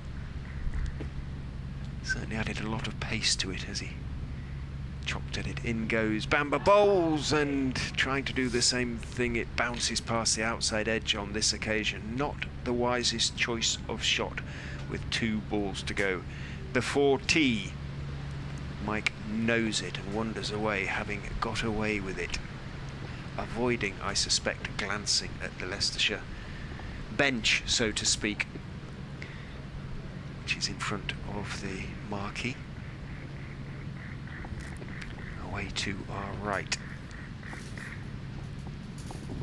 Bamber is in, charging down the slope, bowls to Ben Mike, who stretches forward, bat very close to pad. Back down the pitch on the onside it goes. That should be T, I believe, and is. The umpires reach for the bails. T is being taken on the final day of this LV Insurance County Championship match between Middlesex and Leicestershire. 145 for 5, Josh English 44, Ben Mike 5. It means that Leicestershire need another 148 runs to win, Middlesex another 5 wickets. Yep, money would have to be at the moment, I'd suggest, on Surrey in Division 2 and Leicestershire in Division 3. T there, 79 for 3, needing 180 to win. Surrey, Hashim Amla and Smith, as long as Amla's there, and I think that's probably going to be the chat at T for Leicestershire, isn't it, that they'll have to go in and make a decision that they stick with now through to stumps, i.e. believe that Surrey are going to draw that match, in which case they have to win this one. So they'll have to make a plan about how they go about the next 148 runs with 5 wickets standing. That would be my judgment of it. I think that they'll probably make a decision one way or the other. They won't want to be toing and froing through the evening session about what's going on at the Oval or what's not going on. I think with Amla there now and 3 wickets down, they'll have to fancy Surrey will be battling hard to hang on as they did last week. You can join us back with commentary for BBC Sports on the website and app in just under 20 minutes, with commentary from BBC Radio London and BBC Radio Leicester, also on the live enhanced Middlesex stream. And yes, back in just under 20 minutes. Leicester requiring 148 more. They're 145 for 5.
Well, welcome back to Merchant Taylor's School in Northwood, North London, for the third final session on the final day of this LV Insurance County Championship fixture between Middlesex and Leicestershire. Ball by ball commentary brought to you by BBC's London and Leicester.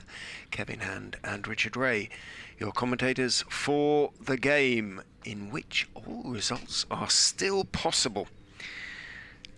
Tea was taken, with Middlesex in the strongest position, one feels. They'd taken 5 Leicestershire second innings wickets. They have taken 5 Leicestershire second innings wickets. Leicestershire have scored 145 of the 293 runs they needed at the start of the innings to win the game.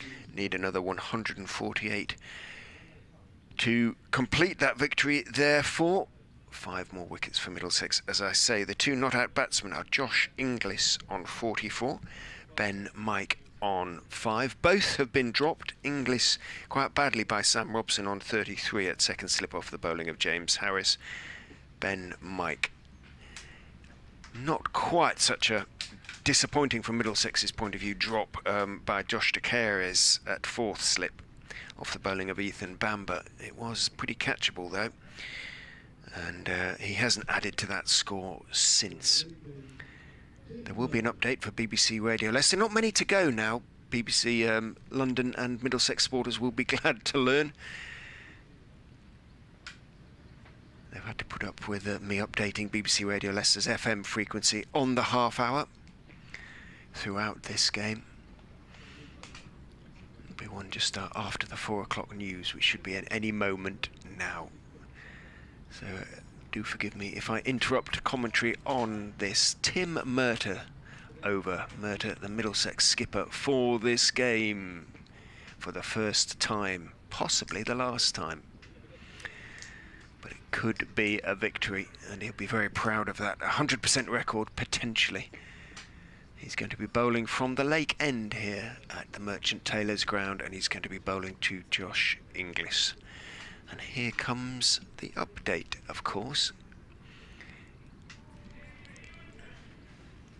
We've had just one delivery after tea, bowled by Tim Murtagh, the Middlesex captain, to Josh Inglis. Inglis holds the key if Leicestershire are going to win this match. He is 44 not out. Ben Mike is 5 not out. 145 for 5 Leicestershire. They need another 148 runs to win. 293 is their target. Middlesex are the favourites, but the ball is getting old, which usually favours the batsmen. It could yet be an exciting victory for the Foxes. They're 145 for 5. Back with you on commentary. That delivery from Murtagh was defended out into the offside by Inglis, and there was no run. Chris Clark hoping for a grandstand finish and Middlesex to get home, and can he give a shout out to the quality of the Middlesex stream? Outstanding, he says, exclamation mark. I would second that. There's been some great streams from the counties throughout the summer. Only 1 or 2 that aren't so good. Worcester's is rubbish. In goes Murtagh and bowls, and that one goes through Inglis. Goodness me, that was close to finding the edge. Good start post tea by the skipper. A little bit of news at tea. Middlesex have signed Varun Chopra on loan for the One Day Cup, which I guess is a replacement for Nick Gubbins, who has gone to Hampshire. 34 years of age now, Varun Chopra, Barking boy, average of 34.5 in first-class cricket. Murtagh is in. Inglis is turning his wrists on that defensive shot, but not timing it, and it just rolls back down the pitch towards the veteran seamer. An average of 46 in List A. Pretty good return from him there. 12 centuries and 28 50s and 111 innings in List A cricket. That's not a bad return, is it?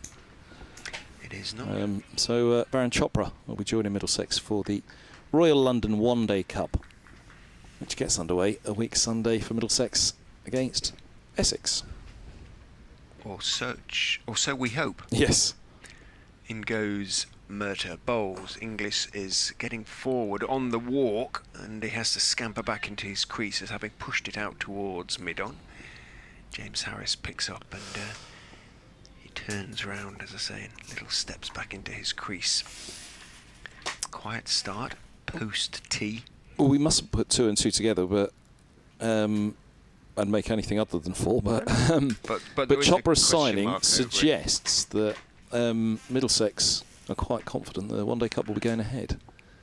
In goes Murta, bowls and thick inside edge as defends that one. Inglis out towards mid wicket, and there is no run. Yeah, the counties have to assume it is and plan accordingly, but it would appear from tweets and articles and what have you elsewhere that there's a question mark now. Yeah, well, George de Bell and Kevin Howells, the pair on Twitter who have put out this afternoon.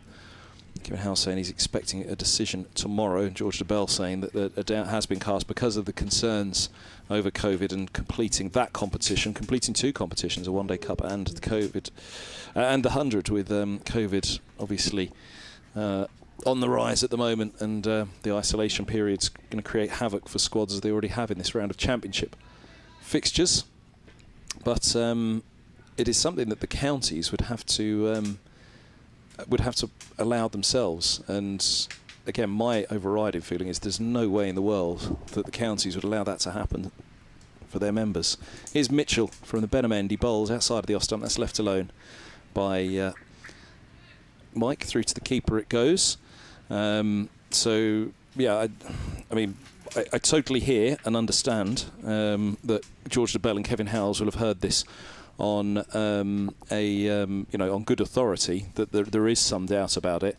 But I would be very, very, very surprised if the One Day Cup was to be cancelled this year. I would be amazed if that happened. As here's Mitchell, he bowls and left alone outside of the off stump by the right-handed Mike. You can tweet us at Kevin Hand BBC, at Rich M. Ray to get through to the commentary position here. So, I mean, I think there'll be uproar, and obviously I've been quite vocal about my concerns for what it means for the counties and for the members, the fans who've been so loyal for so many years. As Mitchell comes in, bowls outside of the off stump, through to the keeper, it's left alone again by Mike, a wide one. And that's always been my overriding concern of a new competition. You end up with 2 glass half full competitions in a blast and 100. I have to say I've been extremely excited about the list all the way through, the list A all the way through, because you will see lots of young players from the counties given their chance. And Middlesex, again, we went through the team that Middlesex could put out, and we can add Varun Chopra to that name now, after he was announced on loan for the One Day Cup at Tea by Middlesex today. The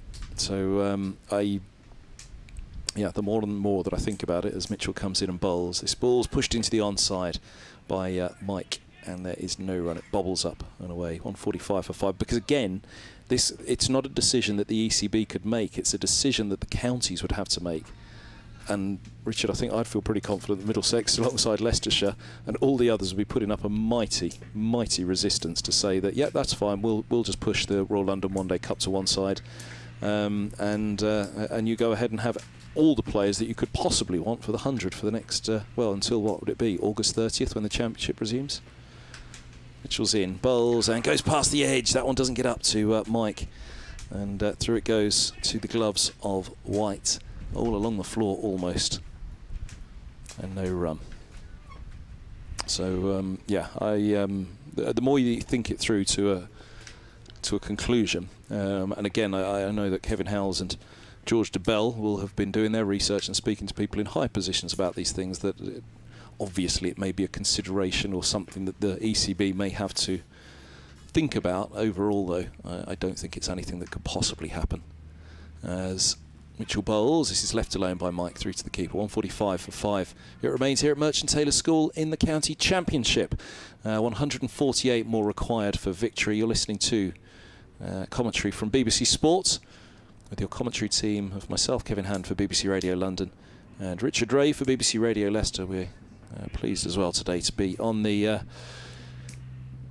Middlesex live enhanced stream for this one, linking up the commentaries. But best wishes to those who were meant to be doing the commentaries this week but have had to withdraw from the game. Hope all is well.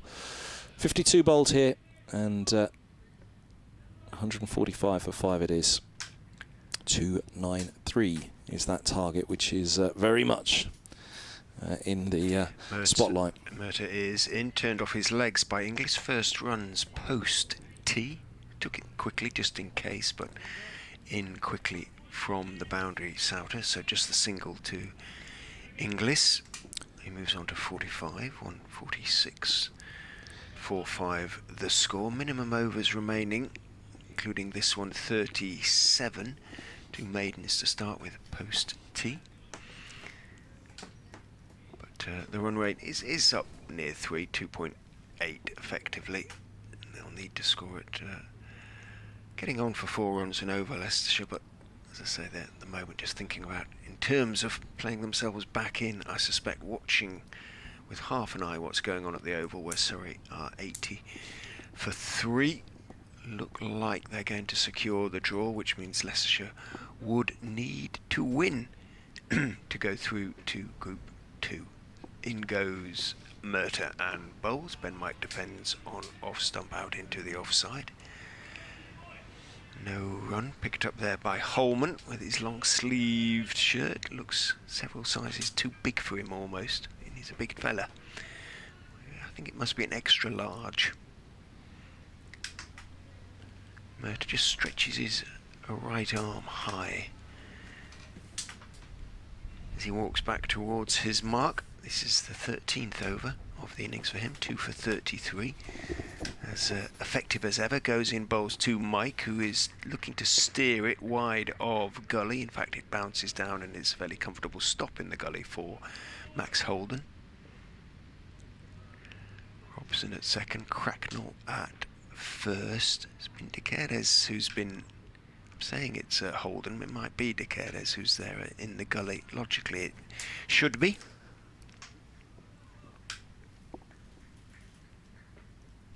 Beautiful late afternoon, summer's afternoon at Merchant Taylor's School, as in goes Merter and Bowles, and played firmly but in defence out towards mid-on, and there's no run. De Queires at mid-off. Okay, so he has been taken out. It is Holden. Holden there. At gully. Robson second, and slip is Cracknell. So there has been a little bit of a change. That said, he's in quite close at sort of shortish extra De Queires, so he is still in a sort of catching position, but he'll get a better view of it. He'll see it all the way off the bat, hopefully from Middlesex's point of view, as in goes Merter and Bowles. Mike goes back to a slightly short of a length delivery, short of an ideal length delivery that is, and turns it to mid-wicket, where Souter is the fielder. No run, all very still. The breeze that we had earlier under the dark cloud, although there were still 1 or 2 slightly dark clouds, has dissipated essentially. So, as I say, a lovely, lovely late afternoon.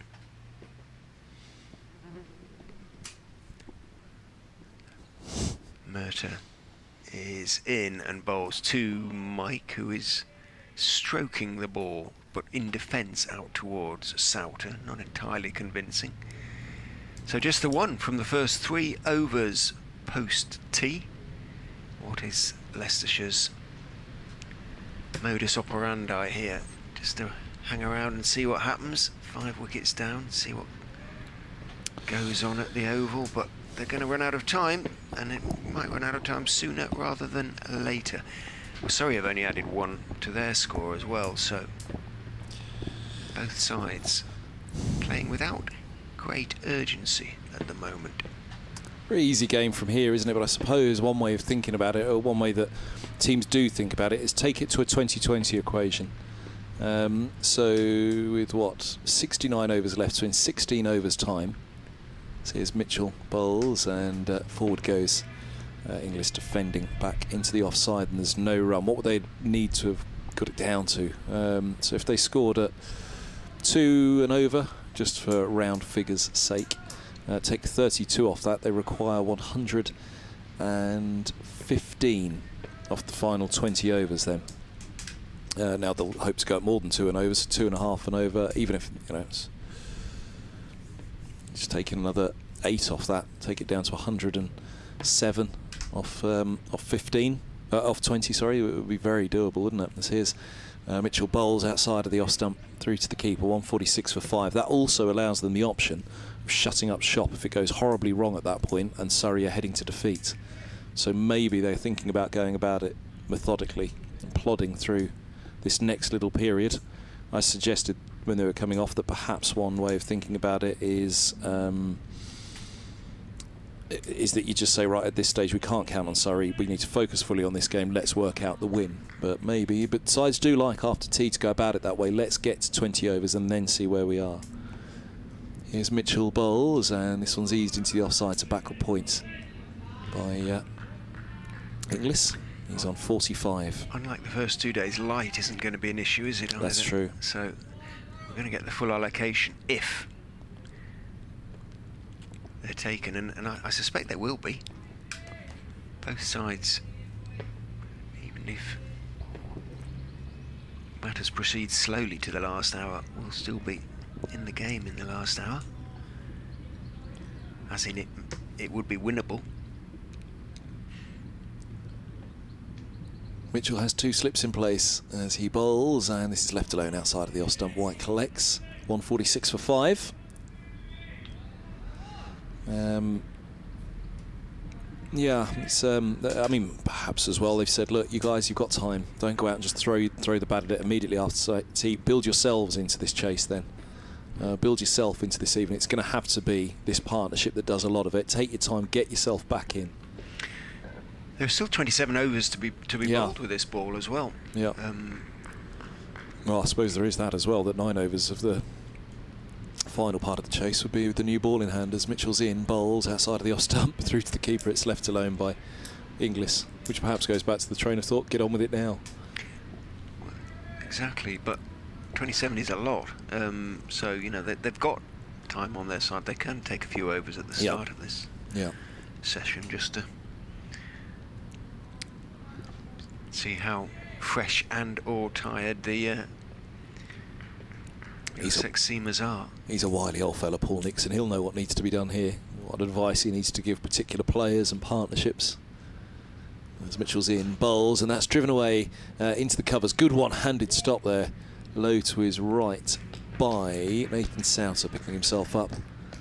146 for 5. Did they get through for the single? 147 for 5. They did. My apologies. I was so fixed on the field that I didn't follow the run. And 147 for 5 it is. Inglis on to 46, keeping the strike end of the over.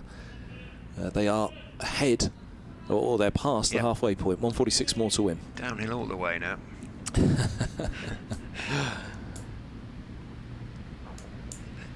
Inglis, very much the key one feels as far as the Foxes are concerned. He's taking strike now.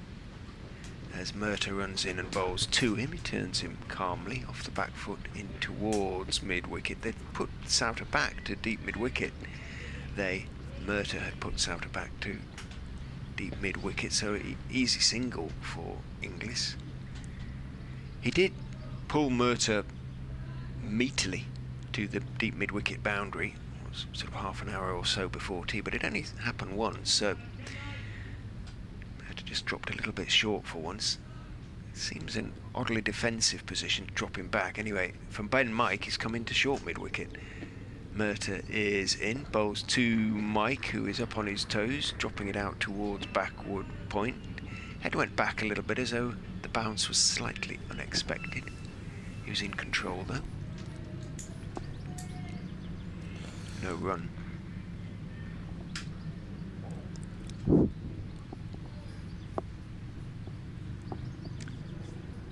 Just feel as though everybody's kind of waiting for something to happen a little bit.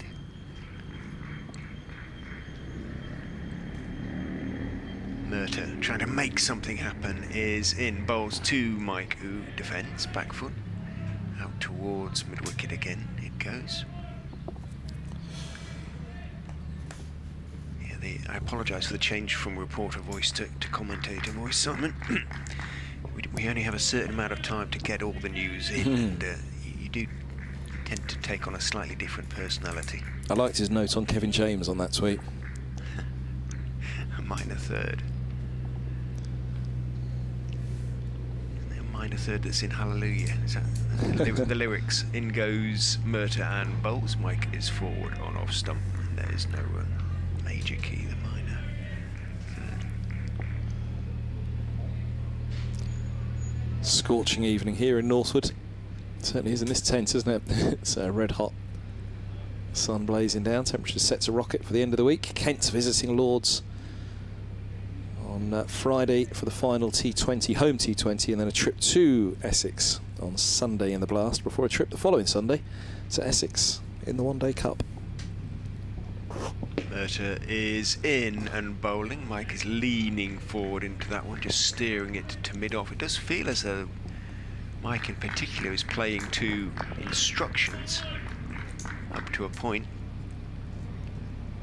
Yet to score post-tee. Balls as he faced now 40 balls, Ben Mike for his 5, most un-Mike-like.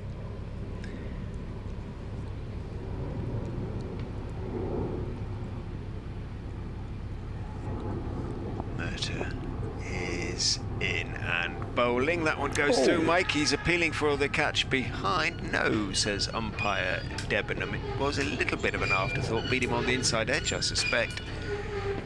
And stayed a little bit low. It was taken cleanly by White. But the appeal was not convincing, certainly as far as umpire Debenham is concerned. Let's have a quick look at the replay on that. Huge screech, by the way, as the sight screen boom moved on the ground behind us. Oh, that really came back, didn't it? Goodness me. Looked for all the world out of the hand as though that had shape away from Mike, but seamed back in. Still something there then. Beat that, wasn't it? There's the replay again, and yeah. Oh, goodness me. Clipped the pad, I think, or clipped the top of the thigh pad. Mitchell to Inglis, who drives hard through the covers, and mid-off can't get a hand to it. That'll be 4. And that's the 150 up, I confidently say, although Holden hasn't given up and he can now. It pops over the boundary rope. 152 for 5, and that's 50 for Inglis from 79 deliveries, with now 7 4s for Inglis. And a lovely knock. 141 more required for Leicestershire. Immensely disciplined, so admirably disciplined from Inglis. Remember, Leicestershire signed him as a T20 player. He's a sort of T20 player who can take the Yorkshire attack for 83 off 32 balls at Headingley. But he's showing he is a very adaptable first-class cricketer as well. Mitchell bowls, is left alone outside of the off stump. By Inglis, through it goes. But he's going to have to get 100, probably, if Leicestershire are going to win this game. 150 up, though, for the Foxes. 141 more needed. Mitchell's turning again. Midway through his run-up, he bowls now. That's left alone. Through it passes. Inglis on 51. Quick check. Not chalk. Check on events. Elsewhere, Surrey still 3 down. Gloucestershire still 7 down. So Gloucestershire looking to hold on. They lead by 52 now. But it only takes... for the draw. Yeah. Oh, 8 down. Ollie Price has gone. Caught pressed off the bowling of Crane for 23. Tom Price still there on 17. They lead by just 52 with 2 wickets remaining now. Hampshire looking for that Division 1 place. Mitchell's in, bowls, and over the top of it. Inglis rides a single through square leg. Moves to 52 from 82. 153 for 5. 140 more required for a Leicestershire win. That would put them into Division 2 because Surrey are not going for those runs at the Oval. Amler and Smith are backing Middlesex to bowl Leicestershire out here. It would be funny if Leicestershire start to get close, Surrey realise that and suddenly start throwing the bat at their end as well. It's a possibility. This was the scenario we talked about, though, wasn't it? That you could have that toing and froing. Old Swiss clock, one having a look at the other, in and out, having a look and see how the other one's going. Mitchell in bowls, and this ball's driven with an open face to backward point to Caresfields.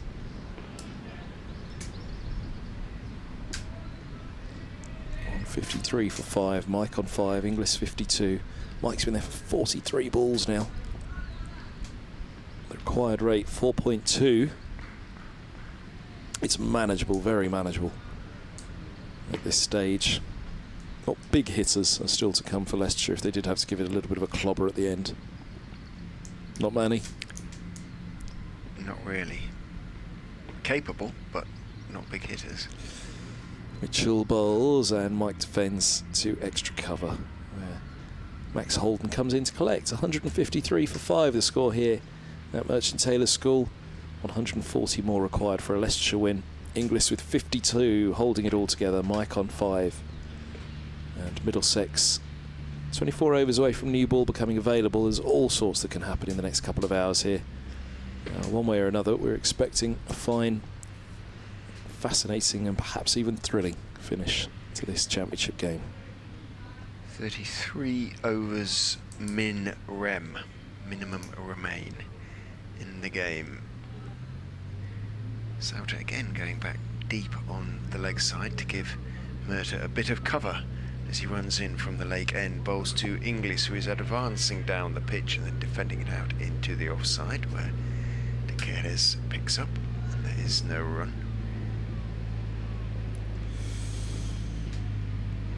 Despite having been back out there since lunch, Rob White showing no inclination to field to stand up to Tim Murtagh, having hurt himself, but seems to have had absolutely no ill effects whatsoever. Somewhere around about the right shoulder, in goes Murtagh and bowls. Inglis is forward, thick inside edge, and suddenly realises that Harris has a bit of work to do.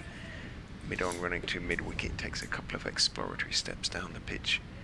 Harris had done his work though and was scampering in. Huge gap on the leg side. Souter is about 2/3 of the way back. He's walking back now to sort of 3/4 of the way back. How far is he going to go? And there's also a wide, long leg. Murtagh taking no chances, is in and bowls, edged and caught. Inglis has gone. Yes, he waits for the decision. Umpire Debenham raises his finger. He just waited to be told whether it had carried, but a good diving catch by Rob White away to his right, almost in front of first slip. And is that the decisive blow by Middlesex? They have dismissed Josh Inglis for a patient 52, and Leicestershire, needing 293 to win, are 153 for 6. Yeah, that's the big one, isn't it? We talked about that big three, with all due respect to the rest of the Leicestershire batting lineup. Harris, Ackerman, Inglis. One of them had to go very big. They all got starts. Nobody has gone on to that big score. And, well, a typical Tim Murtagh delivery. We saw the one in the last over come back in and chop Mike in 2, go over the top of off. And, well, this ball swinging away, the standard Murtagh delivery to a right-hander, taking the edge, and a good catch by White, tumbling away in front of slip. So Mike has 5. Leicestershire have 153 for 6. They require 140 more at a required rate of 4.3. There are still 20, no more than that, 33 overs to be bowled. Yeah, 32 and a half. So I just wonder whether Mike will change tack a little bit now. Might just start to try and be a little bit more positive. He's the one who's going to have to score the runs now. I mean, the ball's still clearly doing a lot for Middlesex, so yeah. Do they wait and let Middlesex pick up those wickets, or do they push the pressure onto Middlesex? What's Parkinson's want? Murtagh is in and bowling to Parkinson, who's bowled him. Middle stump, Yorker out of the ground. The middle stump, 2 in 2 for Murtagh. And Middlesex's victory charge gathers pace, led by the captain, who is going to have, it looks as though he's going to have anyway, a 100% record as skipper. Callum Parkinson, who, as I say, is an obdurate little batsman. Got a really good delivery from Murtagh, very different to the one that dismissed Inglis. It was full in swinging Yorker, and went forward and looks back to see his middle stump out of the ground. What a sight for Murtagh, what a sight for Middlesex. Yeah, hat-trick ball upcoming for Murtagh, and we have a look. That one's just swung back in. It was through the air, it did swing back in for Murtagh, an in-dipper from the skipper. We always talk about him seaming one back off the surface to come back into a right-hander, but that one was swinging. And going both ways for Mercer in the 57th over. It's irresistible stuff. And he's going to have a hat-trick ball as Barnes walks out to the middle. So Middlesex closing on victory here, which for Leicestershire will mean Division 3 with Middlesex in September if they wrap it up. Surrey are still 3 down, so if the wickets were to tumble there, then it would almost become a try and salvage the draw. Maybe it is that already. Just try and hang on and see if Surrey collapse, but there's a long, long way to go. 32.2 overs, and here is the hat-trick ball for Tim Murtagh. The field will be 4 slips, a point, an extra cover. Now mid-off's coming in as well. They're all going to come in surely for the skipper on a hat-trick. Lovely, lovely bowling. Yeah, 1 away, 1 in. Where's this one going to go for Barnes? I fancy this is going to swing away, but right up there on middle and off, swinging away would be my bet. There are 4 slips, a point, a short extra cover, a mid-off, a mid-on, a mid-wicket. Captain Tim Mercer running in. He bowls right arm over and Barnes defends.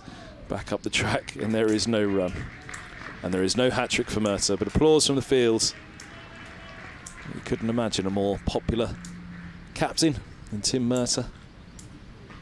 153 for 7. He's been. I mean that in terms of the membership of over the years that he's been a legend for Middlesex. He's given value for money, that is for sure. 4 for 34. His figures at the moment from 14.4 overs. Turns at the top of his mark. In he comes past umpire Debenham, bowls. Full toss actually in the end after we've been praising him to the skies. Looking for the Yorker again, just bunted back towards him by Ed Barnes. Well bowled, Tim Murtagh. A double wicket. Was it a double wicket, Wade? Yes, it was. I think it was. Just whether Mike picked one up off the first ball. He didn't. Double wicket made. And what a difference that has made. I wonder what Barnes and Mike are discussing out there. That hat-trick ball was an in-dipper from Mercer. I thought he'd swing it away, but it was one coming back in. But not to beat. 153 for 7. Excellent over for him. Amla has 26. Smith has 45. Surrey have 103 for 3 in the 35th. 156 more required. Are they going for it, Surrey? Are they a little bit worried that maybe Leicestershire could do it here? No, I don't imagine so. I would imagine the spinners will be getting tired though, and they'll be taking them off. Mitchell's in with 2 slips, bowling to Mike, who defends into the onside, and a single taken to the vacant mid-wicket as Murtagh comes around to collect. Van der Merwe's bowled 14 overs, 2 for 58. Leach 10 overs, 1 for 23. Goldsworthy none for 11 from 6, and Green none for 6 from 4.1. What's the Surrey mindset though? They'll be, I mean obviously there's just been 2 quick wickets falling here, but Surrey ahead of those 2 quick wickets with 7 wickets standing, 150 away from victory. Are they thinking, well hold on a minute, if Leicestershire win that, we're in Division 3, we need to get on with this? So the Surrey mindset of team may well be, listen lads, there's 7 wickets standing, go and try and win the game. Mitchell comes in, bowls, and this is cut away in front of backward point for 4. I think he got a hand to it, but not enough to take the pace off. And 4 it is, as Barnes is off the mark, 3rd ball. Mike got the single the previous ball, 158 for 7. Yeah, it's an interesting one actually. Surrey must, I mean they've got their own mindset to think of there, haven't they, at T. 5 down here with Inglis still in, then Surrey's mindset may well be, we need to go and win this. Otherwise it's Division 3 if Leicestershire win at Northwood. As Mitchell's in, bowls, and he is forward. Barnes pushing into the onside, the ball with an inside edge onto the pad, flicks up into the onside. update time for BBC Radio Leicester. And unfortunately, they've just lost 2 wickets in 2 balls, I'm afraid. So it looks like they are slipping to defeat. First to go was Josh English shortly after going to 50 off 79 balls, hitting 6 fours. Got a lovely delivery from Tim Murder, the edge to wicketkeeper Rob White. Took a good low catch. That was English gone for 52. Very next ball, Tim Murder bowled a lovely in-swinging Yorker to Callum Parkinson, which took out the right-hander's middle stump. 153 for 7 at that stage. 158 for 7 now. Ed Barnes has come out to join Ben Mike, who's been out there a long time for his 6 runs. Barnes has, for Leicestershire, need another 135 runs, but Middlesex just need another 3 wickets.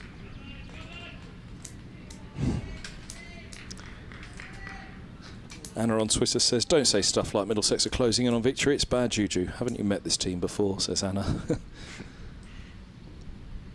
Mitchell bowls full, straight and defended by Barnes back into the offside, no run. The away commentator's allowed to say it, isn't he? Yeah. Thanks, Kevin and Richard, says Jason, for the brilliant coverage over the last 4 days, all set for a grandstand finish up the middle. On an unrelated note, Richard, do Leicestershire use any outgrounds? Last outground they used was Oakham School. 3 years ago now for an RL50. They want to use Oakham again, which is a little like here at Merchant Taylor's. A little bit more enclosed. Obviously, it's in the market town of Oakham.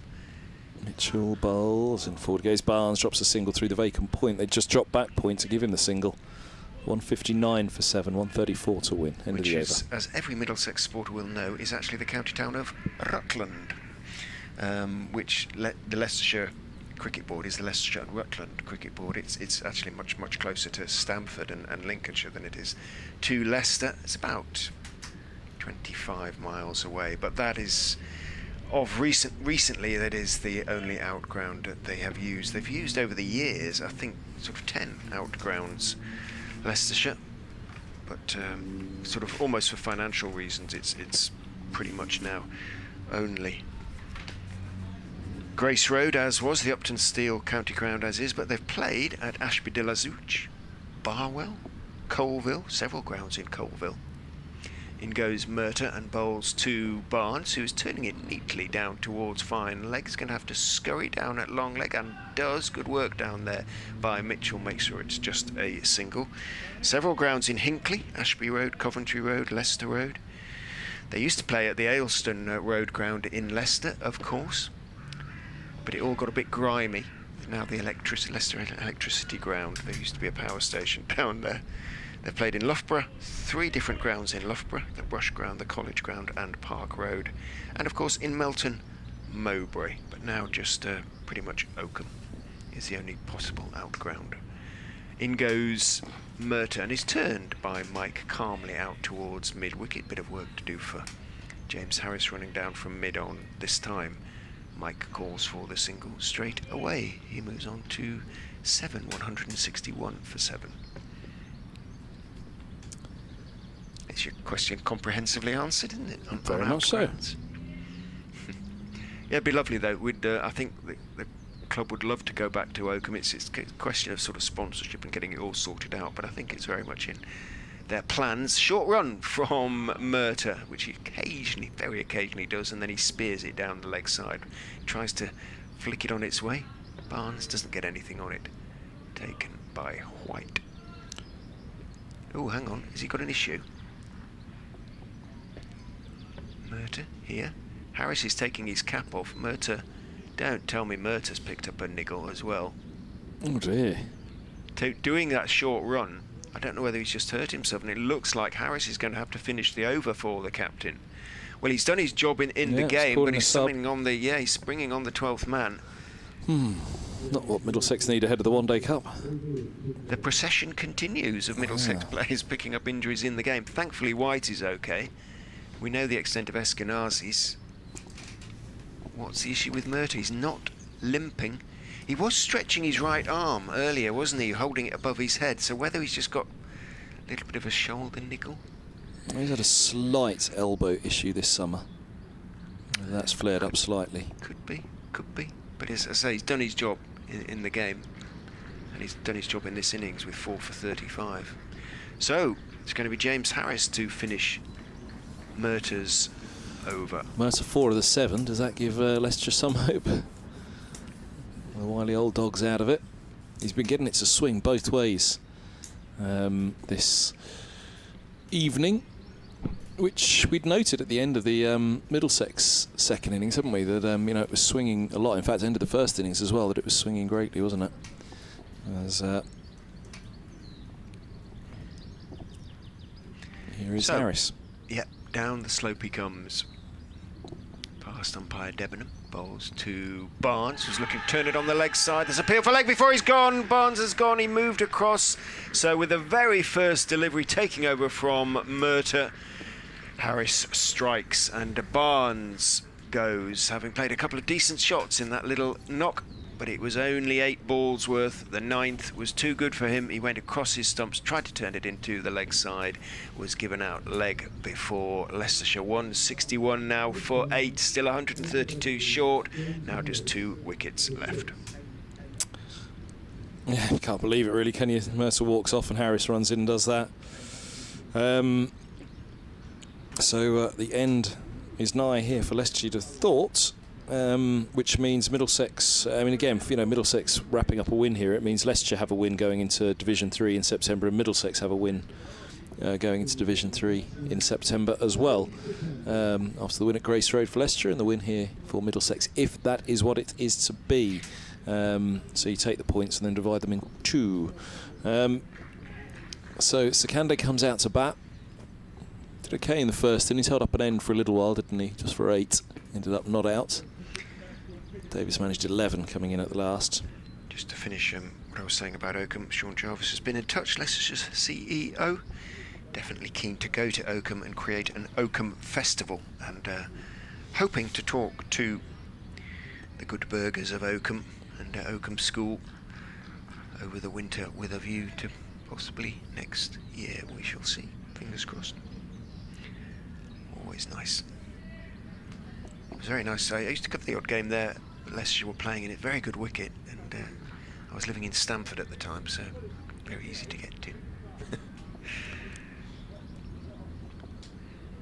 Sakanda has come out to join Ben Mike, as you say. Big tall man crouches a little bit in his stance at the crease as Harris goes in and bowls to him, squares him up horribly, gets a thick outside edge, looking to play that either straight back down the pitch or into the leg side. It trickles off down to third man. He takes a single. 162 for 8, 131 needed. I think we can pretty much discount that now.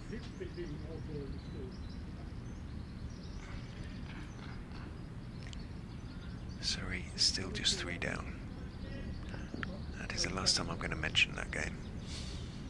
Harris is in to Mike, who is looking to pull his hit on the chest. I think there he's got his left hand up to his chest. They've taken a leg by or a chest by, and that hurt Ben Mike.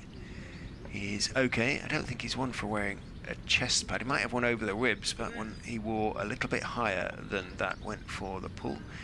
Punches gloves with Sakanda, then bends over. It hurt. Barnes a little unlucky on that LBW decision. Ooh. Shaping down the leg side. Bit leg sidey. Yeah. Bit high as well. Other than that. Applause for Harris completing the Mercer over. Heading away to our left where there's a group of Middlesex. It was it did probably call for a review if they had one, Leicestershire, yeah. But each time I see it, I thought, well, maybe it's okay. Saw a bit of the off stump, didn't you, as he was struck, and it was shaping down the leg side, dipped in on him. So you just wonder, was it going to slide down? But the scoreboard says out, and Leicestershire 163 for 8, as here's Mitchell to Mike, who fishes at one down the leg side. Umpire's not having it. Yes, he is. He's gone. 9 down, 163 for 9. Just tried to flick at one away down the leg side and through to the keeper. It passes. Mike has gone for 7. Mitchell with the wicket. White with another catch. 163 for 9. Middlesex are very nearly there. When it's not going for you, it's not going for you. An absolute strangle down the leg side. Just try to flick it on its way, and little feather, perhaps. Middlesex absolutely certain. And goodness me, it's happening quickly, isn't it? From T, Leicestershire, we're 145 for 5. They are now 163 for 9. A bit like this morning, isn't it, really? They needed that. They needed that big 50 at very least, didn't they? Inglis 52, Harris 46, Ackerman 16. History not to repeat itself this summer for Leicestershire, with the magnificent chase at Grace Road. Not to be here at Merchant Taylor's School. And, well, yeah, Middlesex will be pretty happy with this display. 4 for 36, Merter. 1 for 39, Bamber. Harris 2 for 42. Mitchell now in on the act with 1 for 25 to go with the couple that he picked up in the first innings. Merter 7 for the match. Bamber 4 for the match. And Harris 3. So a good performance by the Quicks in this one. Here is Will Davis to have strike, and it will be Mitchell with 2 slips and a gully and a short extra cover. He bowls from the Benham end. A bouncer. Davis gets inside it. Through it goes. 163 for 9. Bowled very well, Davis, in this match, didn't he? Maybe there was a bouncer or 2 pushed through to Mitchell.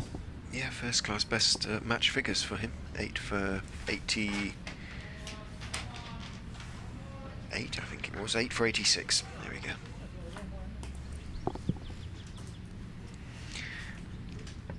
Be of scant consolation, I suspect. Hampshire are 0 for 1, needing 54 to beat Gloucestershire at Cheltenham College. Mitchell's in, bowls, and this is left alone outside of the off stump. Through it goes, and there's no run. Game's done up at Chesley Street. Reports Martin Emerson, 6 overs to go until they can shake hands. Bellingham gets a grubber, he says, from Mulaney. 174 for 4 there. So the September shake-up is nearly complete. Leicestershire and Middlesex into Division 3 by the looks of it, barring something freak here at the Oval. As Mitchell moves in, he bowls, and Davis outside the off-stump leaves alone. It's Notts and Warwickshire in Division 1 with Yorkshire and Lancashire. And in this division, Somerset. And at the moment, you would still say Hampshire, unless Gloucestershire produce something amazing at Cheltenham College there on the final evening of that game. Kent and Sussex, Worcestershire and Derbyshire, the other 4 teams in Division 3 with these two. As here's Mitchell bowls, and Davis is right behind this one defending, and no run again.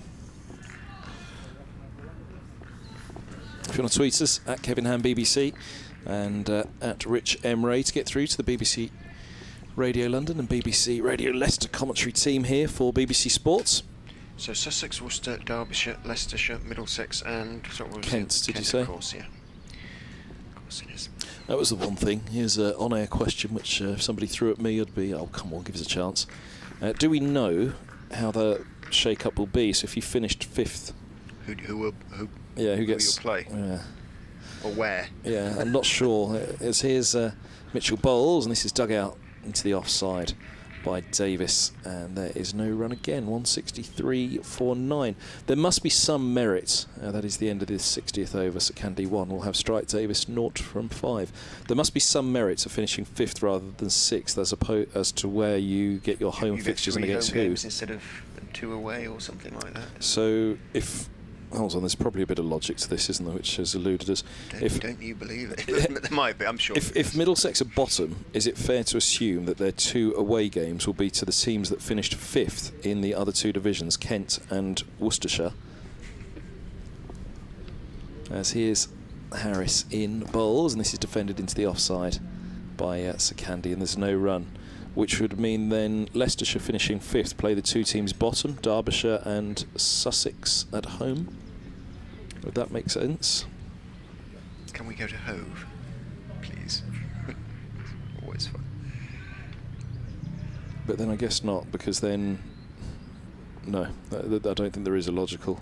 It must be out of a hat, surely, as here goes Harris past the umpire, he bowls, and Sakande edges out of reach of third slip. Might have been a chance for fourth, I think it would have fallen short. But four it is, 126 more required for victory, 167 for 9 in the 61st over.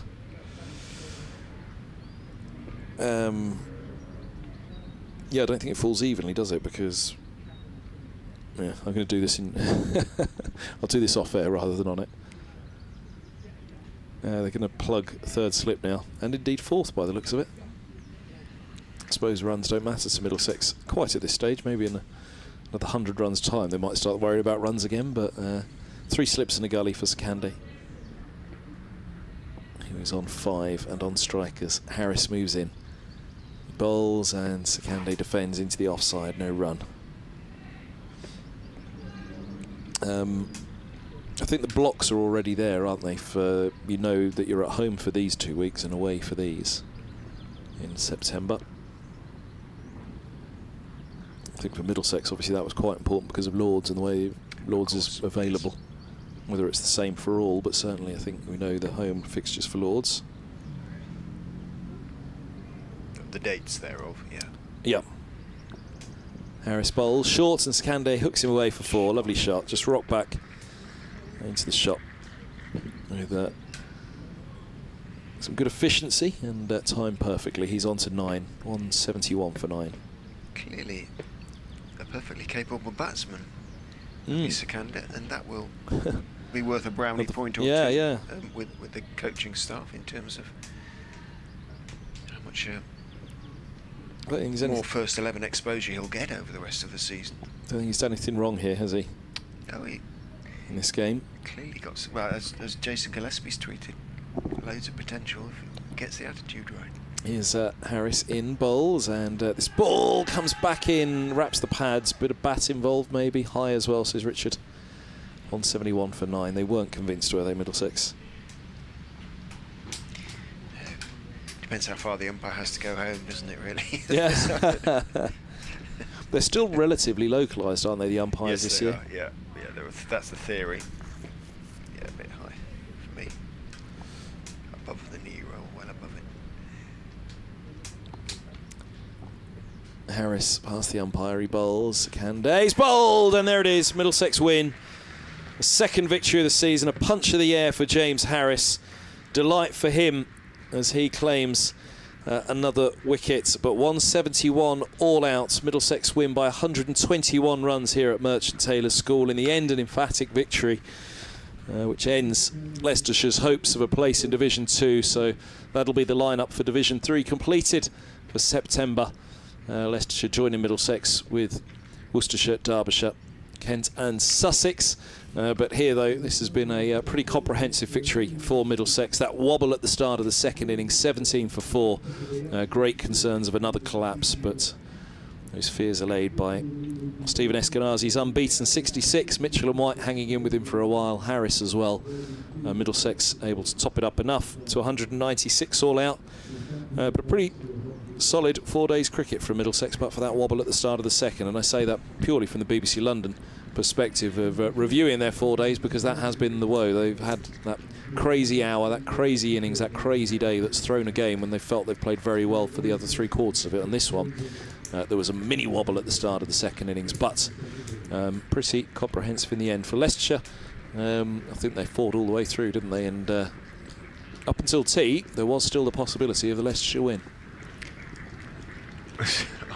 Odd sort of these sort of handshakes or waves, or a little bit of Leicestershire applauding Middlesex, and there's sort of gestures between each of the sides, but they're clearly not even allowed to sort of punch an air gloves fist bump. Or an air high five.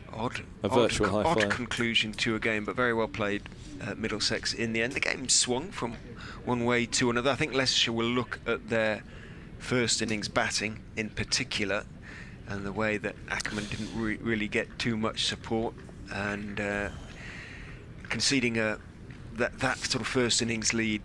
I think probably they'll look back and think that was possibly the sort of decisive point of the game. But there was some really fine bowling, and particularly by Tim Mert. I hope he's okay.